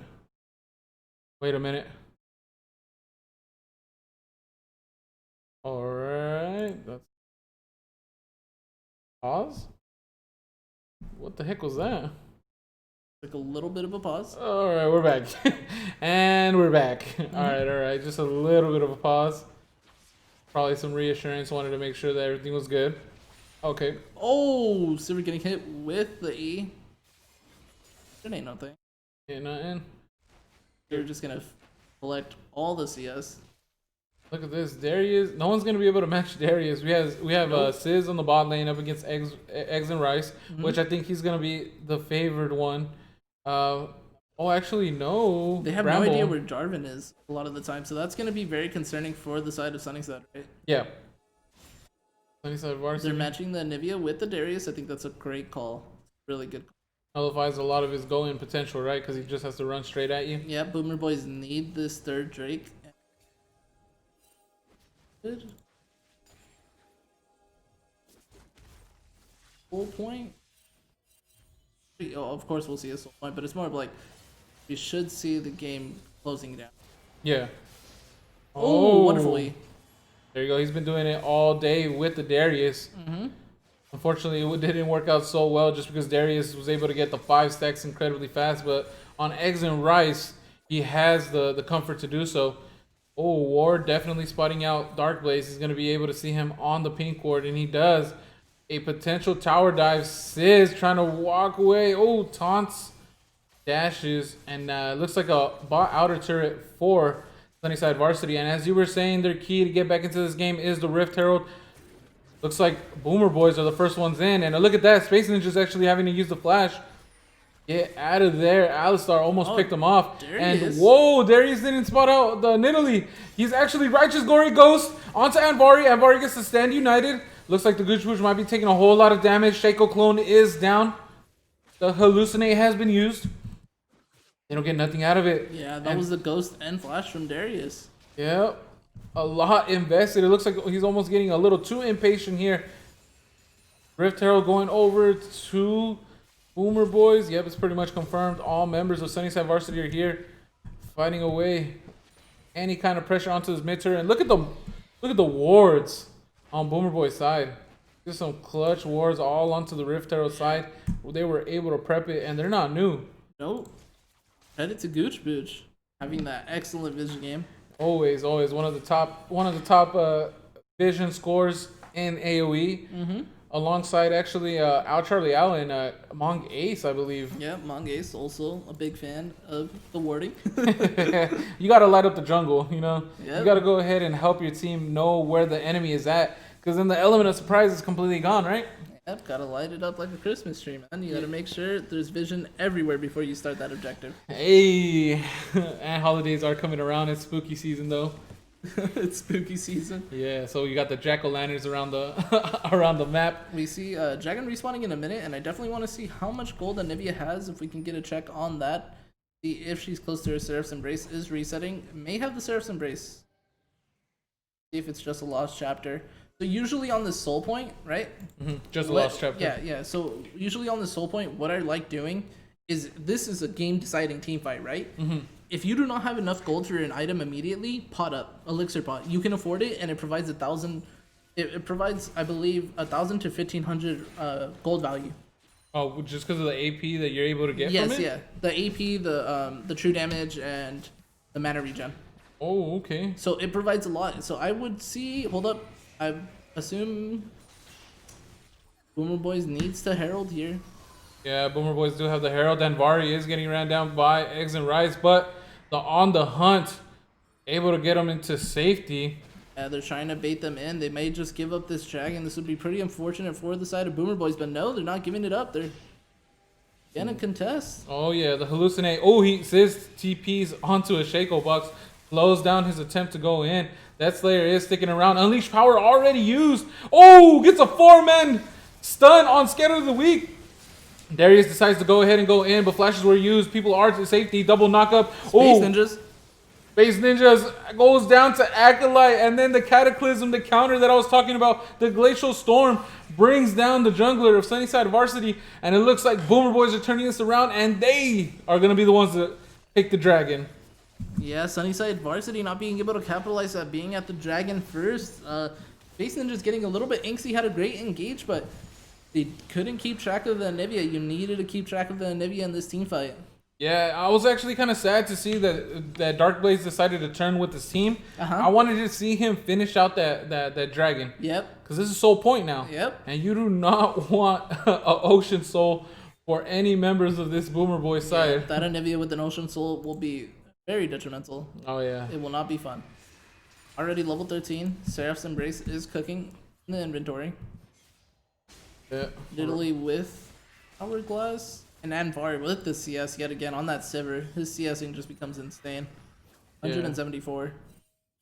Nuts. And it's only gonna get ramped up from here, especially with all that damage that he has.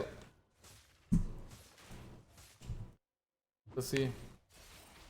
Oh, getting hit with those stuns a little too much, but I'm sure he doesn't mind it. Hopefully he doesn't get caught with one in the team fight. In that last team fight, he was off to the side, and it worried me a bit. But then, because Sunnyside Varsity kind of tunneled on the Anivia like they should be able to try to get this Anivia. He was able to take down Space Ninjas in the backline. Yeah. Sunnyside Varsity really hanging on by a thread here. It's one team fight from really closing it out, but at the same time, it's one team fight from really bringing them back in. But again, look how lit up these parts of the map Boomer Boys have. They're able to see Sunnyside Varsity come in from any entrance. It's pretty dark for them. Nice scanners going all around, though. Hopefully, they'll be able to pick up some wardage there around the map. Yeah, it's looking tough. Oh, Death Slayer. Kind of has some fancy feet while he wards up. That's pretty common, right? To go AP as a Shaco support? Yeah. It's pretty much the only bit. We can't go AD. Okay. Just want to make sure. Nice GLP to really help peel or help initiate with something. Yeah, it's really hard to initiate on this team, though. They already have the Rod of Ages fully stacked for the Anivia. How many stacks does he have as on Jiren's Goddess before it becomes a Seraph's Embrace? Oh, he is a little slow on it. It's 400 out of 750. Yeah, he's still got some ways to go, about halfway. Yeah, Jarvan going the Knight's Vow as well, but who's he getting a Knight's Vow on? Maybe the Darius? Probably hopefully? going Darius or Fiora at this Yeah. point. Yeah. Flavor already It is really nice in some situations. like this. Yeah, where if your bruiser's really far ahead and you give him a Knight's Vow, it can be very detrimental, but you gotta have some damage on your own, and with the Phase Rush and with just the Knight's Vow and the Cinder Hulk, I don't necessarily he can do much. Yeah, he's looking to provide full utility for his team in this team fights. And look at this. It says, oh, using the Spring Plant, but Yep. J4 has the Flag and Drag, able to get out of there. Some Baron aggro, but just saying hello. Yep. 200 CS now. Oh my god, the CS from the Anivia as well. 216. They are not minding that this game is completely slow. Yeah. No, they're really liking these like kind of lulls in the game, these slow times, because it really lets them ramp up for the next fight. You were close in one fight from taking them down, but with these long pauses per se in the game, they're not gonna come back the same. Whereas you might be coming back a little bit, just a little bit stronger. Yep. Champions like the Navy and the Sivir are gonna come back twice as strong. Oh, here we go. Gonna dip out. Yep, just gets the nice taunts out.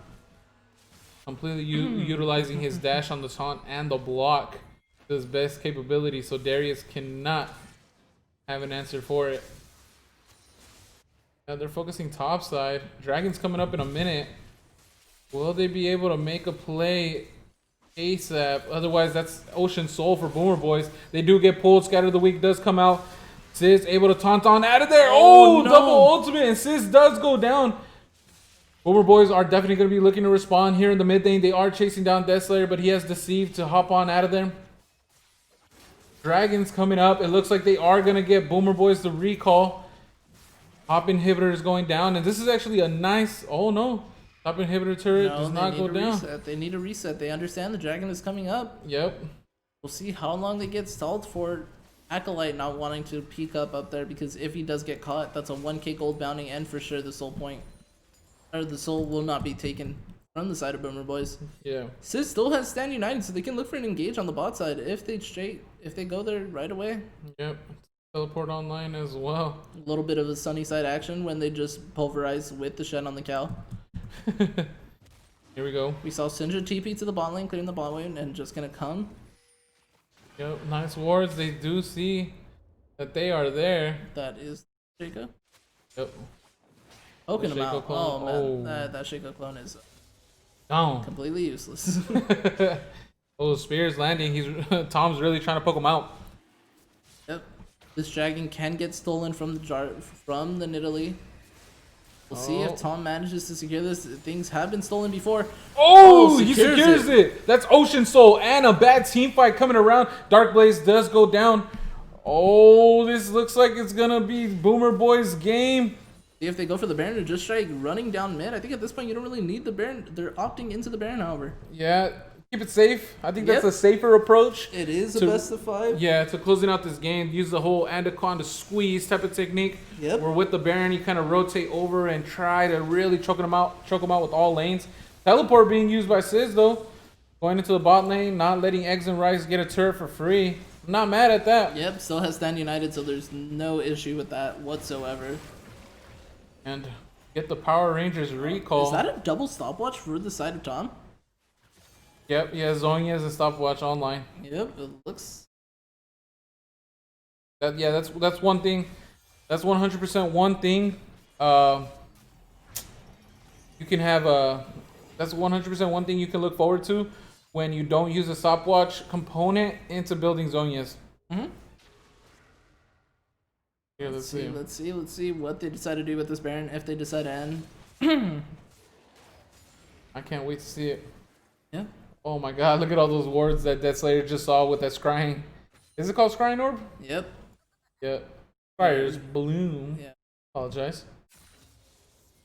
Scrying Orb, I believe, is the blue trinket. the blue trinket. Who would have known that trinket would have been so strong? Right. Red buff onto Anvari, providing a lot of peel. Out of the week, not really finding anyone. Did Darius really pull the big raptor over? Yep. Yeah, and he took it. Oh wow. Insane plays from Sid Headbat. The Acolyte is in the top lane, shoving down the wave, but he has teleport. Just like Sizz, he has the Stand United to really rotate over. Yeah. A lot of map control coming out from Boomer Boys, right? The rotations are available for multiple members. Here, Acolyte decides to not wait on his TP. Could potentially be a bait just because you can wait for the TP and then the team fight's over by the time you're there, you know? Wondering how Boomer Boys is going to put the final nail into the coffin. They need to get an inhibitor. Their team comp doesn't really excel at sieging just because of how short range the Sivir is. It's a little spooky for them because it allows them to get flanked, and that's the only way. Oh, look at that. Echo Box to hallucinate. Unable to make anything out of that. Yeah. Oh man, this is scary. If you're in this game, it almost looks like Sunnyside Varsity is kind of scared to pull the trigger, but Boomer Boys ain't really giving them any opportunity to come back into this game. Yeah, like you're saying, the good old-fashioned Anaconda squeeze. Yeah. Who better to do that than the Boomer Boys? Yeah, great, incredible macro play. And Vari is still topside. He's hard pushing the wave.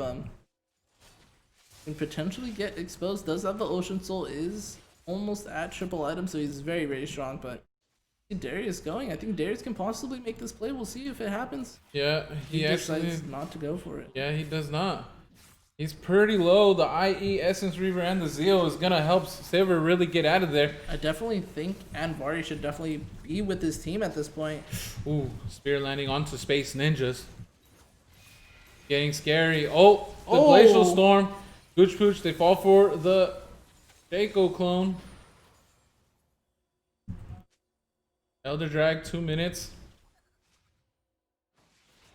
Yeah, the Boomer Boys are perfectly okay just waiting this out, playing it real slow, playing it real safe. And look at that. 10 headpads doesn't decide to go in, and he's just kind of paying for it, right? Yep. Slowly getting chipped away. And then by the end of it, Anvari's going to be able to really take that. Scatter the weak, use, but no orbs to really stun anybody. No wave clear on the side of Sunnyside Varsity. Oh, they might be looking for it. Gooch Pooch is the target. I don't know, even with the Unbreakable Will, Gargoyles being used. So tanky. Cataclysm coming out to stand united. Oh, Eggs and Rice able to pick up a kill onto the Gooch Pooch. Now going on to Acolyte. Acolyte getting ran down by 2 members. Oh, and look at this. Tom is down. The Darius is online. 5 stacks coming around for everybody. You get some stacks. You get some stacks. And you get some stacks. And Varys on the opposite side, they are trying to get something. Sid's able to pick up a kill onto Eggs and Rice. Oh man, with the Ocean Soul, he's slowly healing right back up. Yeah, I'm not really a fan of this type of formation from the side of Boomer Boys. I think it's the only way that Sunnyside Varsity came back into this game. Yeah, exactly how they did right there. Really taking advantage of Anvari being on the top side. The only member to not really have a TP or an ability to bring him on over to the team. So we'll see. We'll see if Sunnyside Varsity can go ahead and get back on track into this game. A little bit of a silver lining there for them, right? Yep. A nice team fight win. But the Elder Dragon's up in 30 seconds. Everyone is gonna be up for Boomer Boys. The teleport on the Anivia is locked and loaded, ready to go. We shall see. This is the game. This is the game right here. Yep. This has to be the game. We'll see how much damage the Silver ends up doing. Did opt for a 3rd BF sword. Is going for a 3rd BF sword item. Wow. That's going to be a lot of damage. That's a lot of damage. No one's really building MR, so Anvari has the comfort to do that. Yep. Oh, Elder Dragon already started. The DPS on all sides of Boomer Boys is going to be enough to really take this. Sunnyside Varsity is coming around. Oh, Spear doesn't quite land. Oh, Boomer Boys actually trying to bait this out. Well done. Yeah, Ooh. they don't have any super minions, however, so I think Sunnyside can do this dance all night long. Oh, Darkblaze finding a very good flank here. We'll see how Sunnyside reacts. They don't see him. They do not. They do not see him. This is we're spectating through the eyes of Boomer Boys. They see everyone's rotating over. Darkblaze comes in. Cataclysm onto Sivir. Sivir is able to flash on out of there. The Darius is getting engaged on by 3 members of the Boomer Boys. Darkblaze is on the opposite side of the map with Eggs and Rice. Oh, able to go over the map, over the wall. Tom getting extremely low, but he does have backup.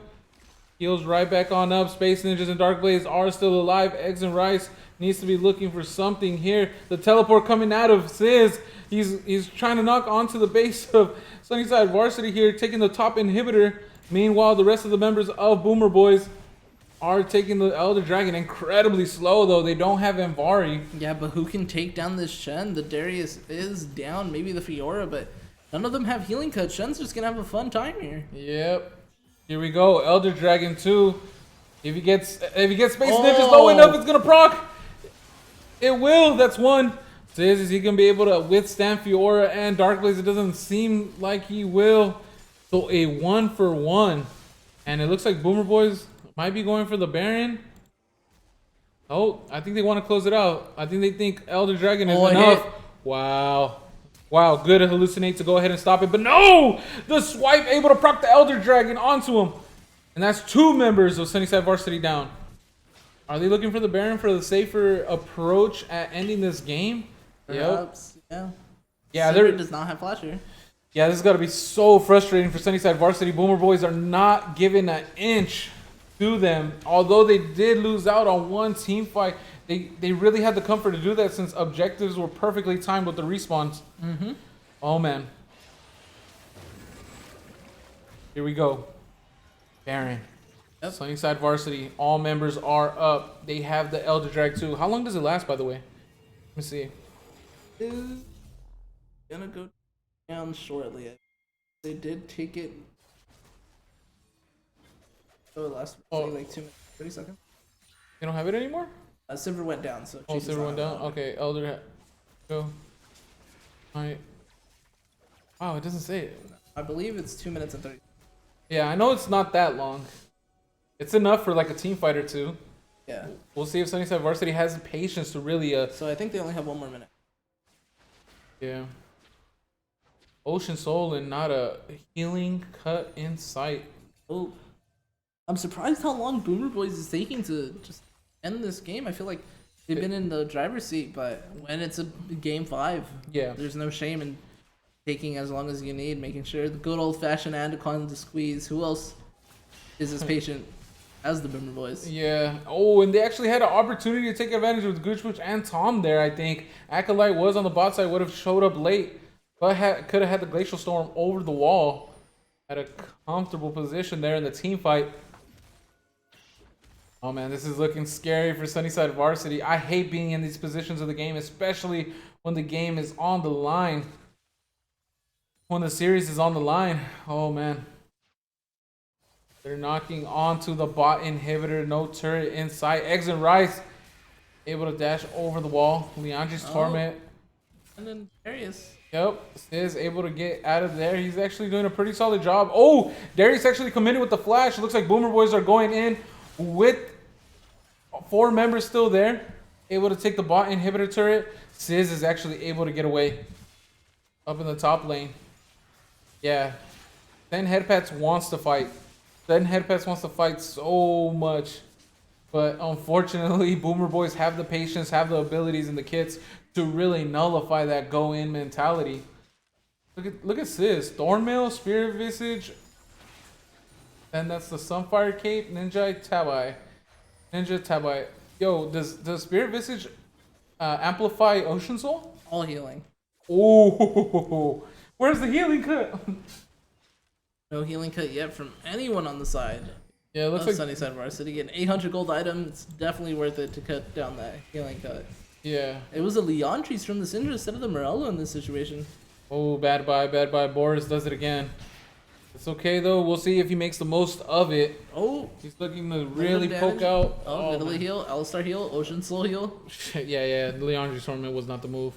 We'll see how much he can. What's the best he can do with it though. Let's not count them out. Sunnyside Varsity is a rowdy bunch. They love the wombo combos. Are they looking for one right now? Bot trying to get slowed down. Oh man. Boomer Boys, the patience that they're having and just dealing with Sunnyside Varsity, slowly taking these wins, and it's kind of like just what would it be? It's just watching something burn slowly, and you have no power to really Look, man, I'm pretty sure the Boomer Boys are completely familiar with slow cooking some of their meals, and I think that's what they're doing with this one as well, man. They're the biscuits and gravy. They're slow cooking their meal. They have no problem with being as patient as possible, as you can see. Yeah, this is incredible. This is incredible for the side of Boomer Boys. This is the man stature. No. That's not the right word. The how composed they are. Yep. The composure. Oh, Alistar going in. Oh, Space Syndra Ninja flashing it out. Yep. They are completely composed.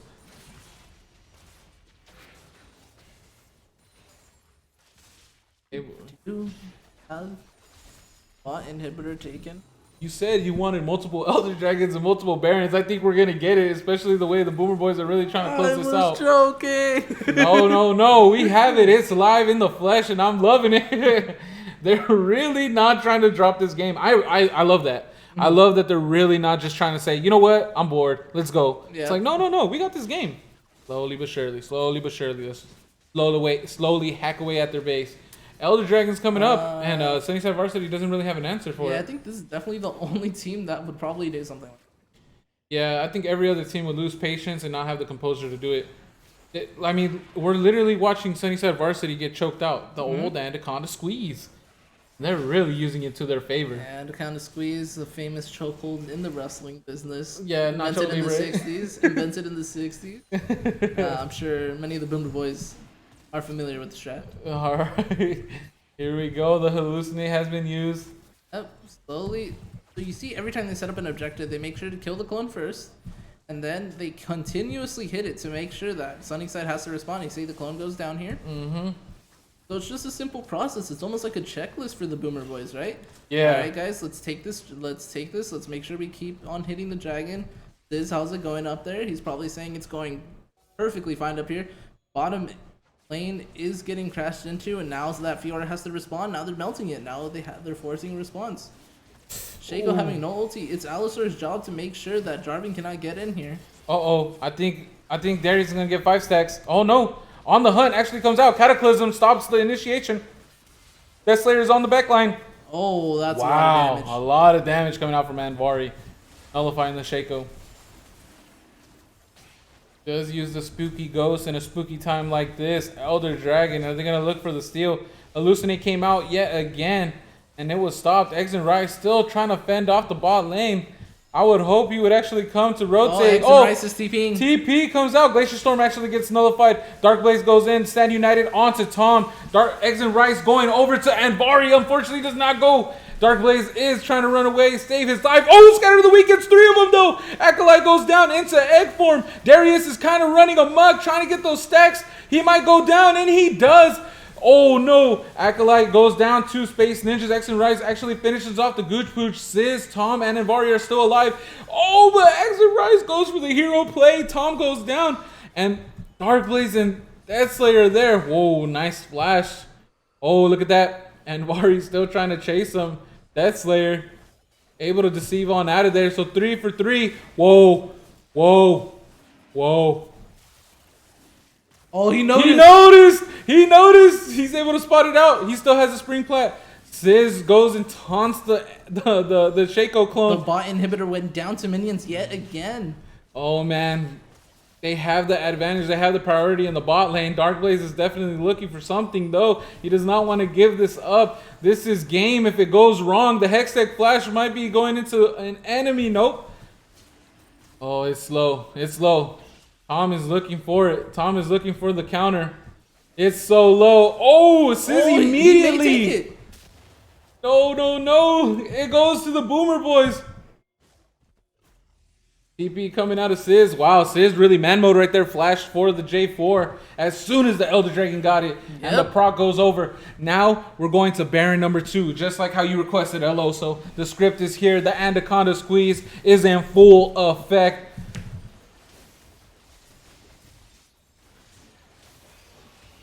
Wow, this is incredible. This is incredible, actually.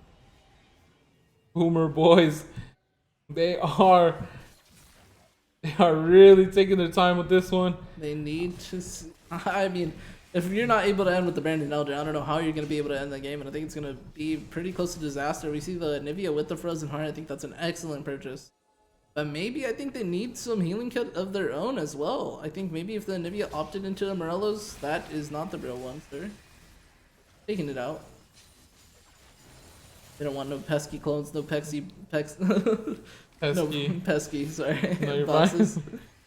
There you go. It's been a long 5 games, man. Oh, yes, it has. Scatter of the Week gets 2 of them, but they really can't capitalize off of that. That's stopping him. Death Slayer is at half health. Trying to build up the orbs for a maximum unleashed power type of damage. Let's see that mid inhib. That's 3 inhibitors. The Anaconda squeeze in full effect. We haven't seen this kind of crisp macro in such a long time. NALCS has been gone for a while. Oh man. Gonna pull the trigger for a Sunnyside. A Sunnyside eventually has to go here, or else they're just gonna be able to get choked out. Oh, double flashes? Oh wow, Cataclysm used. The taunt does stop it. Wow, 3 members do get Scattered of the Week. Elder Dragon already procced onto the Shaco clone. And United was used as well. A lot of resources coming out from Boomer Boys. Sunnyside Varsity, they're able to have a second life in another rotation or another team fight. This is it. The cannon is hacking away at the Nexus turret. Double super minions are halfway through. They're going to be coming up shortly. Oh, man. There's going to be 6 super minions to help end this game. Sunnyside Varsity not going in. Unleashed Power actually going on to Acolyte. They flash over and Acolyte goes down. Eggs and Rice trying to go into hero mode, get Tom. Tom gets covered by all members of Boomer Boys though. And Vari is on the opposite side. Shaco Bucks does fear him, but it's a little too late. He goes down. Sizz confirms a kill onto the Jarvan. Eggs and Rice unfortunately cannot help out. Then head pats here. The Sterix gauge comes out. Oh, the decimate, but it does not happen. And that is game. And Anaconda squeeze is successful. What a game. What a game. What a way to end off the series. What a way to end off the series. That is GG. Boomer Boys. A lame victory. No reverse sweep yet again. No reverse sweep. No reverse sweep. That was so close. 1 game away. Just one more game. Kudos to Boomer Boys. Yep. They really took it slow. Yep. They did incredibly well doing that. Yeah, when it's a game 5, you gotta do what you gotta do. Yeah, it's like, you know what? Let's not take some risks, guys. Mm-hmm. We already have the game in the bag if we just play it like this. We see the healing cut coming from the Fiora. It was extremely late. Here, let's go ahead and pop it into chat. One moment. Straw poll, player of the game of that great series, 5-man series. What? 5-game series. Sorry about that. Well, who won? Who won player of the game? Player of the game on this side? Yeah. I mean, I think you would have to say Acolyte on this one, right? Acolyte did really well on the Nivea, staying ahead in CS.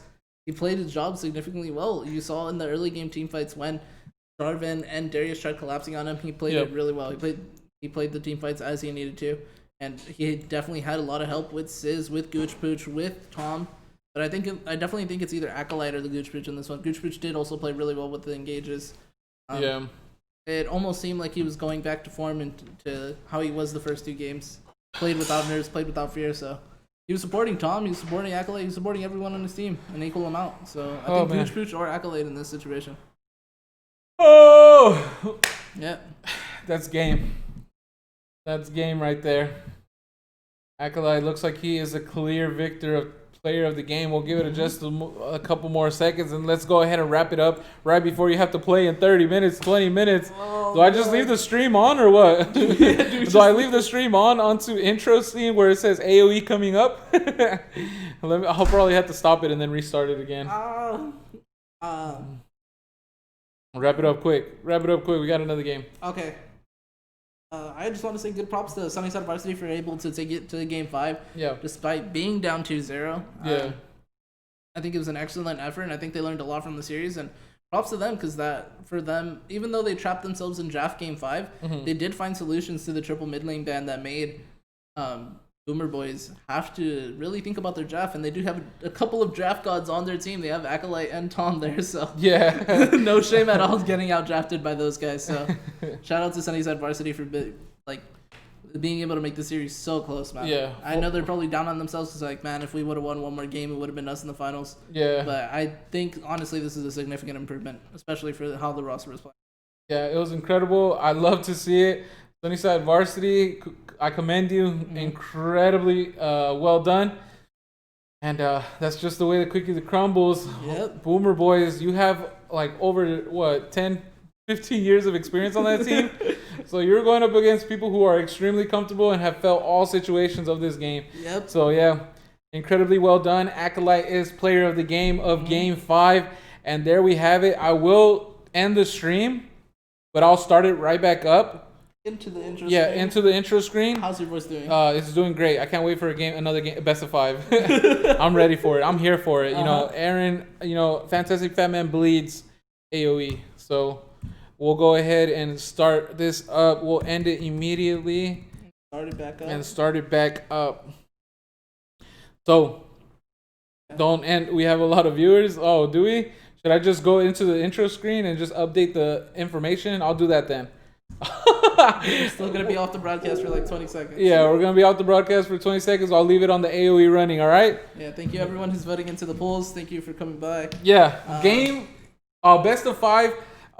What's it called? Sunnyside JV up against GZG. El also is a member of GZG. It is Seed 1 versus Seed 4. Starting up again at 5. Can't wait to see you guys. Yep. We're going to the outro scene. Oh no, we're just gonna jump into the intro. We're going to the intro. We're going to sorry the about intro. that. Sorry about that. Thanks everybody for joining in.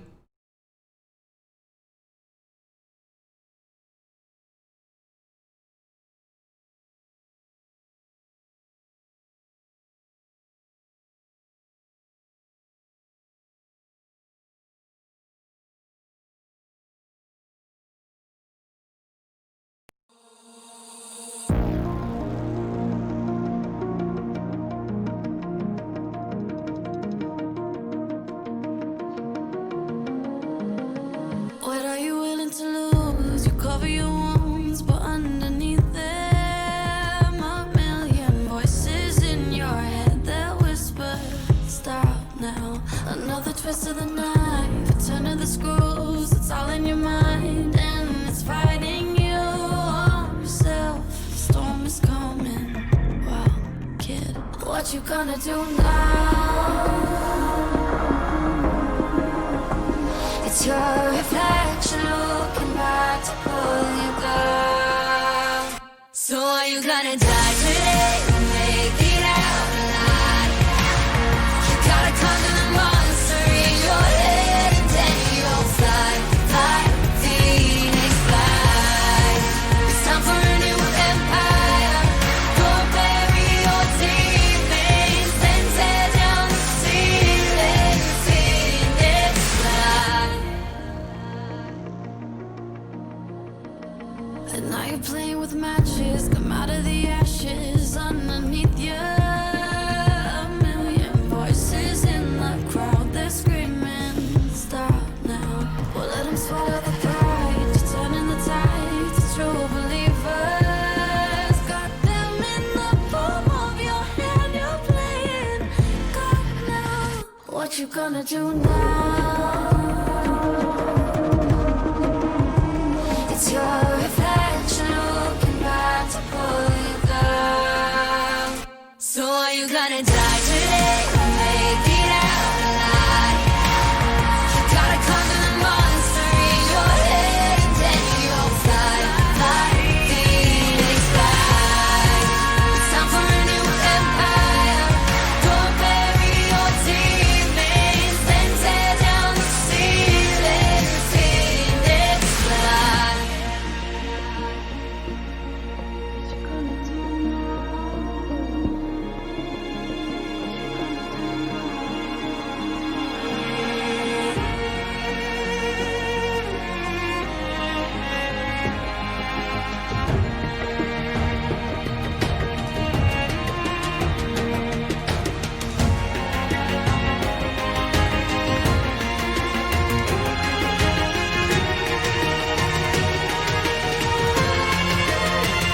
So are you gonna die today or make it out alive?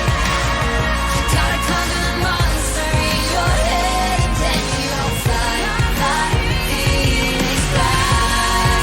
It's time for a new empire.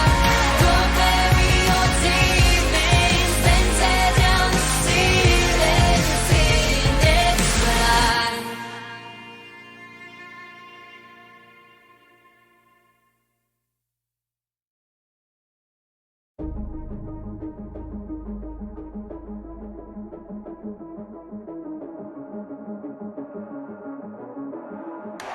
Welcome to the world, no heroes and villains. Welcome to the war, we've only begun. So pick up your weapon and face it. There's blood on the ground, go and take it. You get one shot to make it out alive. So higher and higher you chase it. It's deep in your bones, go and take it. This is your moment. Now is your time, so prove yourself and rise, rise. Make them remember you. Rise, push through heaven. Rise, rise. They will remember you. Rise. Welcome to the climb up, reach for the summit. Visions brave, the one falls, steadily the end. So higher and higher you chase it. It's deep in your blood, go and take it. This is your moment. Take to the skies, go. Prove yourself and rise, rise. Make them remember you. Rise, push through heaven. Rise, rise. They will remember you.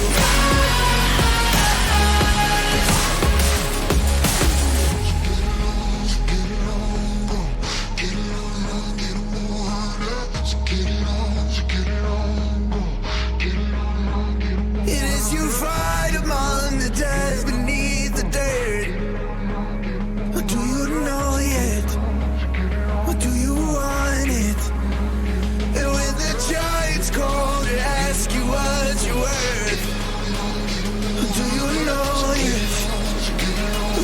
die.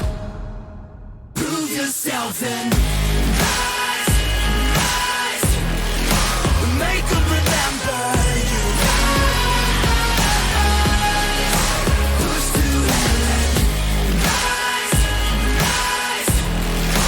They will remember you. Prove yourself and rise, rise. Pick up your weapon and face it.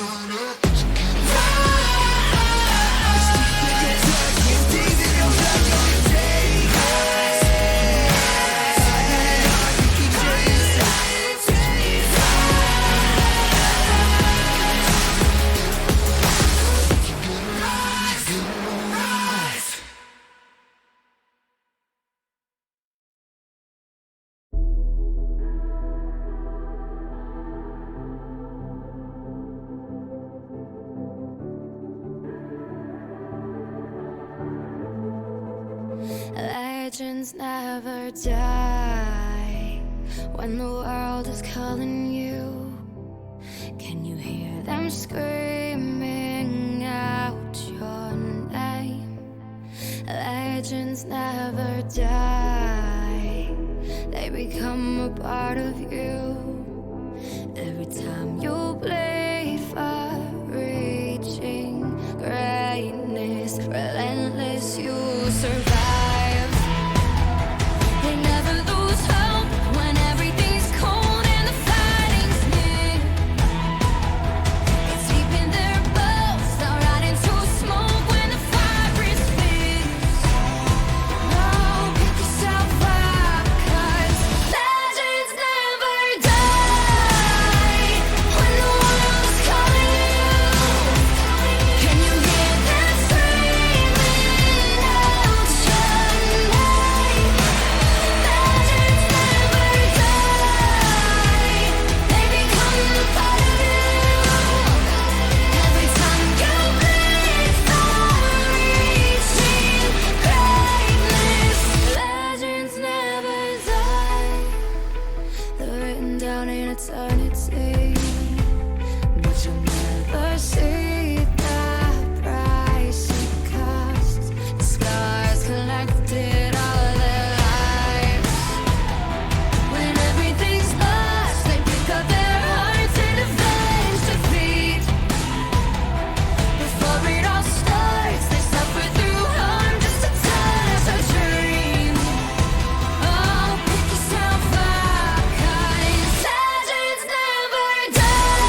Can we bring to fall the giants?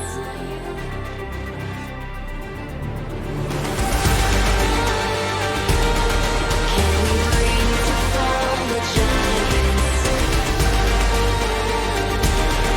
Can we bring to fall the giants? Can we bring to fall the giants?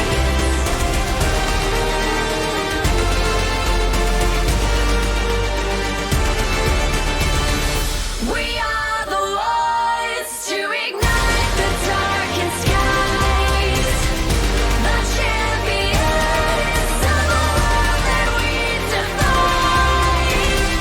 A solar ray of the few who rise up high, and we all fight at the last line.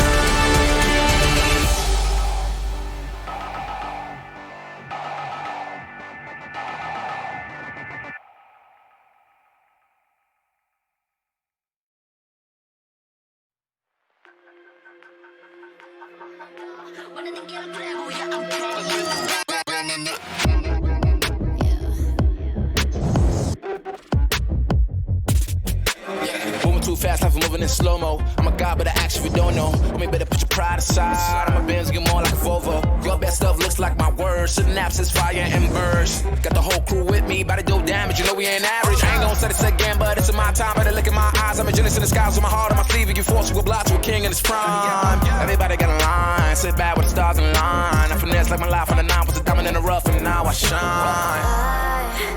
No one could stop us, they'll try, but they won't. Nada nos puede parar. Oh no, we're wide awake now. Our eyes are wide open. We're running this world. We're keeping it turning. We're living like giants. Yeah, giants. We're bigger than giants. We're giants. Oh, sleeping giants. Sleeping giants. Yeah. Shutting it down. Been in the grind and my people all up in this place. Spinning this thing. Go to my rank. Royalty up in my veins. I'm loco, think I'm so cold. I say something, ain't no going back. Now they ask where Kiki's at. I'm like, you can't hang with that. 쏟아져 빛이 멀게 된 눈이 멈추지 않아. Once we go, 내게 더운 날로 모든 뼈 빨리 달려. 넌 못 따라와. True damage we do it. True damage 보여줄게. 뭐든 쉽게. 이기든 지든 my crew make the beat. No one could stop us. They'll try, but they won't. Nada nos puede parar. Oh no. We're wide awake now. Our eyes are wide open. We're running this world. We're keeping it turning. We're living like giants. Yeah, giants. We're bigger than giants. We're giants. It's not the way we're weak, but we coming right back. This time you're gonna see how we do it like that. We're living like giants. Yeah, giants. We're bigger than giants. We're giants. Oh, sleeping giants. Sleeping giants. I keep on shattering time. I might just leave you behind. Homie, you stuck on rewind. You just quit sleeping on mine. You got your back on recline. When I damage your delicate spine, please don't act out, shy and surprise. They be like, what you mean? What is your winning scheme? I got a giant team.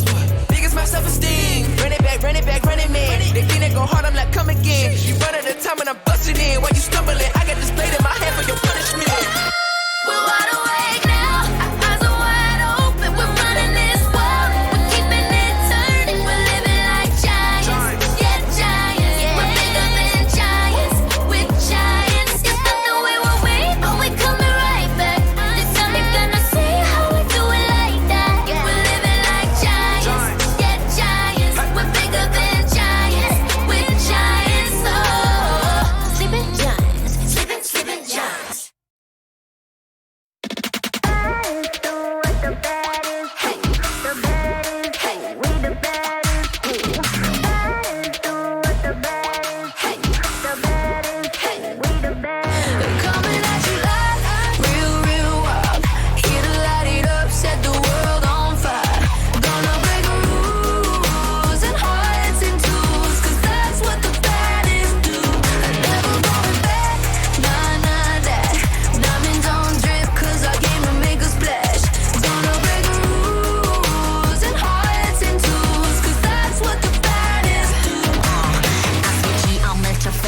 disappear. I'm your eraser. In the cut just like a razor. Murder business, world my blazer. I got all the boys on me.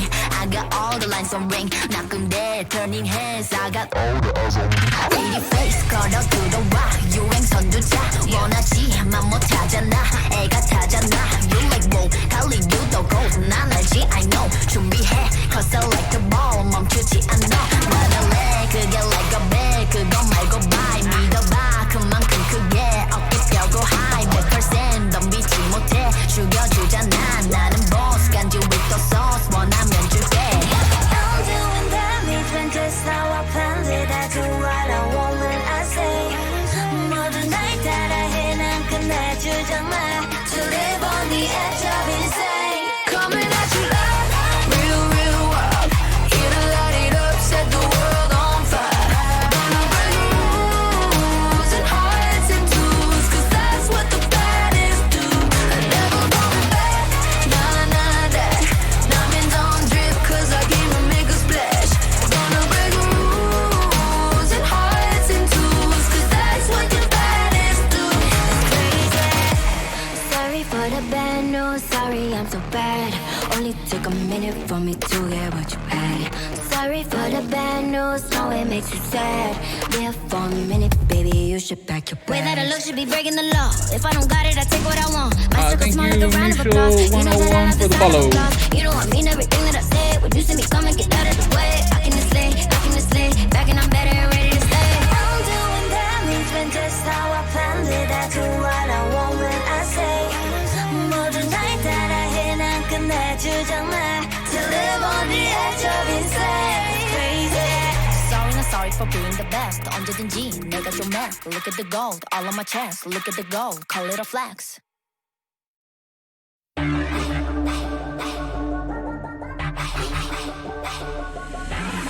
know who it is, coming round again. You wanna dose of this, right now it's KD8. I'm a goddess with a blaze. 소리처럼 나 이름 잊지 못하게. Loud, loud, loud, loud.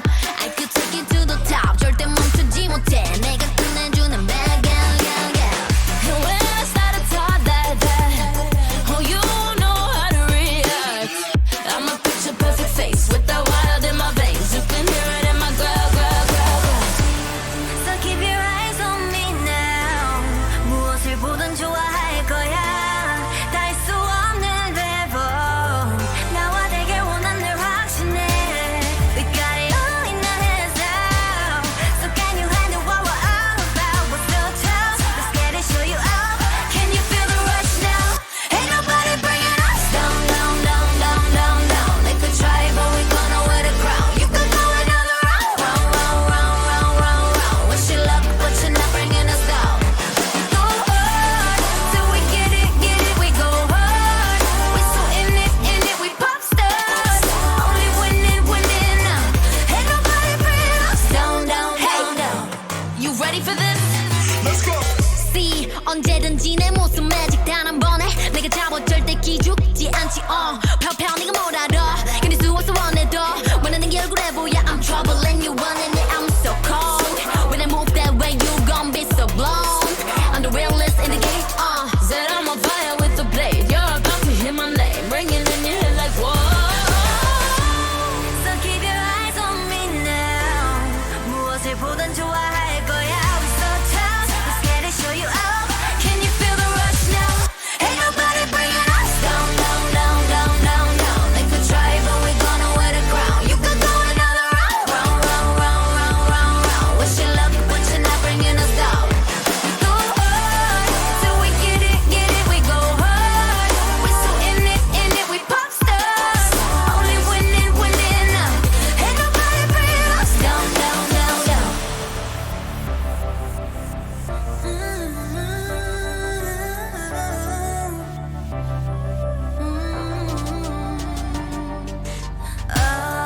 난 멈추지 않아. Oh, we go hard. Oh, we pop stars, stars. Ain't nobody bringing us down, down, down, down, down, down. They could try, but we gonna wear the crown. You could go another round, round, round, round, round, round. Wish you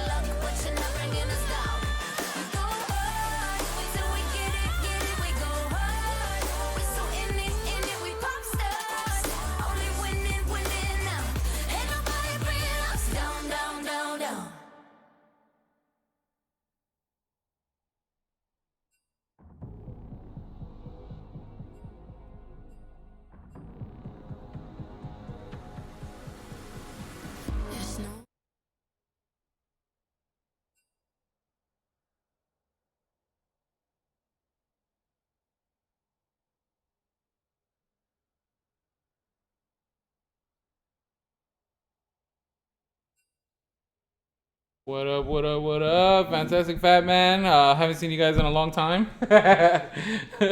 And here, shouldn't have left you. Da, da, da, da, da. And go ahead and introduce yourself for the people who don't know. Now they know. Yep. Exert or Tom, they call me by. And I just played on Boomer Boys earlier today. Me, here with Fantastic Fat Man. On the ones and twos. Yep. Talk to me, Tom. Exert. CG versus SunnysideJV. JV crawling their way up the gauntlet, right? Really coming in, trying to make a climb to the finals here. Oh yeah. Well, This will be a huge upset, though, right? Like yeah. the biggest upset, basically. Yeah. I mean, they already took a game off. They were the only ones who were successable. Yeah. Speaking of Sunnyside JV, but hold on. Before we go to that, we just watched the game. How you feel about it? What were you impressed by? What were you disappointed? I wasn't really disappointed, really. We had good vibes. Like, yeah, I was frustrated the games that we lost, but, like, we were still able, like, even through the long pauses, people disconnecting, we were trying to keep people's vibes going, you know, really trying to have fun. Everybody was joking around. We were all still able to have a lot of fun. So, overall, I mean, it was good. Gameplay-wise, I was playing very selfish the first two games. I'm sure you guys noticed that a bit. Like, I was playing junglers that just could do whatever you wanted, and then when it came to game 3 and 4, I was like, I really want to play around my team. Yeah. Let me go ahead and try and pick these champions, and it didn't work out. So last game, we were like, hey, you know, forget it. Let's go ahead and do what we did and before, what succeeded and what didn't. Let's just do it again. And we did it. And we played. You guys saw, that's the ultimate boomer play style right there. The textbook, you know, get the inhibitor, play the inhibitor, sit there for a while, get the objective, just play around it. And that was just a showcase of playing League by the textbook. That old anaconda squeeze, that's what I like to call it. Yeah, because you just slowly choke them out, and there's really no way out of it. You really got to coin flip some of those team fights and see if you can beat them off of just pure mechanics and synergy. Unfortunately, it did not go the way of Sunnyside Varsity. It went for you guys, Boomer Boys. And how you feel? Who are you looking forward to playing up against, either GZG or Sunnyside JV? I know that Ghetto specifically wants to run back against GZG. For sure. That's just, you know, I think, and I speak for the whole team, you know, correct me if I'm wrong, team. We all want to beat GZG, really, right? Like, that's the team to beat. Everybody wants to beat Alan. For myself, like, I just want to perform really well, honestly. I want to be able to go out there and, like, really give them a run for the money. Like, if we get to game 5, great. Win or lose, we get to game 5, that's already good enough for me. But obviously, me having that competitive spirit, yeah, I want to win. So, yeah, jumping into a pro draft here. Oh yeah, here we go. We got GZG versus Sunnyside JV, a best of 5. Let me go ahead and start waking up a little bit. Already on one side, Malphite Yasuo Yon being banned for GZG. Obviously targets to either a setup or any kind of wombo combo with the Yasuo Yon, and then Zillion Zaya in response. That's interesting. Yeah. Zaya. I think it's because they scrimmed it against it, and it has invulnerability, so really it gives a lot of leeway to Albase to misposition, you know? And he's really good at that, right? Like, he's really good at putting himself in a position where he can abuse skills like that. That's why he's well known on his Kaisa, very well known on his Caitlyn, very well known on the Zaya, so let's definitely see it. Respect to the Shenban, per usual. Oh, yeah. Spicy Guac in the top lane, it's just a must. Tradition. Yep. If you see him in the top lane, you really want to get rid of it. They were actually questioning the Zaya as well, so maybe it wasn't scrimmed. I just assumed, especially since we've seen a lot of Albase, right. So we know he can bring out the Zaya if need be. And maybe it is just a champ that they're just struggling with, you know what I mean? Yeah. Maybe Sunnyside JV does know, hey, that's our weakness. Maybe they're playing toward bot. Who knows, you know? I like that. Bot lane being Glizzy God, and their support would be Aya. So I can't wait to really see what's Glizzy got in store for us. Because they're always cooking up something bot side. There's always something dangerously, you know, like one-sided. It's either like a hit or a miss, basically. So I'll love to see it. I love innovative ideas for sure. Yeah, Sunnyside, both teams like to go ahead and play very, very off-meta bot lanes. So, well done. Plus, this guy's a mid lane main.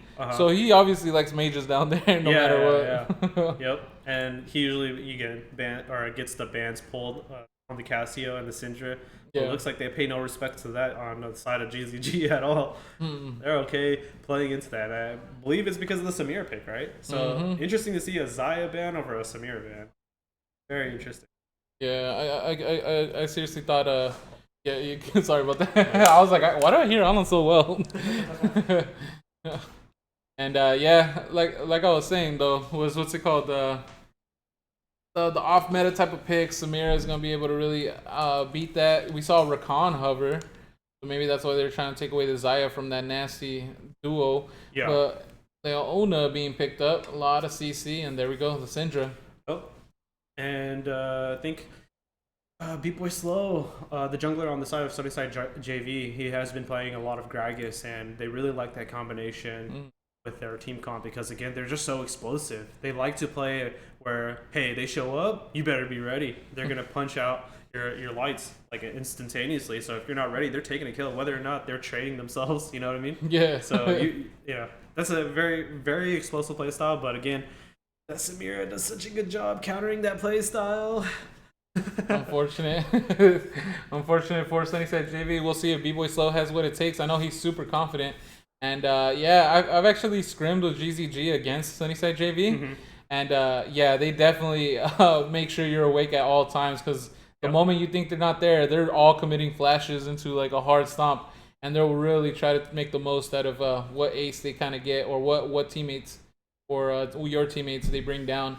Yeah, and I do want to highlight too that SunnysideJV has been putting a lot of time in because over the season we've been scrimming them as well too. Oh really? Boys, yeah, and they have shown a ton of progress. Like I let them know, hey, your early game is pretty weak, you know, or not your early game, sorry, your late game is pretty weak, and they worked on it. They're a lot more attentive in the later stages of the game, and they kind of carry through with their momentum. So yeah. I'm super excited to see how well they're doing because, you know, even in the games that they're playing in the tournament, they're doing so well, pushing on with progressing as well too in the midst of all the pressure of like carrying on with the games. Yeah. Oh. Yeah, we see a Fizz and a Lee Sin being picked up for GZG. Yeah, and then Lysandra is actually a Nautilus. And yeah, so what's it called? GZG did not deny it. They go ahead and pick up the Nautilus. So that's the Syndra Nautilus, not Lysandra. Fizz and Lee Sin. You pulled out Fizz in the jungle. Was that like for a direct counter onto the Kindred that you were up against in the regular season? Yeah, it was something that I had been thinking about, and I like started theory crafting it pretty well. There were some things that fell off, as you guys saw in the game. The Fizz did seem underwhelming, but again, it has certain criteria that I need to follow for it to work out, and it just didn't work out the way I wanted it. I think it's pretty good against champs like Kindred, though. Oh, okay. Sure. I like it. And then here, it looks like they're taking it in the mid lane, though. I don't see a world where they go Fizz top and Volibear mid, you know? Yeah, very interesting. T4D's debut on that champ, right? Yeah. It's his first time. Don't think we've ever seen that one. I haven't seen it. Yeah, I'm curious to see how well T4D plays this one, just because I love to see him learning mid lane, because at this point, again, if for those of you that don't know, he was forced into the role. He's normally a support main, and he's playing mid for the team because he's a team player. And he initially started with like TF, Galio, you know, some of the mainstream walls in mid lane, and then now he's kind of branching out to more assassin based or like higher skill cap champions, I'd like to say. Yeah. And it's great to see him learning on those champions and just being able to see him progress. I think I also enjoy watching that as well too. Yeah, I can't really wait to see what he's blossomed into. I know he's been practicing a little bit at the ADC, so he likes Lucian in the mid. On top of that, he also has those like support champions he could just sit back on. You saw the Zillion ban; it's obviously to him. And I think Sunnyside Varsity went up against GZG with like a double life comp. I think they ran like Zillion, Soraka type of thing. Zillion, Lulu. It's pretty annoying. But T4D does pull or has pulled out the Soraka mid lane several times. And, against his head. Yeah, and it worked out really well actually. So again, I'm not surprised. T4D always very innovative with his picks as well too, and I think if not always plays to his team. I don't really see him, not necessarily that it's a bad thing where he's not carrying the team per se, but he's carrying it in a way, you know, not in the traditional way where he's able to play very well into his teammates. That's just kind of like that whole support mentality really rolling in, you know what I mean? Yeah. So how do you think about Derek here? I heard Derek. I caught a little bit of the glimpses of the games last night, and apparently he has a Yasuo that people got to be really scared of. They even compared his Yasuo to Sen Headpats. Yeah. So I was like, "Whoa! You tell me Sunnyside the JV is like a mirror Right. of varsity? Like, what are we talking about Like, here?" it's pretty crazy, right? Because it kind of is like that. But the cool part is that Jared, because I remember seeing in chat, I think people was like, Jared and Sin Headpass need to do a 1v1 of who's best Yasuo, best Yone, you know what I mean? Yeah. Which is sick because, you know, they're a JV and a varsity team of the same school. And Yeah. so it's so awesome to see that kind of like, not necessarily rivalry, but like that camaraderie, I guess you can. Yeah, it could be like a sibling type of rivalry, right? Or it could be just a friendly rivalry. Yeah. As far as here, though, we'll see how well they match up against GZG in the top lane. Zerozen, he is no slouch. He's actually coming out to be like an incredibly well rounded top laner, right? Yeah. He's up against a hostile avocado who's well known for being a supremely well rounded top laner. And sorry. No. I was just gonna say, so he's got his basket full on that one. He's got a plate to handle right there. Yeah, and I wanted to say too that that Zerozen does such a great job of adjusting because like when he first came into the season, he was such an aggressive player, right? And he was like playing just I'm gonna go in, I know I can win this fight, and sometimes he died because he wasn't tracking. But like as we continue on through the season, or as we have, like he's learned so well like how to start adjusting to like, oh, I'm gonna get ganked here, I'm gonna chill, or like maybe someone is learning how to call it out. But either way, they're learning as a team, so it's awesome to see that kind of transition. And again, playing against other players like Hostile Avocado or Spicy Guac, like he is helping them learn, and that's why it's so great to see that great players are willing to play against these other upcoming teams as well too. You know what I mean? Yeah, I think I want to go ahead and call him the third generation of League players here from Fresno. And Glizzy God, you gotta give him some credit. I'm pretty sure he's shot calling in the bot lane.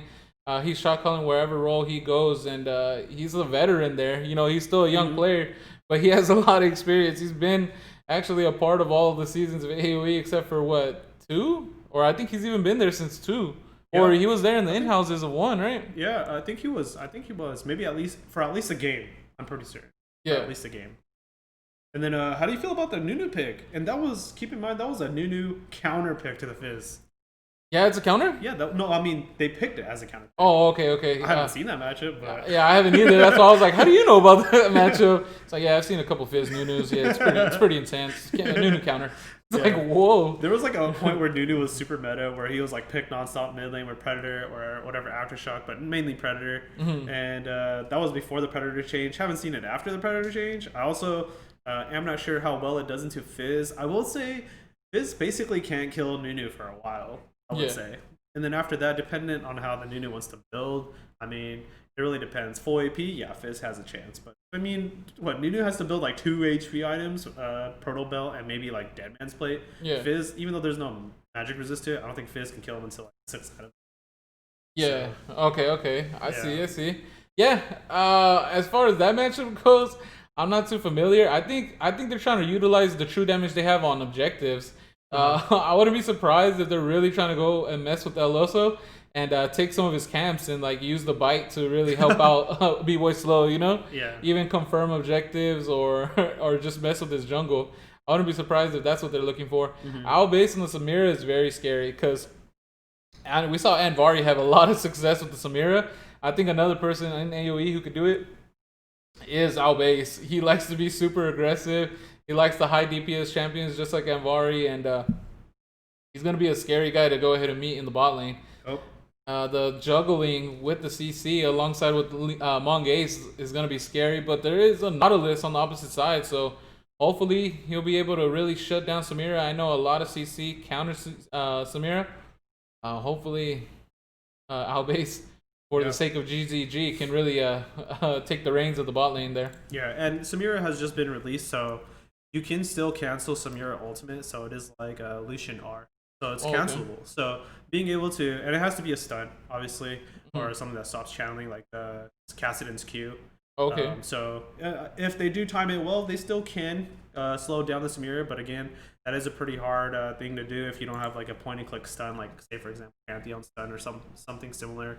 So looking into that, there is a potential But again, like I said, Samira, wind wall or wind circle, whatever you want to call it, can block a majority of all the damage here, right? So Syndra ultimate, Gragas ultimate can all be blocked. Oh, so, that's true. The Grag ultimate. That's right. It's gonna be pretty disgusting if we see those things, and I can't count Albase out on that one, right? No. we all know he's one of the more mechanically gifted players on the AOE squad, so. I'm super excited for this. I'm stoked to see how about this one goes out. There's no healing bot lane for either side. Oh, Keep in mind, so it's gonna be a bloodbath. No defensives. No defenses at all. I'm expecting Wong Ace to actually rotate a lot, so we'll see if Aya can keep up with it or maybe even punish Outbase for it. Okay, here we go. Is it gonna be a engage, or is it gonna be a invade, or a stack 5 point? What are you thinking? I mean, Nunu starts snowball no matter what, right in mid lane. So Okay. I'm hoping SunnysideJV finds their way into the jungle. I think that's a good way for them to start off. They have an insane early game as well too with not to follow up with like damage or bad. I mean, hey, let's see if they do it. They can just run it down mid, throw the snowball. Usually, Nunu runs down like that wolf path down past blue buff, runs it right down into the Raptors full charged, and just rams it right in. So, EP Ignite coming onto the Fizz of T4D too. Yeah, he's not looking to flash. I think he's really gonna utilize that E, right? Yup. And it's gonna be pretty tricky again. Nunu can easily set up. Has good gank assist for Gragas as well too, so very curious to see what they are gonna choose to do in the first 3 levels. I think it's very dependent on pathing here, and then as well as the progression of the game is gonna be definitely dependent on what they do in the first 3. I know B-Boy Slow is a pretty aggro jungler, and we all know Eloso loves to get in their faces. Slap it down. Yeah, I'm looking for Eloso to invade. I'm looking for a buff to buff type of situation. Maybe even a buff Gromp and try to delay it a little bit, catch B-Boy Slow off guard. We shall see. Look at that. They're all rotating over to the top. I think they were expecting SunnysideJV to be there. Yeah. But they're very, very calm and defensive. They're not looking for aggressiveness here, even with the Nautilus pick. Yeah, and you see 2 wards on the side of JV on the outskirts of the rivers. Very, very nice. They know that they are very susceptible to early game invades and vision being pushed in. And you'll see that GZG has defensive wards, which is very peculiar. That's not necessarily something that GZG normally does, I would say. Yeah. So they're very cautious about JV, SunnysideJV being aggressive because, again, hey, that's what they're known for, you know what I mean? Oh, yeah. And look at this. They're already catching El Oso. He was looking for the invade. El Oso going a little too aggressive, though. He probably thought he was starting topside. Gragas already on the knockup. El Oso getting quite low, but T4D is here. How much can he help with the level 1 Fizz, though? Sonic Wave, Resonating Strike. Oh! It was stopped with the Snowball. Double Flash, exactly how I thought they like to commit onto each other. Ignite onto Derek. One Sonic Wave will change it all. And he does land it. First blood goes over to T4D. And GZG strikes first. Ooh, Nautilus hook, huh? That was close. And I think that was a win for JV at the start. Like, you don't have to necessarily get the kill, right? You already got the Lee Sin low. You already routed him out. He's going to have to walk to his own camp, his own side on the jungle. Like, JV just wanted more. They wanted the kill. And I don't blame them. Yeah. I don't blame them at all. That's very true, very true. We'll see if Fizz gets ramped up here, though. Ooh. Nice poke coming out of T4D. Yeah. And again, we saw there as well too. Nunu got the prio in the mid lane as well too. That's the beauty of level 1 Nunu. He can one shot the entire wave with the charged up snowball. Here we're gonna see it again. Doesn't get the full backline though. Ooh. Good trade. Ooh. T4D really taking advantage of that electrocute. And again, there's a ward on top of Gragas's Raptors, so they know where Gragas is at least instilling the Krugs. Pretty straightforward response, and DP just kind of enjoying his time in a very decent spot where can't complain right now. I saw Avocado farming from far away with the Sky Splitter. Yep. That's pretty nice. a ranged melee mage. There we go. Only the best from Rito. Yeah. They're going scuttle for scuttle though. I like that. B-Boy slow, taking advantage of his pathing, goes immediately bot. Does not want to face El Oso. Oh, this though. Possibly a gank. El Oso coming in. T4D. Trying to avoid that snare in the bot lane though. SunnysideJV actually turning it on to GZG. Oh, wow, okay. The body slam missed. He hit the minions behind him. Yep. Tragic. B-Boy slow, unfortunately unsuccessful there, as well as L also didn't really get much in the mid lane. Sticking around though, trying to see if SunnysideJV tries to go further in. And we didn't catch this though. There's a tier finished already on Syndra. I didn't even catch when he went back for that. And he's not too far down in CS because he's catching a wave right now. Syndra doesn't do the best under turret while farming. He can grab majority of it. Getting back there. So again, the run is sick cheater recall. Yeah. I didn't even catch that. So I didn't either. Yeah, pretty good choice. I think that solves a lot of Syndra's issues early on. So again, very nice, very nice. Okay, so the tier goddess is actually pretty good, right? You're not going to be looking for an all-in for a while, so you got to just stack that up and then really build off of your scale, right? Yeah, and I think they're just trying to ignore the whole Leona or Sammy combo, you know, smear combo, which is totally understandable. So just picking up the tier and just like wave clearing and setting up prio for Gragas again. Oh, look at this. Amir actually engaging onto Glizzy God. The ignite goes to IR. Nothing coming out of it other than just aggression and really forcing him out of the lane, huh? Yeah, and that's exactly what we were just talking about. But again, they slightly overstepped their bounds here. Flash is not online. There it's actually coming in. Leona hex flashed. Oh, the snowball does land onto Leona. They stop him. Samira taking a lot of damage, but able to turn it around onto Derrit. Unfortunately, Glizzy God was not in position. Oh, the Nautilus hook also misses onto Samira, and GZG turned that one around.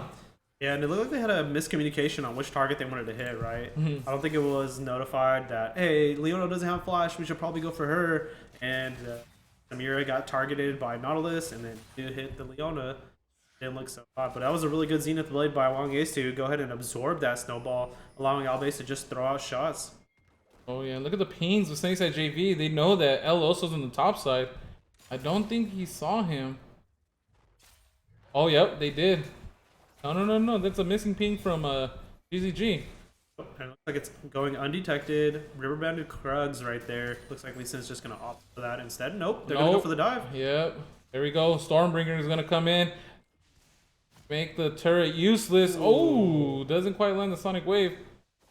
So very nicely played by Zerozen. Oh, and wow. again, it looks like a counter engage. Yeah, SunnysideJV is actually coming in, looking for the body slam. Oh, the GP ultimate, the cannon barrage already goes out. El Oso gets melted. He's only level 4. Incredible target. Monk Ace was actually there on the top side, but also another level 4 up against a level 6 and a level 5. T4D actually not there. Oh, he is. I'm sorry. There you go. Chum the waters onto B-Boy Slow. Is he going to be able to get it? The Ignite ticks. Yes, he does. And Leona actually goes for the next play. I love it when supports do this. And they go ahead and bring down Derrit. Whoa. Yeah. And you just see Nautilus walking around. It's like, oh, crap. I got out-rotated. What do I do here? Going to catch mid. The game's kind of bleeding out. Oh, look at this. Glizzy God actually trying to turn it around. Phase Rush being procced. Oh, no damage really coming out. Not level 4. No unleashed power to really follow up. Oh, the Nautilus hook does land. He doesn't quite get the reset. It's all right. Just really trying to poke out GZG from doing anything more. Yeah, and I want to go back to the whole Lee Sin play here. Oh, maybe another fight. Oh, man. SunnysideJV fought. Literally, they had 2 kills per minute or something like crazy like yeah? that. Look at this. Al Bay is going mad aggressive out to B-Boy Slow, having a flash in his own jungle. And he said, El also does his best impression of Mufasa saying, this is my jungle. I'm the king of this. Yeah. And I see Nunu incredibly behind, trying to pick up that ball lane wave here. And the rotations from JV, SunnysideJV just kind of falling apart here.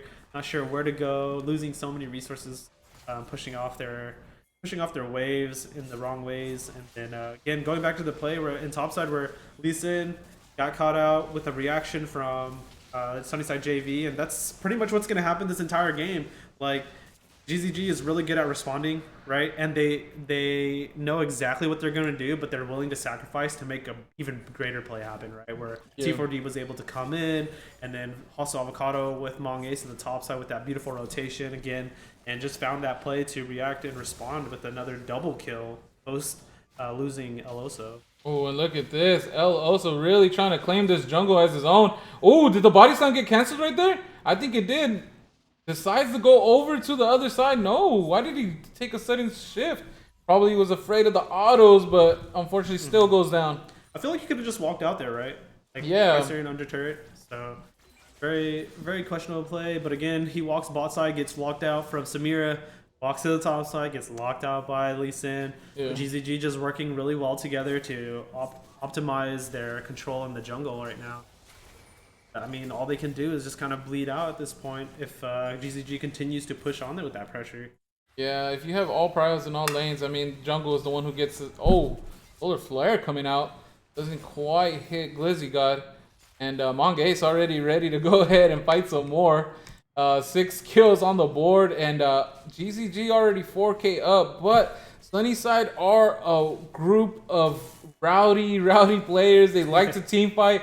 They don't roll over for anybody, as we saw and with Sunnyside Varsity taking that series to Game 5. And this series, I won't count them out either, even with the 4K goal deficit.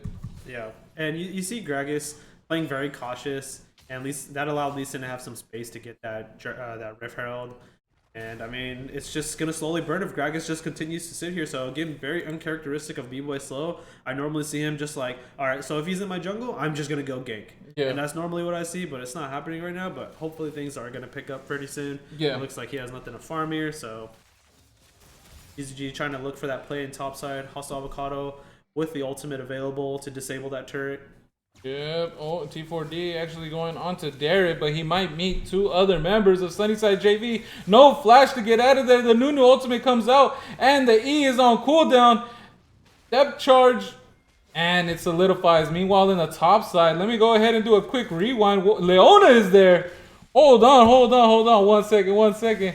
What is going on here? Mong Ace is everywhere. Mong Ace is everywhere. Let's take a look at this. All right, so we saw that they were kind of going for this play. It's the best play to do, especially when you have early Rift Herald. Try to get those plates. Cannon Barrage coming out. El also does get a lot of damage from Mong Ace here with the clean setup. Able to do so much, and yep, the Stormbringer disables the turret, and they're completely fine. Oh, look at this. Albase actually goes in. Might have bit off more than he could chew, actually rotating. Oh, the ultimate comes out, the flash on the barrel. Is he looking for more? He does have the Q. Auto, and he gets it. That's insane. Albase doing great. Oh, Glizzy God returns the favor on the top side, though. Also back to back, and that's what we were talking about before too. Albase, a very gifted mechanically, putting himself in a situation that's pretty sticky, as we saw, and coming out clean. Oh yeah. Clean with a double kill. Oh, Glizzy God, so much damage from the Volibear already. He didn't notice he has a Sheen. Goes down, unfortunately. Yep, and that's your tank, bruiser, caster, summoner, cat, assassin, whatever you want to call him. Volibear dealing 600 damage in a combo right there to Syndra. Absolutely disgusting. Oh man, Mong A is getting caught out on the wrong side of the map. Oh, able to flash. Is he going to make it out? The Derek's drifting abilities aren't enough. And a pause. No worries. I think we could actually speed this up. Let me make sure though. 1 moment. Yeah, we can. We can actually speed this up a little bit. Let's see how much. Yeah, and while we're figuring that out, man, it looks like GZG definitely putting themselves in the driver's seat here and just continuing to just drive at way past speed limit right now. I mean, they just got to catch up. Yeah, both sides on, or I should say every part of the map right now. Fizz is ahead, Top is ahead, Bot's ahead, and then they're also bleeding out into the rest of the map and just holding them off. Like, I mean, well, Sunnyside just has to figure out some sort of ray of light and just kind of run toward it at this point.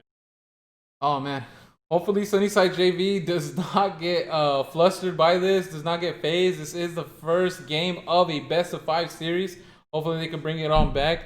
Let me see if I can get word on what's going on here. Let's see. Oh, we're back immediately. I didn't even see it, the countdown. AOE shower. And we're back. All right. Oh. Yeah, Take chat. Here we go. Another fight. Albay is going up against the GP. Now the ultimate, the S tier, just dealing out so much damage. Ooh. He actually queued the wrong way. Glizzy God, meanwhile, at the top side is getting turned on. Oh! Flash for the resonating strike, and he gets it. Meanwhile, in the bot side, Albay, I don't want to. We got to, right? We got to, right? This game's gonna last a little bit. I really need to work on my. Oh no! I'm sorry. Here we go. There we go. The ultimate. Flash juke. Nice. Well done. Zeroing in onto Albay. Oh, just gets queued for the victory. Let's go ahead and speed it on up. Let's get a little closer to the game. Oh my God. Fizz already going aggressive. It just never stops. Yeah, chum the waters. We're at 15 kills. We're more kills than there are minutes in this game. I'm ready to shoutcast this. The Predator coming out onto Albay. Albay stuck around a little too long. The Flash. 900 shutdown for B-Boy Slow. When does it stop? Flash. B-Boy Slow goes in. Derek goes in. T4D goes in. El Oso goes in. Hostile Avocado goes in. Oh my God, this is insane. How do they even have CS? Yeah, I don't know. Another fight happening here potentially. Yeah. Depth charge. Leona face tanks the snowball. Explosive cast to bring him on over closer. Glizzy God able to confirm the kill. Oh man. Hostile Avocado comes into a fully charged Nunu ultimate. T4D trying to get out of there. Oh, Stormbringer used defensively. El Oso is there. Body slammed. Stop the resonating strike. And it looks like they're able to nullify Sunnyside JV's attempt. And this is looking kind of scary for them because they're kind of low and the mountain drags up. Yeah, and there's no resources or ultimates, I should say, for the side of Sunnyside JV. GZG's going in there with a couple, or a few ultimates actually still online. Very key ultimates as well, too. So very interested to see if GZG takes this fight. Oh, he's really trying to get El Oso out of there. Oh, B-Boy Slow able to get the snipe, but the Chum the Waters is there to nullify any escape. Glizzy God trying to use the phase rush proc to get out of there. Zeroes in, is just stuck in the dragon pit. Goes down, and Hostile Avocado using the Sky Splitter. Oh, doesn't quite slow Glizzy God. Yeah, and I don't think GZG really cared about getting the dragon there. They were really stancing for that fight. IAL really trying to buy time, though. Actually bought enough time for them to secure the dragon. Sunnyside JV able to secure it because of the way IAL positioned himself over the pit to kind of slow them down. And again, they're taking sacrifices, and I think at least trying to make these plays, getting something out of it is better than just kind of sitting there letting the game whittle down. Yeah. Oh, Nautilus hook onto the Samira. Samira's taking all that turret aggro. They're unable to bring it down before Samira goes down. Sunnyside JV looking for more. Oh, Hextech Flash. B-Boy Slow was trying to be there. Oh, depth charge and the body slam. Insane. You ain't getting this for free. No. Ever. And again, that was pretty interesting. I never saw that interaction, so it's good to see it. Samira did not block the snowball if it's still attached to Nunu. Oh, so, okay.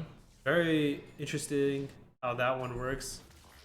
But sure, Albase learned that one too, right? Then and there, the hard way. Yeah, the hard way for sure. And we're coming up on close to 2 kills per minute. T4D using the Chum the Waters onto IAW. He splashes on 2 of them. Wow, and they're able to get out of Nunu's Blizzard. Oh man, sorry about that. I'm losing focus. What is it called? Absolute Zero. There you go. I apologize, fans and viewers. Here we go. Oh man, El Oso trying to bite off more than he can chew as always. Zeroes in, actually able to take him down. He does not land the Sonic Wave. Hostile Avocado is coming around to go ahead and help out. Derek is going down. Albase able to pick up a kill onto B-Boy Slow. We're at 28 kills, only 15 minutes in. And Glizzy God gets the MO because he has the red. You fought for this. And Glizzy God takes it. That's almost double the minutes of kills. The minutes per kills right now. Yeah, that's insane. That's what I'm saying. Oh, yeah. Oh, man. Resources, like, ultimates are literally off cooldown, like, as they're Yeah. So this is pretty crazy, and flashes are coming up again. So we're gonna see even more explosive fights happening once again, as if it weren't already happening for the last 16 minutes of this game. Yeah, Cannon Barrage trying to eat up the wave so they don't take the top inner turret. And I think I can go ahead and actually say, we got a mic check. Let's hear their comms. Hey, my ultimate's up. I think we can fight. And that was it right there. Oh, Pretty my accurate, God. pretty accurate. Oh, man, look. Oh, the scoreboard. I haven't even noticed that. I apologize. Thank you. It's thank looking you, like thank it's 2-2. It is even, but it is 0-0, actually. Yeah. I apologize. It is 0-0 right now. Sunnyside JV on red side. And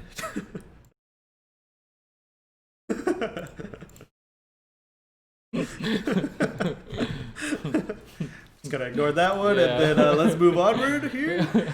And again, we were seeing the Fizz being able to jump in with the Lee Sin and just kind of like maneuver their way out of these little fights. And Yeah. you saw them, you saw JV using up their I'm losing my. We're losing focus. Sorry. No, it's cool. Bring Like, it back. it's Bring not it back. even- The turret, the ultimates, the kills. That's what we're Right, talking right, about. right. Bring it Yep. back, Tom. What Yep. were you letting us know? I was saying that Fizz is able to maneuver with Lee Sin around these team fights, and it's just absolutely disgusting how well they can bait out the resources of Sunnyside JV. Because again, I mean, the ultimates on Sunnyside JV are very, very vital to their success in these team fights. So being able to maneuver around those and like baiting Sunnyside JV to use their resources. I mean, and those are just like basic skills from Lee Sin and Fizz, right? That's just an E that's on like an 8-second cooldown. But a fight Yeah. coming up here in topside. Yep. Hostile Avocado using this. Oh, actually using explosive cast to get Mongace out of there. So there is no follow-up CC. B-Boy still able to get. Yeah, and that To straight up looked safety. like it was 100% a kill there. And Yeah. he just played that immaculately. Yeah. Oh, they're using the snowball drift skills there. Trying to come in and help out the team. And do we even need the scoreboard on? The items? Because it looks like it's going to be another fight for this top end turret. That's a double TP coming in. They want to fight. They want blood. Rift Arrow coming out. Depth Charge onto the Samira. 2 members get knocked up. But the turret gets disabled by the Stormbringer. T4D able to get a kill onto Nunu. And there we go. Albase in the backline just shredding through all of Sunnyside JV. Oh my God. Can I just say this, guys? Yeah. Samira ban. Samira Get ban. it out. Samira ban. Samira ban. We saw Anvari be a one-man wrecking crew on it, and now we're seeing Albase really destroy a team with it. Let's go put the items up. Oh, that's what they had. Didn't miss much, guys. No, we didn't. There we go. Yeah, GG's first game going to GZG. Oh, the scoreboard is completely wrong. Sorry about that. But go ahead, as you were saying. Yeah, no, for sure. Sunnyside JV down a game here against GZG. I mean, again, this is seed number 4 JV of Sunnyside against number 1 seed. So again, it's expected, right? But again, there's always a chance for an upset. There's always a chance that Sunnyside JV is going to pull something out that, you know, again, best of 5s are so fun because there's so much adaptation that can happen within minutes. You can learn so many things under such a high stress situation. And it's not a short high stress situation. This is a 5-game high stress situation that you're in. So interested to see how they're going to adapt because JV again, at least historically, they have done a really good job of trying to adapt and really trying to push their way into a win. Definitely fired up, I'm sure. Oh yeah, They're not happy about that one. Getting beat in their own playstyle, their own choice of gameplay, that back-to-back non-stop fighting. Sunnyside loves to play it, and they're up against their coach. I wonder who showed them the ways. I know, right? Interesting. Who influenced that kind of play? Who's player of the game? I think Albase or Hostile Avocado. No. Oh yeah. I think I have to give it to Mongace on this one. Yeah, Albase made some crazy plays, and I think Mongace just did a really good job of being able to be at the right places. Like he even caught us off guard. You know what I mean? Yeah. And, like in the right places at the right time. So I think Kevin, aka Mongace, just did an insane amount of job that. I can't wait to see more. Oh yeah, for sure. Is my voice ready for it? I believe so. At least that one was short. You know what I It wasn't mean? like a 30-minute back-to-back skirmish nonstop. Yeah. It was like a simple 20+ minute game. Oh wow, all members getting a vote Yeah. on the straw poll me. Go ahead and vote, guys. Player of the game. You guys decide. You said you gave it up to Mongace, right? Yeah. And Oh, then good. you're saying who? I was saying actually Hostile Avocado.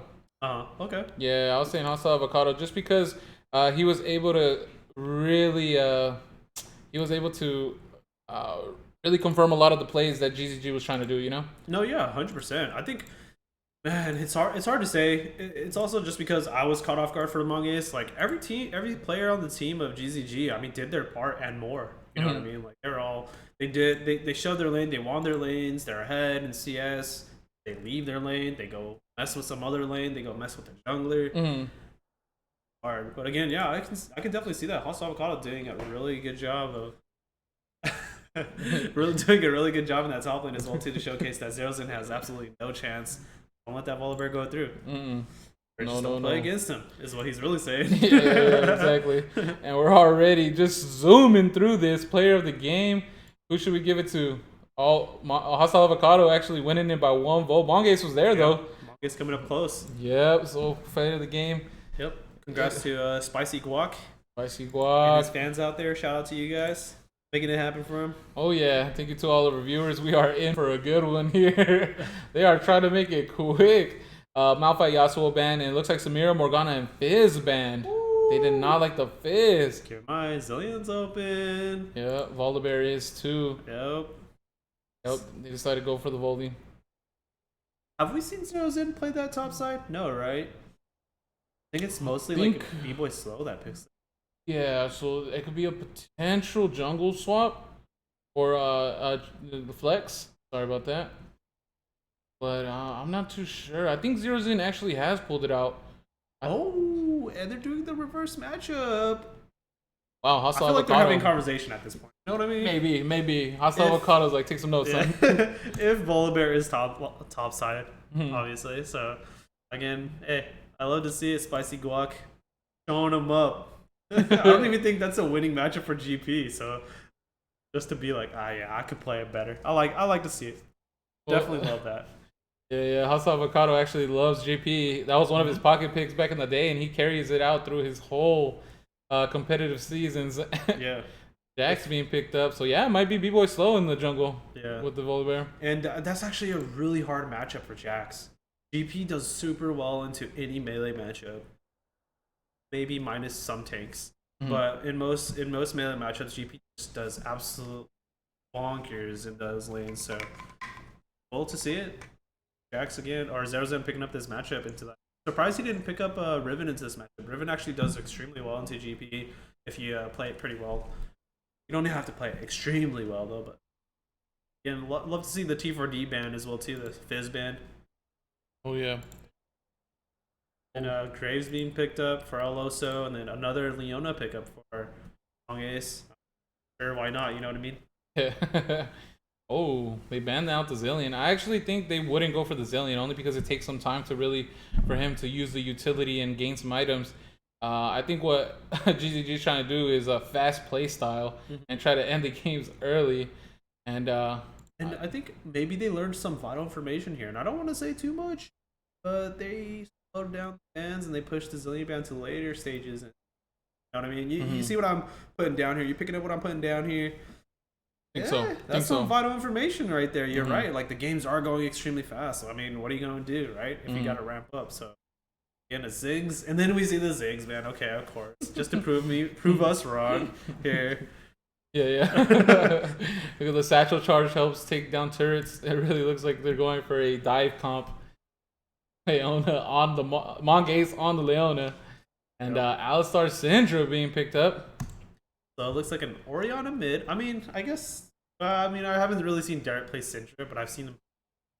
Okay. So, not sure if that Orianna, because again, as you guys may not know, Glizzy God 999 generally plays Orianna and Syndra, so it could potentially be a bot Orianna, but not for certain. Ooh, Senna. We saw how Albase could really ramp up with Senna. More of a scaling champion, but Albase loves to be aggressive with it. So Uh, what as far as as far as the team comps go, what are you thinking? GZ definitely going for that ramp here. Sunnyside JV definitely has a better sense of agency early on. Like they can have a lot more plays. Like Syndra gank assist is insanely good with Volibear, and then Alistar as well too. That's a potential three knockup three knockup play right there, and then as well as Jax being able to synergize well with Volley. And then you look at the side of GZG, it's like the only real thing that can really support the Graves and any kind of gank. So just based off that already, you can say, oh well, Sunnyside JV definitely has a stronger early game, but they look at GZG, they definitely have a stronger game. But are they gonna get there? And I think maybe the Graves can kind of guide them through. Yeah. How do you think? What are you thinking about the comp here? Yeah, I mean, exactly what you said is pretty good stuff to look at. I don't know, man. They're gonna play this extremely fast. So I don't even think I talk about the mid game as much. I mean, Volibear has the turret, can disable the turret, so can actually gank really nicely after level 6. Also, Jax, he needs a little bit of time to ramp up with those items. His kit really auto attack based kit. There you go. Nice. But can go ahead and get peeled off by GP. He does have the movement speed with the barrels. And on top of that, he has the dot with his passive, the Q, the parlay, which I think slows, right? No, it doesn't slow. Oh, just it doesn't? Just a barrel. Just a barrel? Oh, okay. Well, there you go. And then Graves, oh, man.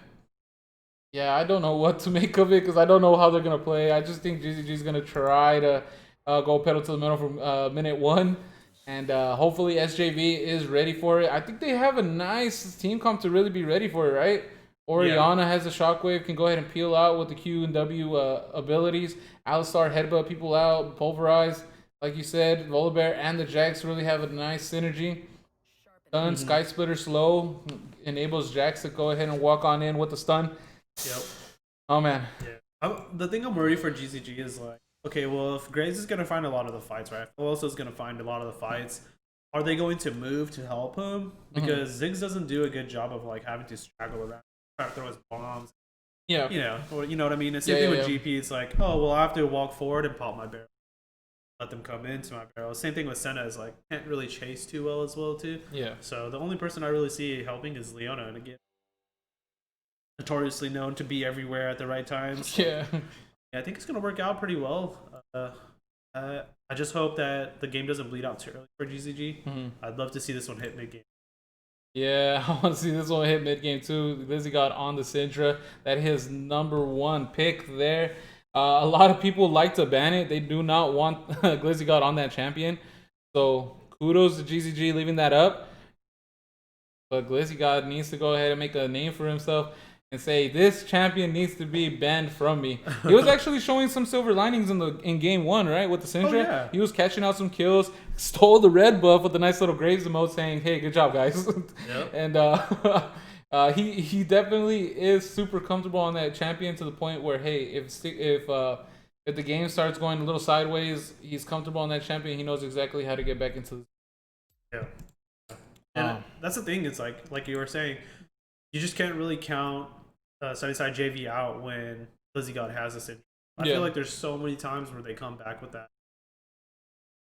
And I speak about scrims mostly as well too. Like we always just ban that. It's just too good of a comfort pick for him as well. But you know what I mean? Same thing. Or I'll say it like this. Because it's been banned so much, is he still practiced on it as much as he knows?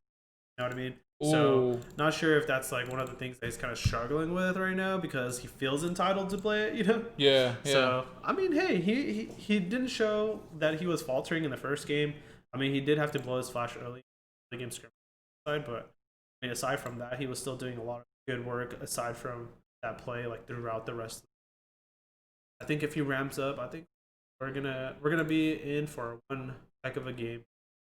Oh yeah, I can't wait to see it, and we'll see. I think if anything, they're actually gonna be a lot more tamer in the early game. Speaking of GCG, I think they're actually gonna play it slow. They want their ultimates for sure, right? Yeah. Ziggs, he can't really rotate over, but he has his he has his bomb, right? That can can go from like the middle of the river to a lane, right? Yeah. So I think instead of rotating, they're actually just gonna apply some damage, kind of like GP's cannon barrage, you know.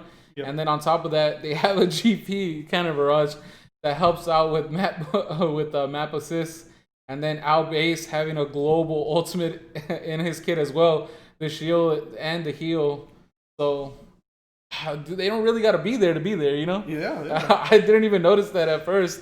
And I think you harped on it a little bit, right? So, oh man, I think they're definitely going to play it slow in the early game and then slowly ramp it up. If anything, I think they're going to leave El Oso do what he does for the early levels.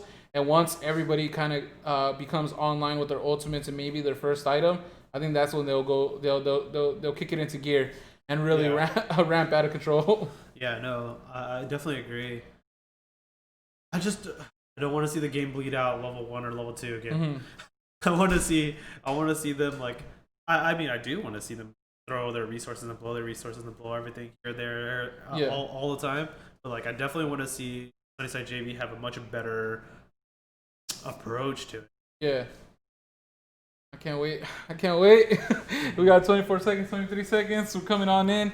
And SunnysideJV, we'll see how well they do in a best of 5. I think this team hasn't been in any kind of best of series other than in Fuel, right? This is their first taste of a best of 5 in AOE. This is actually asking a lot of the players, right? It is. It's very draining. Super draining. I can only imagine. Everybody on Boomer Boys thought it was going to end at game 3. And we went to game 5, everybody was starving. So, dude, I'm starving right now. That's what I'm saying. So that's pretty crazy. Really love to see that people are willing to take up that challenge and really trying to stick through it and having that endurance for it. He's rushes eggs. Here we go. Glacial Augment on the Senna. That's pretty normal, right? That's pretty okay. Pretty good. Four phasers across the board here. Everybody's zooming. Oh yeah. That early game.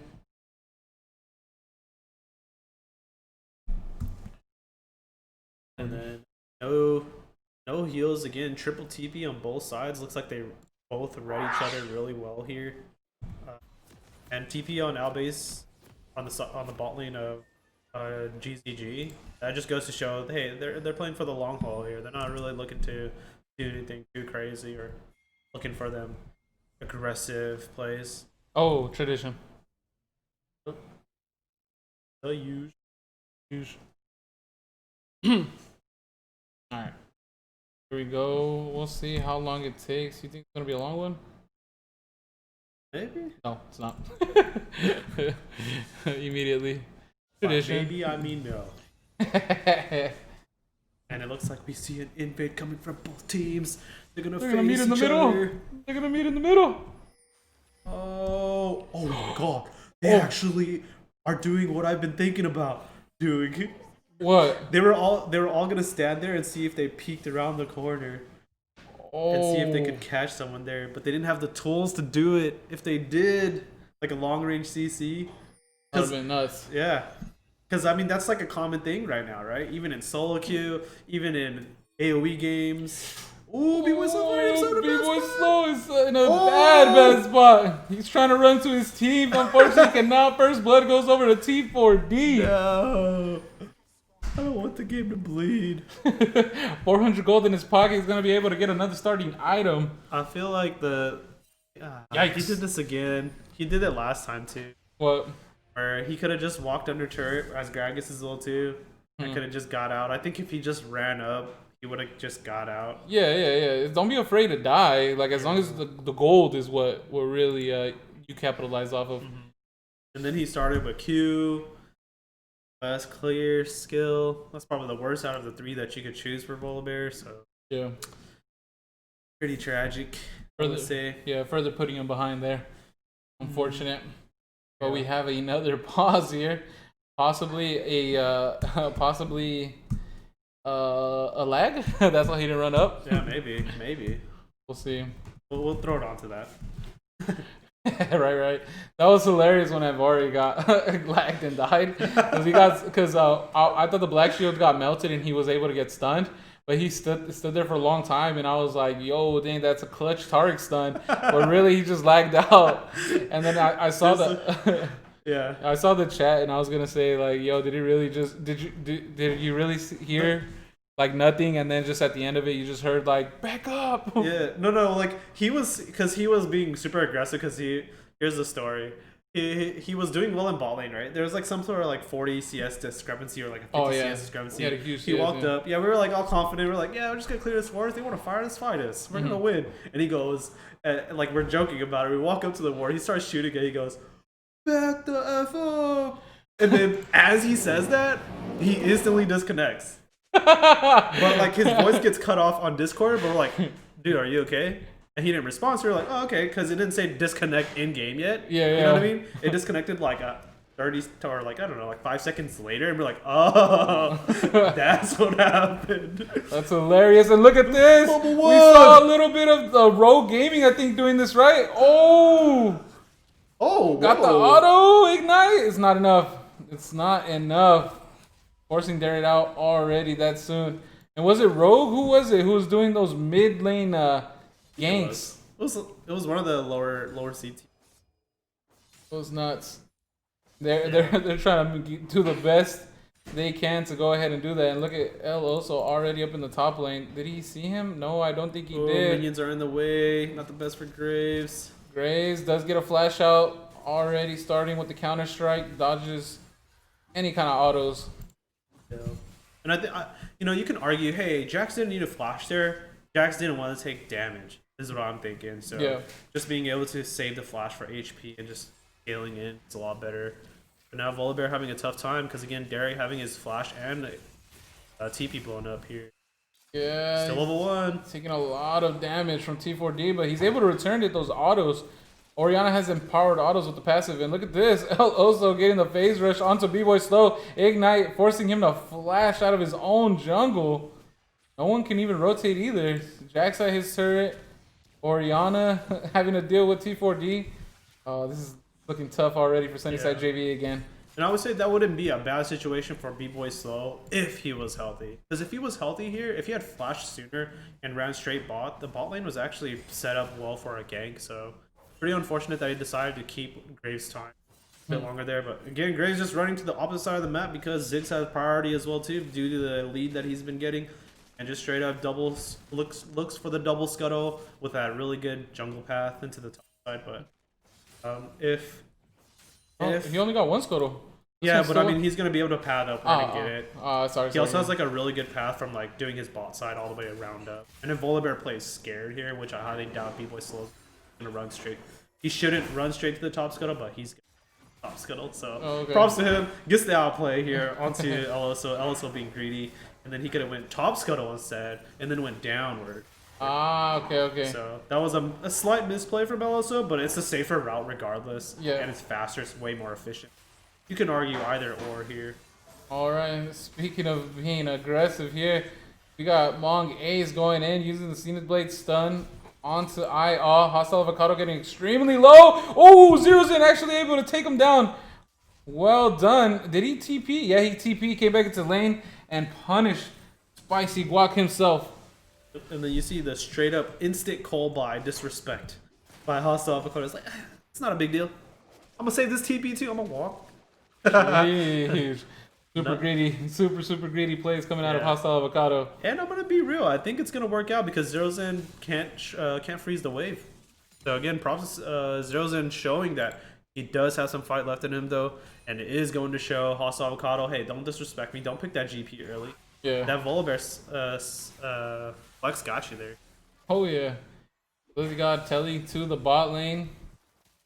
Getting a little bit more poke. Mongace himself actually getting poked down by Glizzy God. And Infernal Drake is the first dragon on the map. We'll see who is going for it first. Last game, did we even see a dragon get taken? We saw one, right? I think one only, yeah. Okay, so they it's gave probably it like 22 minutes, I think. Alright, so yeah, they're probably not going to be looking for early Drake. Wait, as I say that, he's going for the Drake. Alright, I apologize. Hey, just to prove you wrong, he's gonna do it. Hello, so if you're listening to me, I hate you. It's a love-hate relationship on that one. Oh yeah.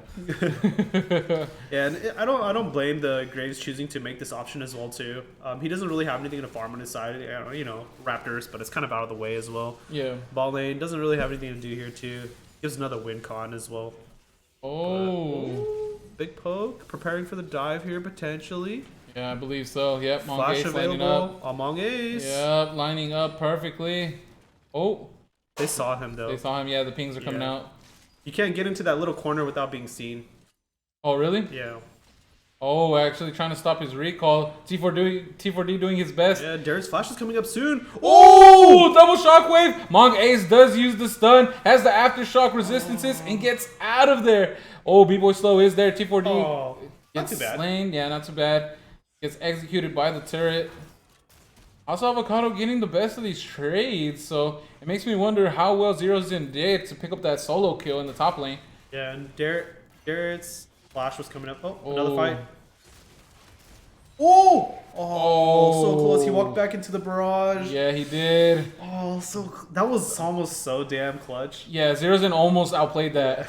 Because his time warp tonic was coming up again too. Sheesh. That'd have been clutch. Got a- Very clutch. You got a little too hasty there. Yeah, he got And- too excited, I think. Yeah, he saw the outplay. He was like, "We got this," Yeah. and then just walked back in only to. TF katana all over it. TF blade. But yeah, again earlier when Derek was getting dove there, his flash was like 1 second from coming up, and if he had his flash there, he would have definitely stalled enough time to get out of there, get the kill, and then Volibear was right behind. Yeah. Too. Ooh. So super close. Texas always has 16. That's a lot, right? That's a lot already, right? Yeah, that's pretty 16? good for 80 carry center. Yeah. Oh man. Again, it's super easy to farm up against melee supports. Ooh. Oh, look at this. Ooh. Oh, scatter of the week. Actual, the CC layering on top of CC. Albay's having a flash using that Wraith type of runaway. Oh! He's able to get away.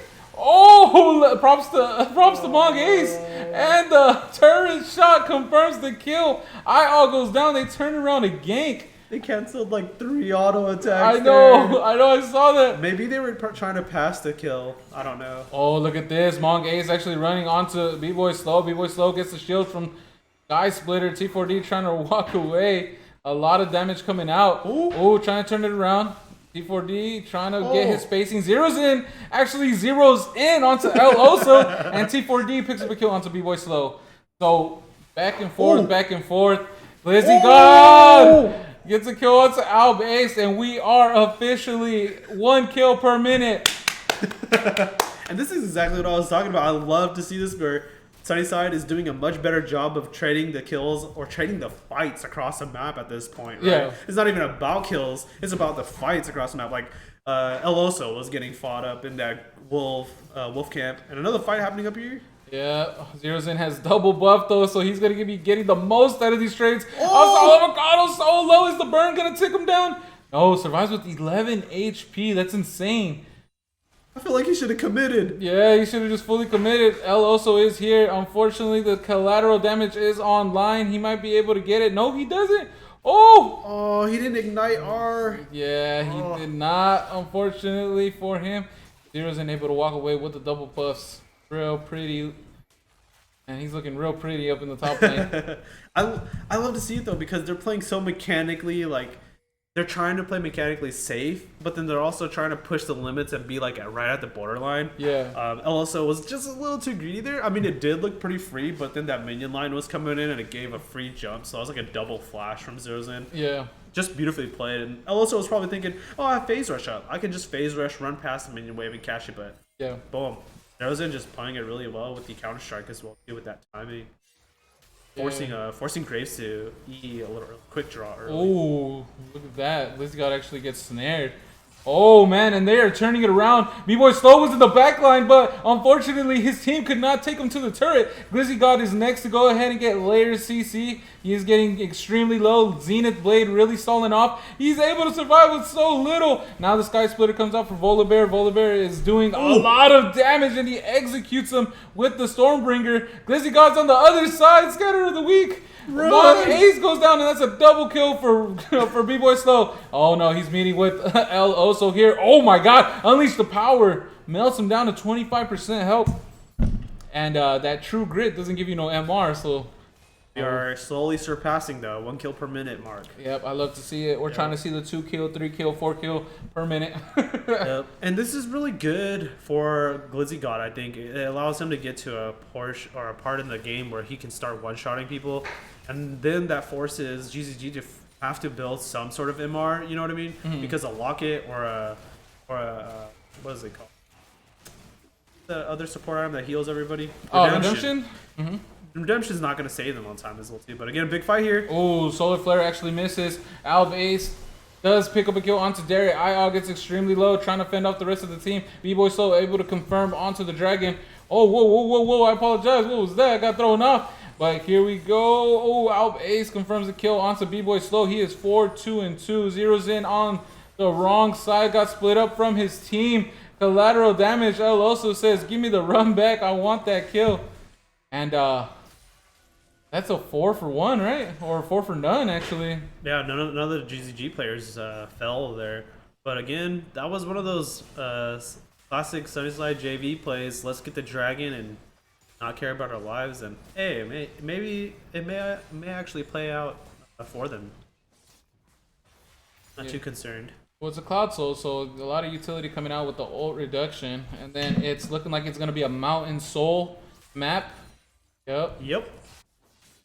And that's a really good one to get for the side of Sunnyside JV here. Yeah. Not necessarily the best for Sunnyside, or sorry, for GZG. I mean, it's not the worst, but I mean, it's not as valuable. Yeah, correct. Alb Ace actually getting the CS lead. Oh, Rift Herald. He was slow, a little late to it. And, there is a CS discrepancy across all lanes. El Oso's really trying to get B-Boy Slow to commit. Sky Splitter makes him run away though. Yep, and plates are going to be falling pretty soon, so we'll probably see the Rift being dropped somewhere. I would assume that it's going to be mid. I think top is going to fall regardless here. From the looks of it. And then Alba's actually picking up the Yuma's Ghost Blade first here. Very interesting choice. I don't think that it's a bad one though. I think it's pretty good in the situation that he's in, where he's playing up against. Maybe HP would have been better here too. Oh, Zeroes in? Look at that. Zeroes in actually catching out T4D. T4D able to flash. IO is trying to follow. Oh, but Senna's ultimate comes in, able to help out, prolong the death. And nothing comes out of it for the side of GZG. Oh, wow. That was really well calculated by Sunnyside JV. They knew he was going to flash over the wall. They already planned that. The Alistar followed up, jumped over to the other side. Syndra was able to be ranged. Just so beautifully calculated. It looked like clockwork. Oh, yeah. And that's coming from a JV team of a high school. So sophomores, juniors. All right. So,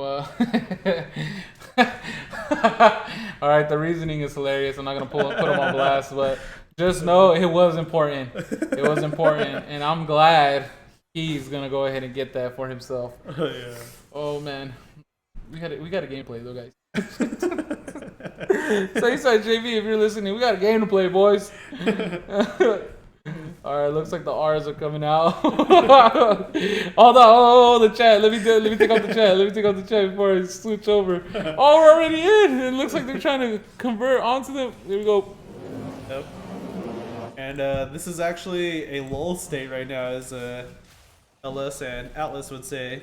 Yeah. Just kind of finally farming up their camps, just doing what they're doing, getting the resources that are available on the map. I think they need to be careful with the recall timings, though. They got Rift Herald and Eloso's on the map, peeking over at top lane. Yep, and it's about that 2-minute mark where you start want to kind of like set up for the objective. So getting a reset early there and not heading to the bot side, it's going to be pretty hard for them to establish vision overall for both teams right now. So it looks like they're hard committing into the top side here. Yeah, wow. Zerozen was able to sniff that out. Sunnyside JV was like, yo, let's go ahead and back them on off. Look at that bush. Oh, but Albe sniffs it out. Nice. They in turn do it. They're going for an inner turret though, and then Sunnyside JV is actually going for an outer. So this is incredibly worth for GZG, right? Yep, and there's no wave clear on the side of Sunnyside JV right now. Jax and Alistar don't really do anything to waves here. And oh, the headbutt sending Monk Ace over the wall. He gets stunned under the turret. The aftershock did help him out with those resistances. Darrett and a TP flank is coming out. Rift Herald does get stopped. Oh, Darrett trying to go for the hero play, but the shockwave goes onto himself. And now GZG's looking to turn it around. Zenith Blade, Solar Flare to really lock down the Glizzy God himself. Wow, just the spread AOE damage just slowly chipping away the ultimates, collateral damage, and the super death bomb. Ultimate. Mega Infernal Bomb, I apologize.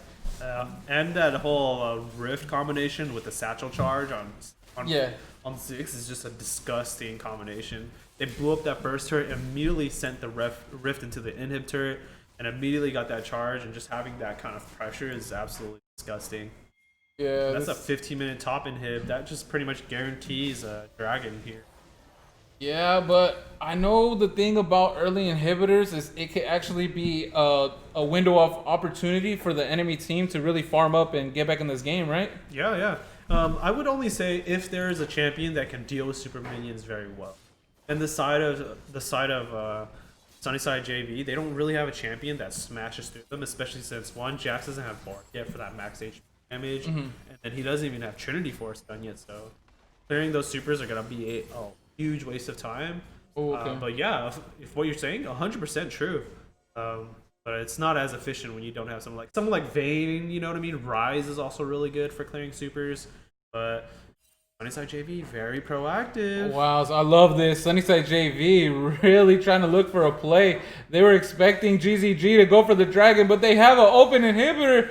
Oh no, they kind of outweigh their priorities there. It's looking like Nexus turret is going down. That's one due to the Ziggs satchel. Glizzy God almost getting caught out. Monk Ace under the turret. Oh, Dawning Shadow unfortunately does not come in time. Oh, Unleash Power onto Alb Ace, but Zerozen goes down. Hostile Avocado is now on top of B-Boy Slow while he's trying to pick up the drag. We'll see if the barrels can go ahead and beat him. Stormbringer coming out, able to secure the drag, Mountain Drag going over to Sunnyside JV, but it looks like GZG has no care in the world. Oh man, Shockwave coming out for Darrett, Alb Ace able to pick up a kill onto Glizzy God, and the Shockwave chips down L also, but it looks like there is no other teammate to go ahead and help him. The Cavalry is not there. Satchel Charge. Wow, open Nexus. How many turrets have been taken with that Satchel Charge? Like 3 now? 4 now? Yeah, this whole top shove, to be honest. Teleport from Hostile Avocado. He is here. The Nexus is wide open. Is Sunnyside JV going to be able to do anything to stop this? Looks like they got one down. L also goes down. Hostile Avocado actually sticking around, saying, you know what? Enough of this buffoonery. Oh, but Scatter of the Week stops him, but Alb Ace able to get the win. And that's game 2 for GZG. We saw there where GZG punished Sunnyside JV completely for being proactive. It almost was that Sunnyside JV actually, sealed their own fate by being proactive. And you gotta understand from their perspective, that makes them feel like, should we not be proactive? And then it starts throwing in that whole mind game of, Are they tilted now? Are they trying to figure out what do they want to do here? Because at least that's how I would feel, right? Like, I was trying to be proactive, but I'm being punished for it. That's weird. That normally results into us succeeding. So again, very well done by GZG to make that call, but again, risky if they did. If Sunnyside JV did actually start to pull it off, but nonetheless, I think the success rate percentage was definitely in favor of GZG due to the lead and the composition they had. Again, that Ziggs just making it that much easier. You don't need minions when you have a Satchel Charge to execute a turret. Yeah, so who's your player of the game there? Is it T4D with the special charge? Is it Mong Ace again with the rotations? I think we give it up to. If we didn't give it up to him in game 1, I think we probably have to give it up to him in game 2. No? Yeah, he was there again, just like at the right place at the right time. Talking about Mong Ace, Albase absorbed a lot of pressure. T4D got that early lead, so I can't really say. Yeah, that's a lot of T4D there. I would either say it's Eloso or Hostile Avocado. Probably more toward Hostile, just because of how much pressure he was providing, and then options as well too. Because I mean, keep in mind what happened to end the game through the top lane. You know what I mean? And where did that start? It was Hostile, and then with Eloso as well too to follow up. So I think I'll have to give it to even begin with the option. All right, so that is Hostile Avocado, and again the spread votes. Let me go ahead and put it in the chat one more time, just in case some people reload or tab back in. I know that happens time to time. Yep, cast your votes. Cast your votes. Let me know who. Yep. And then what about you? Mine? Yeah. I thought it was Mong Ace, just because I did give it to Hustle Avocado for his utility in game 1. Yep. I mean, T4D was able to provide so much with the satchel charge, right? That Rift Herald combo. So that's pretty insane. One thing I just wanted to go ahead and make note is Mong Ace again, just so proactive. We got to show some love to the supports. So that's why, it's like proactive with the alignment of their goals as a team too. You know what I mean? So it's so beautiful to see that, to be like, oh, Kevin's here. Oh, great. That's perfect for this play that he already saw. It wasn't like, oh, Kevin's here. Let's force a play. You know what I mean? Yeah. It was just so well like coordinated. And that I know that's more of like a team thing, but as well as Mong Ace with the timing, doing other things, warding, clearing vision, and then getting there on time too. Just overall, just a beautiful sight to see. Yeah, completely understandable. Oh, and the static. Don't worry about the static, because that means good news for for the house. Let's just say it's not the ports. There you go. A lot better or what, guys? Oh, it ain't the parts. It ain't the ports. It definitely ain't the ports. It's the porks. Yeah, buddy. Yeah, buddy. Yeah, buddy. It's game day, everybody. How we doing today? That's a 2-0 up for GZ. Sunnyside down 2. But again, can't count them out just yet. Always first sweep. I mean, happened to us. Yes. What's happened to the Boo? That last game, the set day, if you got, that was a 2-0 start to potential first sweep going to the 5th game. Oh yeah. So yeah, Rich Sissy, it's gonna happen. Oh, This is JV gonna do it. JV. I know I'm hungry and I'm tired. Don't make this a sweep. I know you have what it takes.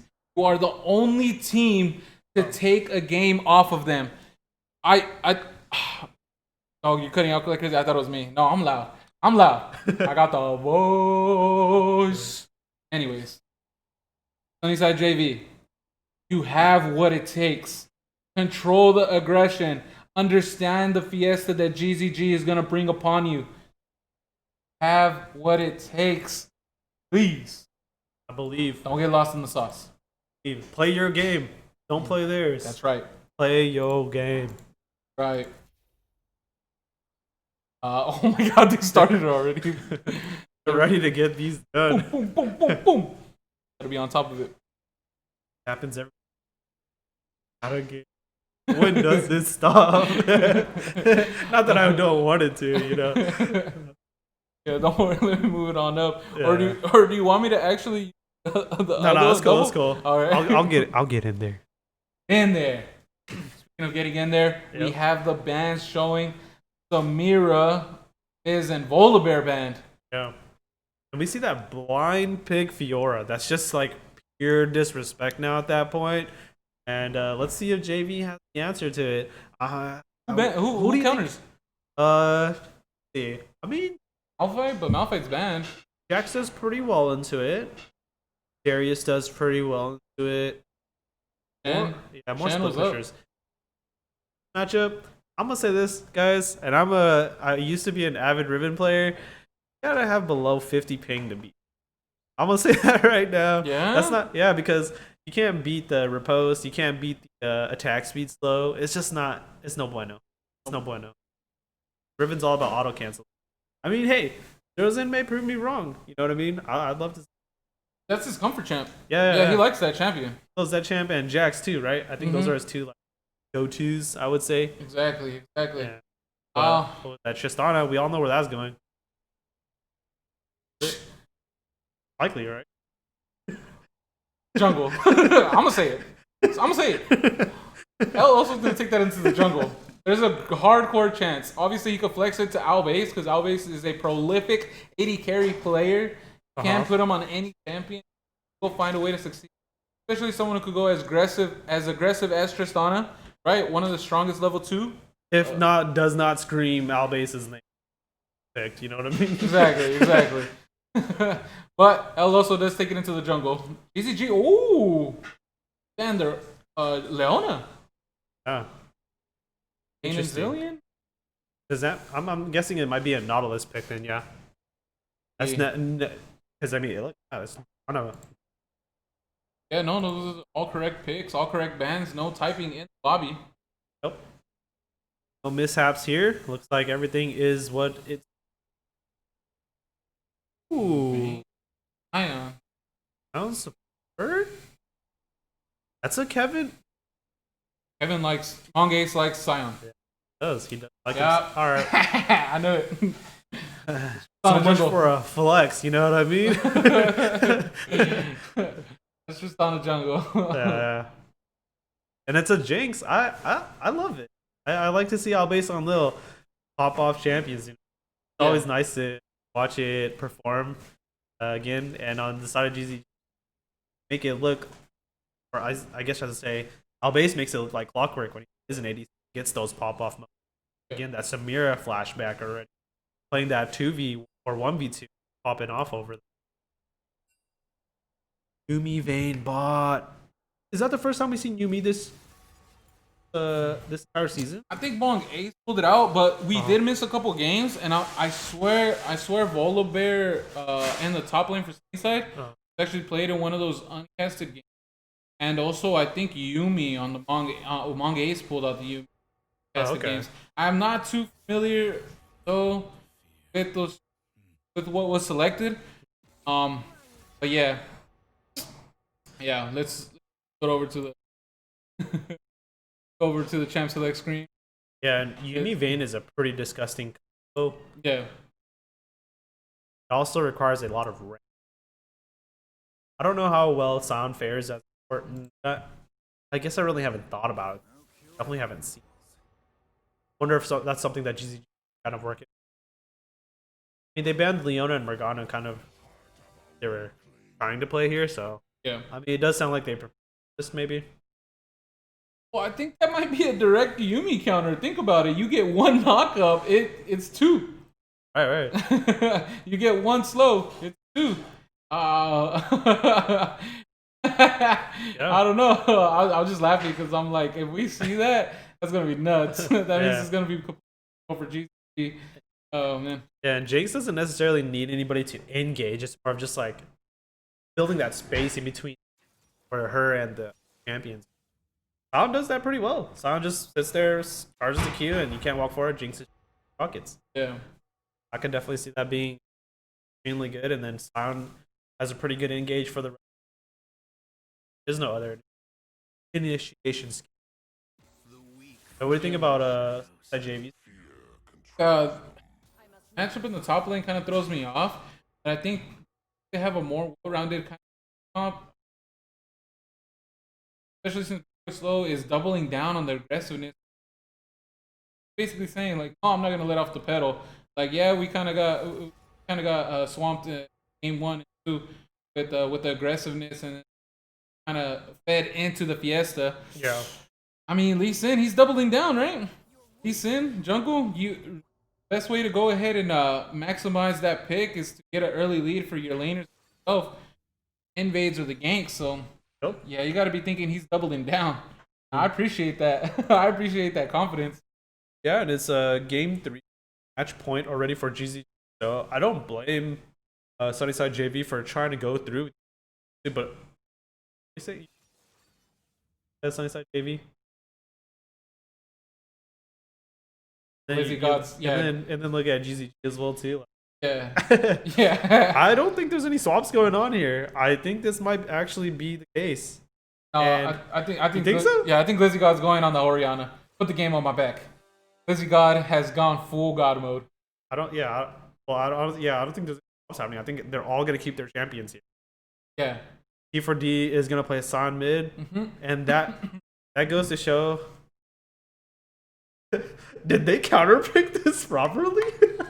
Because Vayne does super well into Sion. Oh man. Was this calculated? I'm so confused. So confused now. This is not looking good for GZG. You know what? I wanted to say this live is that I actually played a couple normals with Dark Blaze, Max McMurray, and T4D, and T4D took Sion into the mid lane. Oh. So it's something that he's not unfamiliar with. Yeah. I think Glizzy God is gonna take Oriana into the mid lane, have Vayne in the bot lane. I do. Really? There in. Okay. Because a lot of setup potential for Tristana to game. Or for mid? Yeah. Potentially, yeah. But Vayne can easily outplay early though, as if I shouldn't necessarily be. Hey, Jared doesn't position. Because of the E slow from Sion, get that one at max range, right? Yeah. I mean, isn't the slow like pretty effective rank 1? Yeah, it's pretty good, and it does shred armor as well too. Just on it pretty well. Yeah, again, not even. I think that Oriana would have an even rougher time. Mid lane, yeah, against Sion, Tristana generally. It's gonna be a rough. Sion is just like a wall that just clears the wave so quickly, and you lose priority. The opponents lose priority so quickly. If it downsides. If Oriana's there, she is more susceptible to ganks, but has better wave there. If he has more dominant, can't really.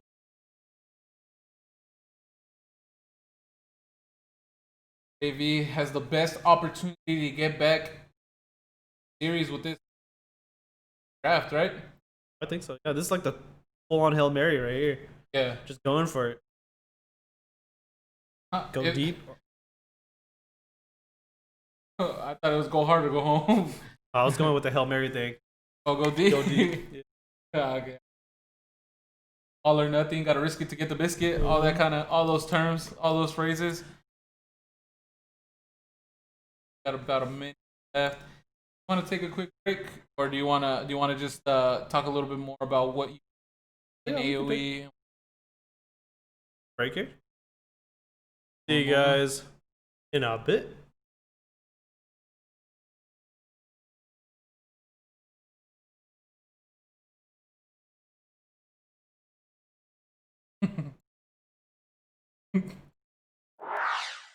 Wrong channel. All right. 1 moment.